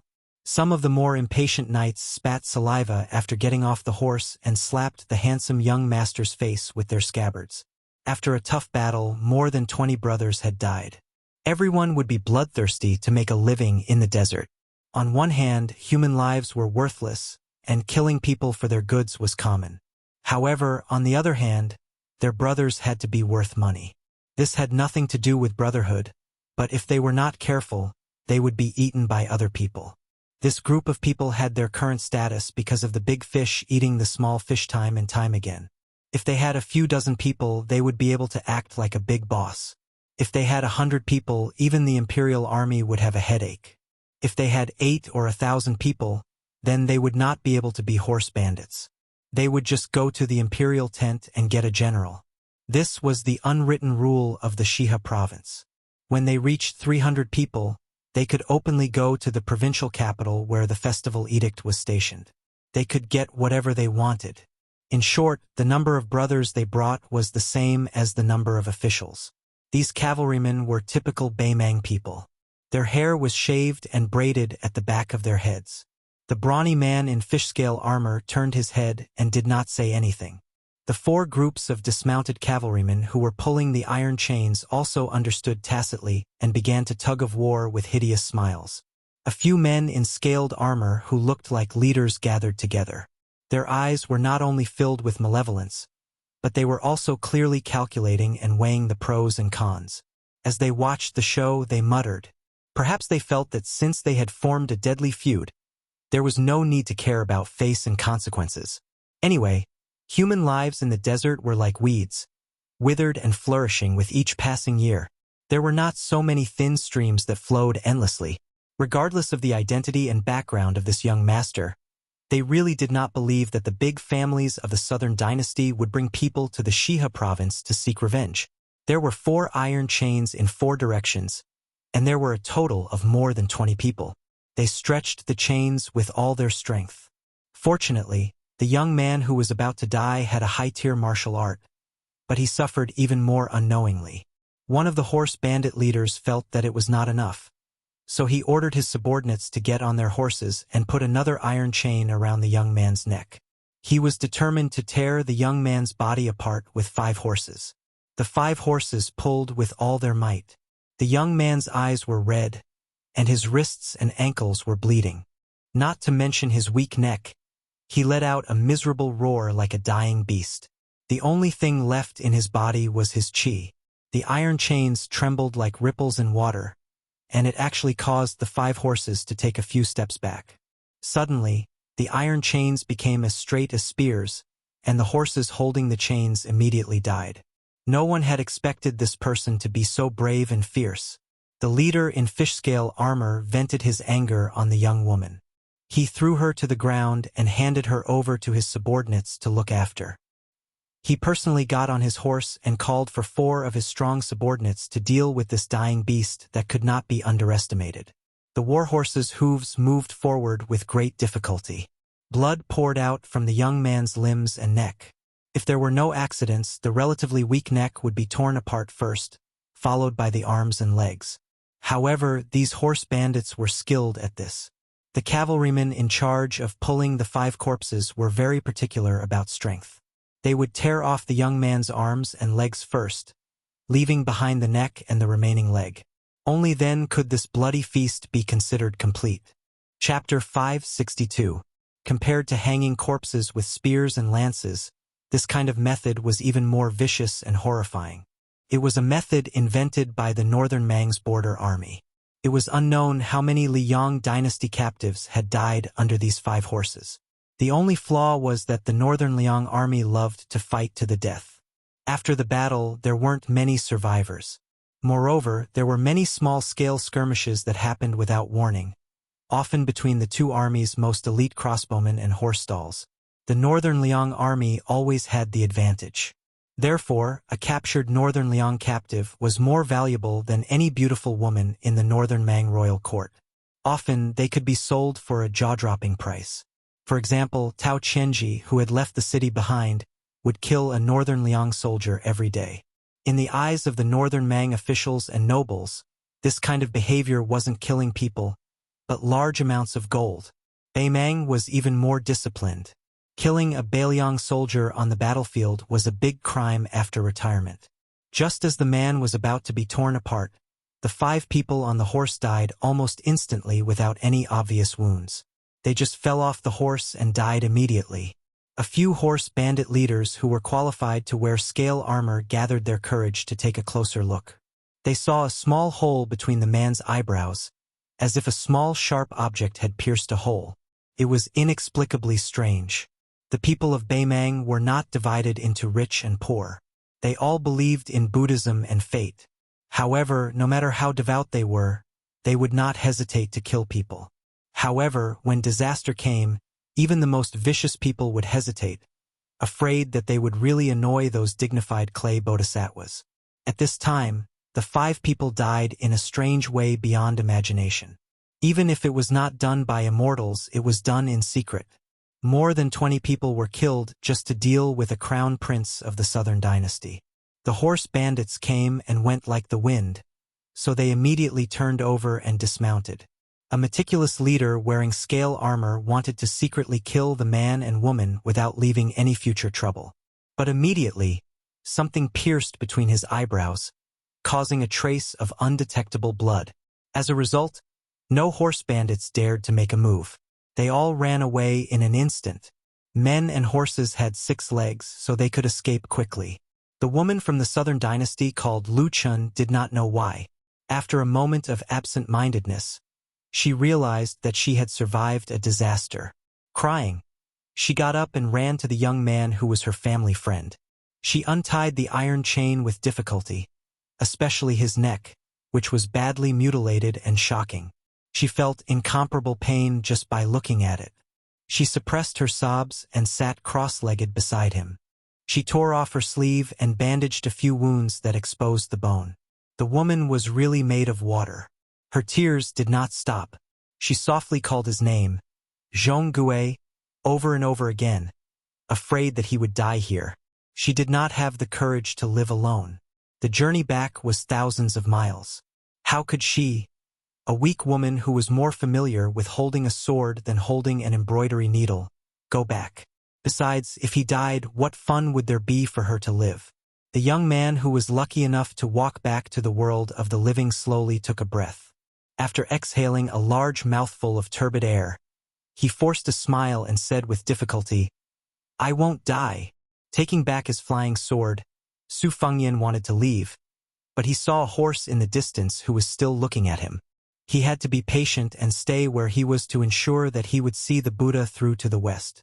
Once again, he rode his sword out of his sleeve and assassinated the unlucky horse gang. He leaned close to the ground and listened. The horse gang finally accepted their fate and fled. Su Fengyan quietly stood up, carrying his bookcase, and was about to walk away. He took it as a chance encounter and was doing a chivalrous deed for once. He did not expect the woman to repay him with her body, nor did he expect the young man from the aristocratic family to bow down to him. This kind of brotherly relationship was too pretentious to bear any scrutiny. Digging around, he took out the last few dates and threw them into his mouth. He saw the swordsman who could no longer stand up fall to the ground with the woman's help, bleeding profusely. However, the woman was not skilled in treating external injuries, so she was helpless and could only choke with sobs. The man with a bright future naturally did not want to die in the wilderness. It was just that no one could help him. He sat on the ground, his face as ferocious as an evil spirit. It was unknown whether it was caused by the pain or the sadness of his past. The woman looked even more heartbroken and guilty. She regretted that on the way back, he had tried to sleep in the same bed several times, but she refused because of her modesty. If she had known this would happen, she would have given him her virginity.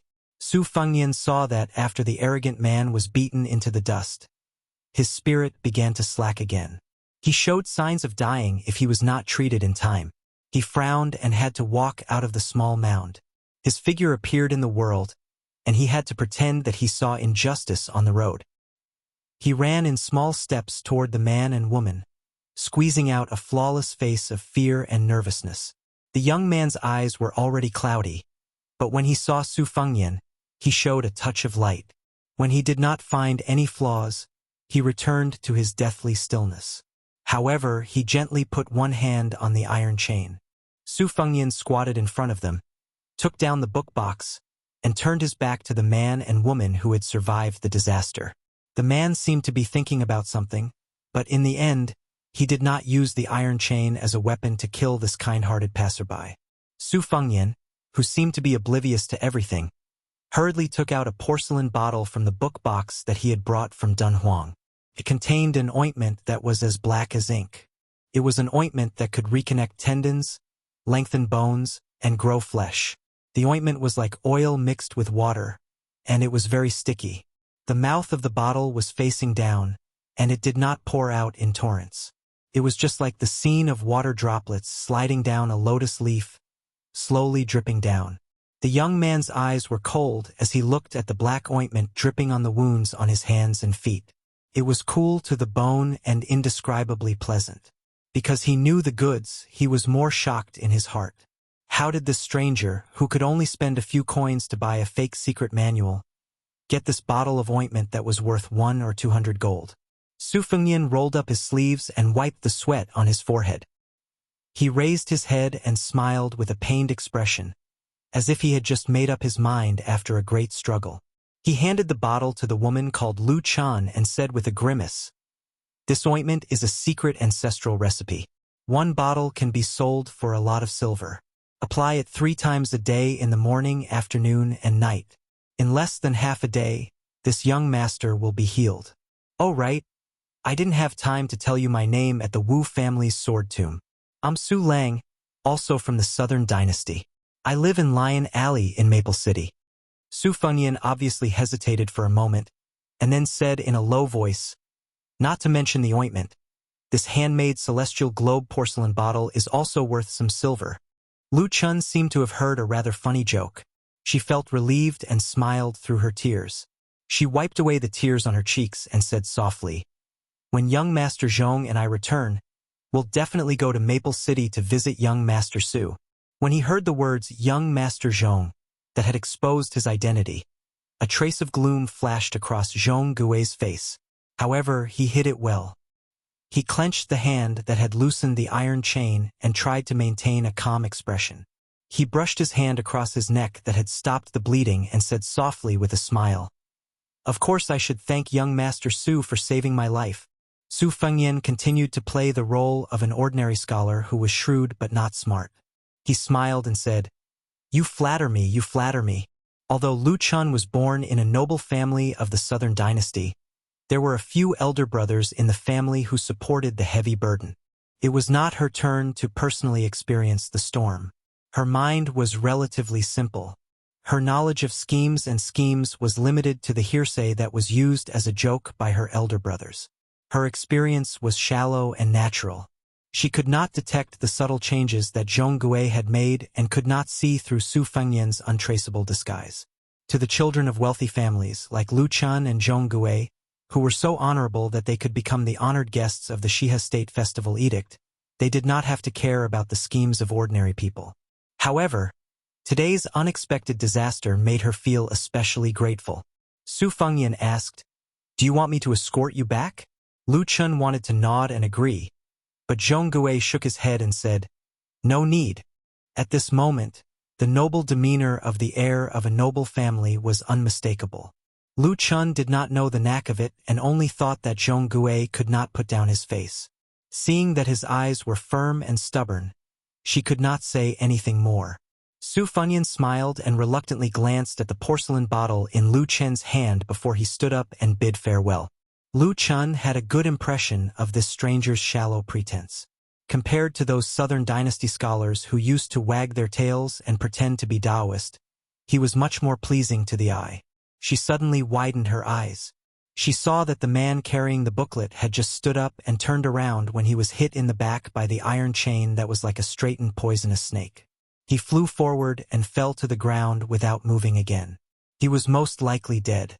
She turned her head and looked at Zhong Gui blankly, her eyes full of horror. Zhong Gui said coldly, "You can see that I am in dire straits. As for him, he does not have the fortune." Chapter 563. Lu Chen covered her mouth and was about to cry. Zhong Gui seemed to feel that her tone was too stiff and cold, so she changed her tone to a softer one. Ignoring the blood spurting from her neck due to the accumulation of power, she said gently, "This Su Lang, of all times, appeared when you and I were in trouble. He is most likely a bandit who is in cahoots with the horse gang and has the intention of casting a long line to catch a big fish. Miss Lu, you are inexperienced and don't know the dangers of Jianghu. Most of these desperados are extremely cunning and their skills are not inferior to the foxes in the officialdom. To say the least, we would rather kill by mistake than let him go by mistake." Zhong Gui saw that she still had lingering fear. Her limpid eyes were filled with sorrow and a trace of wariness. She said softly, "If I die here, what will you do?" "I don't want to die." Even if I die, I have to send you home." Lu Chen's tears suddenly flowed out of her eyes, and she threw herself into Zhong Gui's arms. She was no longer as worried about the life and death of Su Lang as she was when she first met him. Between life and death, they shared trials and tribulations together. Women who were used to a rich and leisurely life might not like to help each other in difficult times. However, how many people could withstand such a scene and such words engraved in their hearts by Zhong Gui? Just a few words were already far more effective than the sweet nothings that could be said in a peaceful and stable time. Zhong Gui hugged her delicate body and sneered, her eyes indifferent. Obviously, this descendant of the Zhong family who repaid kindness with enmity was good at martial arts. His ability to pick flowers was also profound. However, this warm scene was interrupted by a few coughs. For the first time since meeting Su Lang, Zhong Gui showed fear. Su Fengnian stood up and patted his sleeves, murmuring, "It's tiring to be a good person. No wonder there are so many devils in Beimang." Seeing the expressionless man carrying a box and a sword walking over, Zhong Gui forced a smile and said guiltily, "Young Master Su, please don't be offended. It's my fault for acting so abruptly. It's just that Zhong Gui's identity is sensitive and I can't let my guard down when I travel outside." Zhong Gui saw that the person was calm and did not even have a mocking expression. He knew that something was wrong and hurriedly tried to make up for it. "My name is Zhong Gui, a descendant of the Zhong family of the Southern Dynasty. I can make up for it and give young Master Su a great fortune. Young Master, your skills are outstanding. With the support of my Zhong family, you will definitely have a meteoric rise." As he spoke, Zhong Gui grabbed the iron chain with one hand. He wouldn't shed tears until he saw the coffin. Su Fengnian finally rewarded him with a smile. "Come, let's see if you can kill me again." At this moment, Zhong Gui could neither make a move nor let go. Ever since he was born, this kind of shame and resentment was unbearable. It was only slightly better than being dragged by 5 horses just now. Zhong Gui was lucky to return to the world of the living from the netherworld while Lu Chen fell from the world of the living to the netherworld. She sat aside blankly, her heart cold as if it had fallen into an ice cellar. Su Fengnian drew a circle with one hand and slapped it on Zhong Gui's head. Zhong Gui sank into the ground and his head and limbs exploded at the same time. It was as if someone had smashed him into a meat patty with a sledgehammer.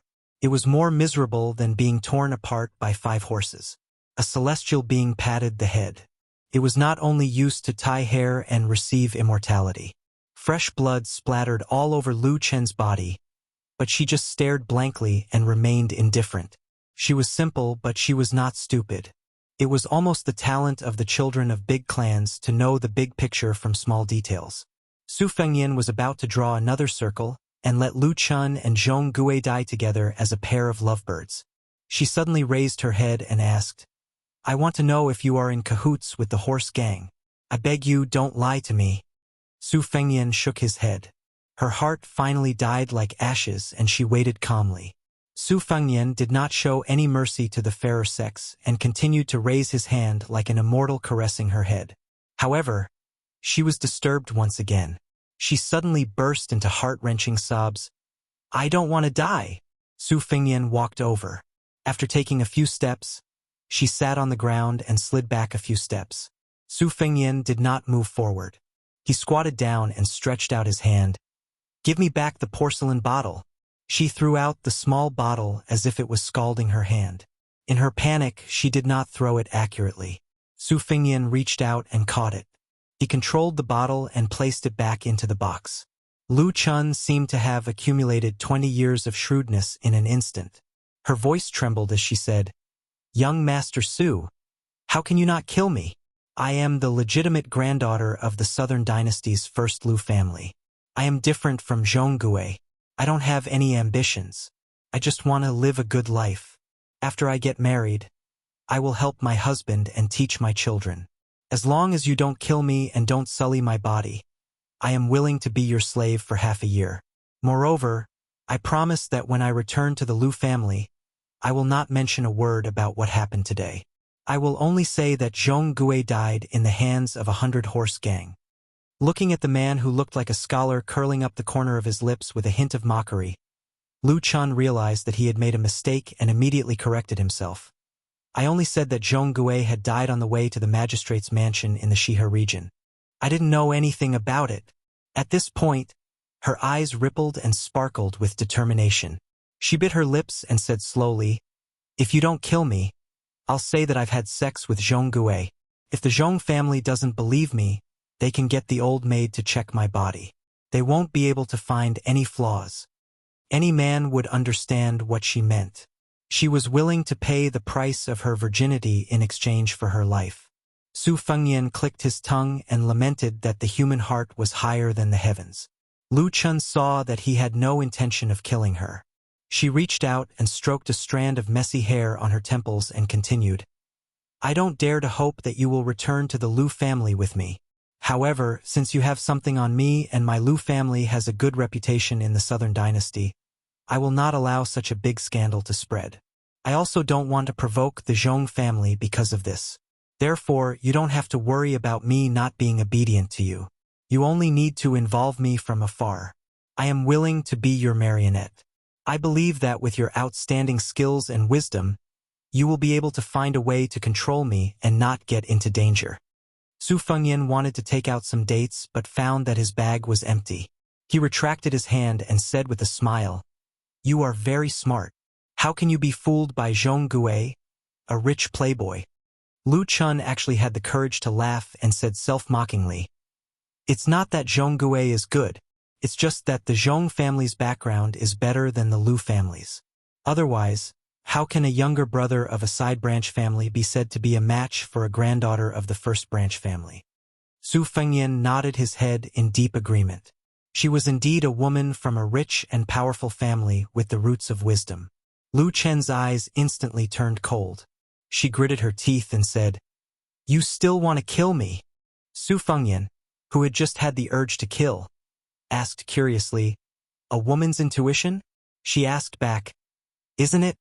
Without waiting for Su Fengyan to make a move, Lu Chun stood up and charged at him like a madwoman. She was seeking her own death.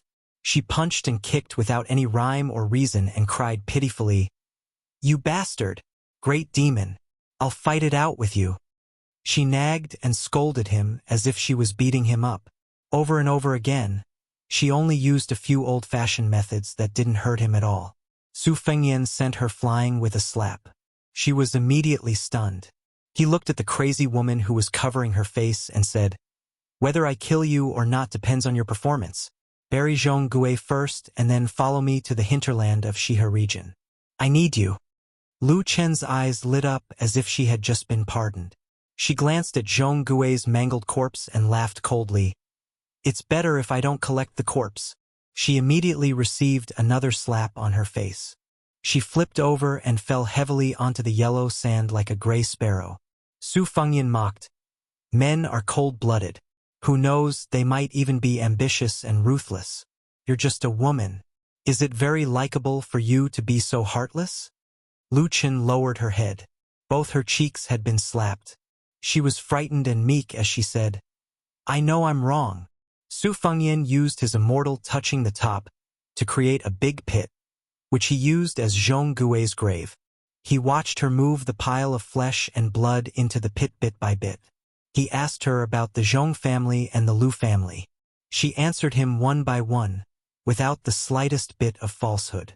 She asked carefully in between, "Was it young master who killed those horse gang?" Su Fengyan didn't say anything. He just patiently watched her pick up the soil and cover it up. After filling it up, she didn't forget to jump and step on it to make it less obvious. After she calmed down, she tilted her head and asked, Zhong Gui, young master, do you think a cassia tree will grow here in the future?" Su Fengyan scolded, "You're sick in the head." The woman covered in blood curtsied and curtsied charmingly. She smiled and said, "Please save me, young master." Su Fengyan twitched the corner of his mouth. "You're really sick in the head. You've lost your mind. There's no saving you." The woman stood alone on the grave. Her smiling face was sad but beautiful.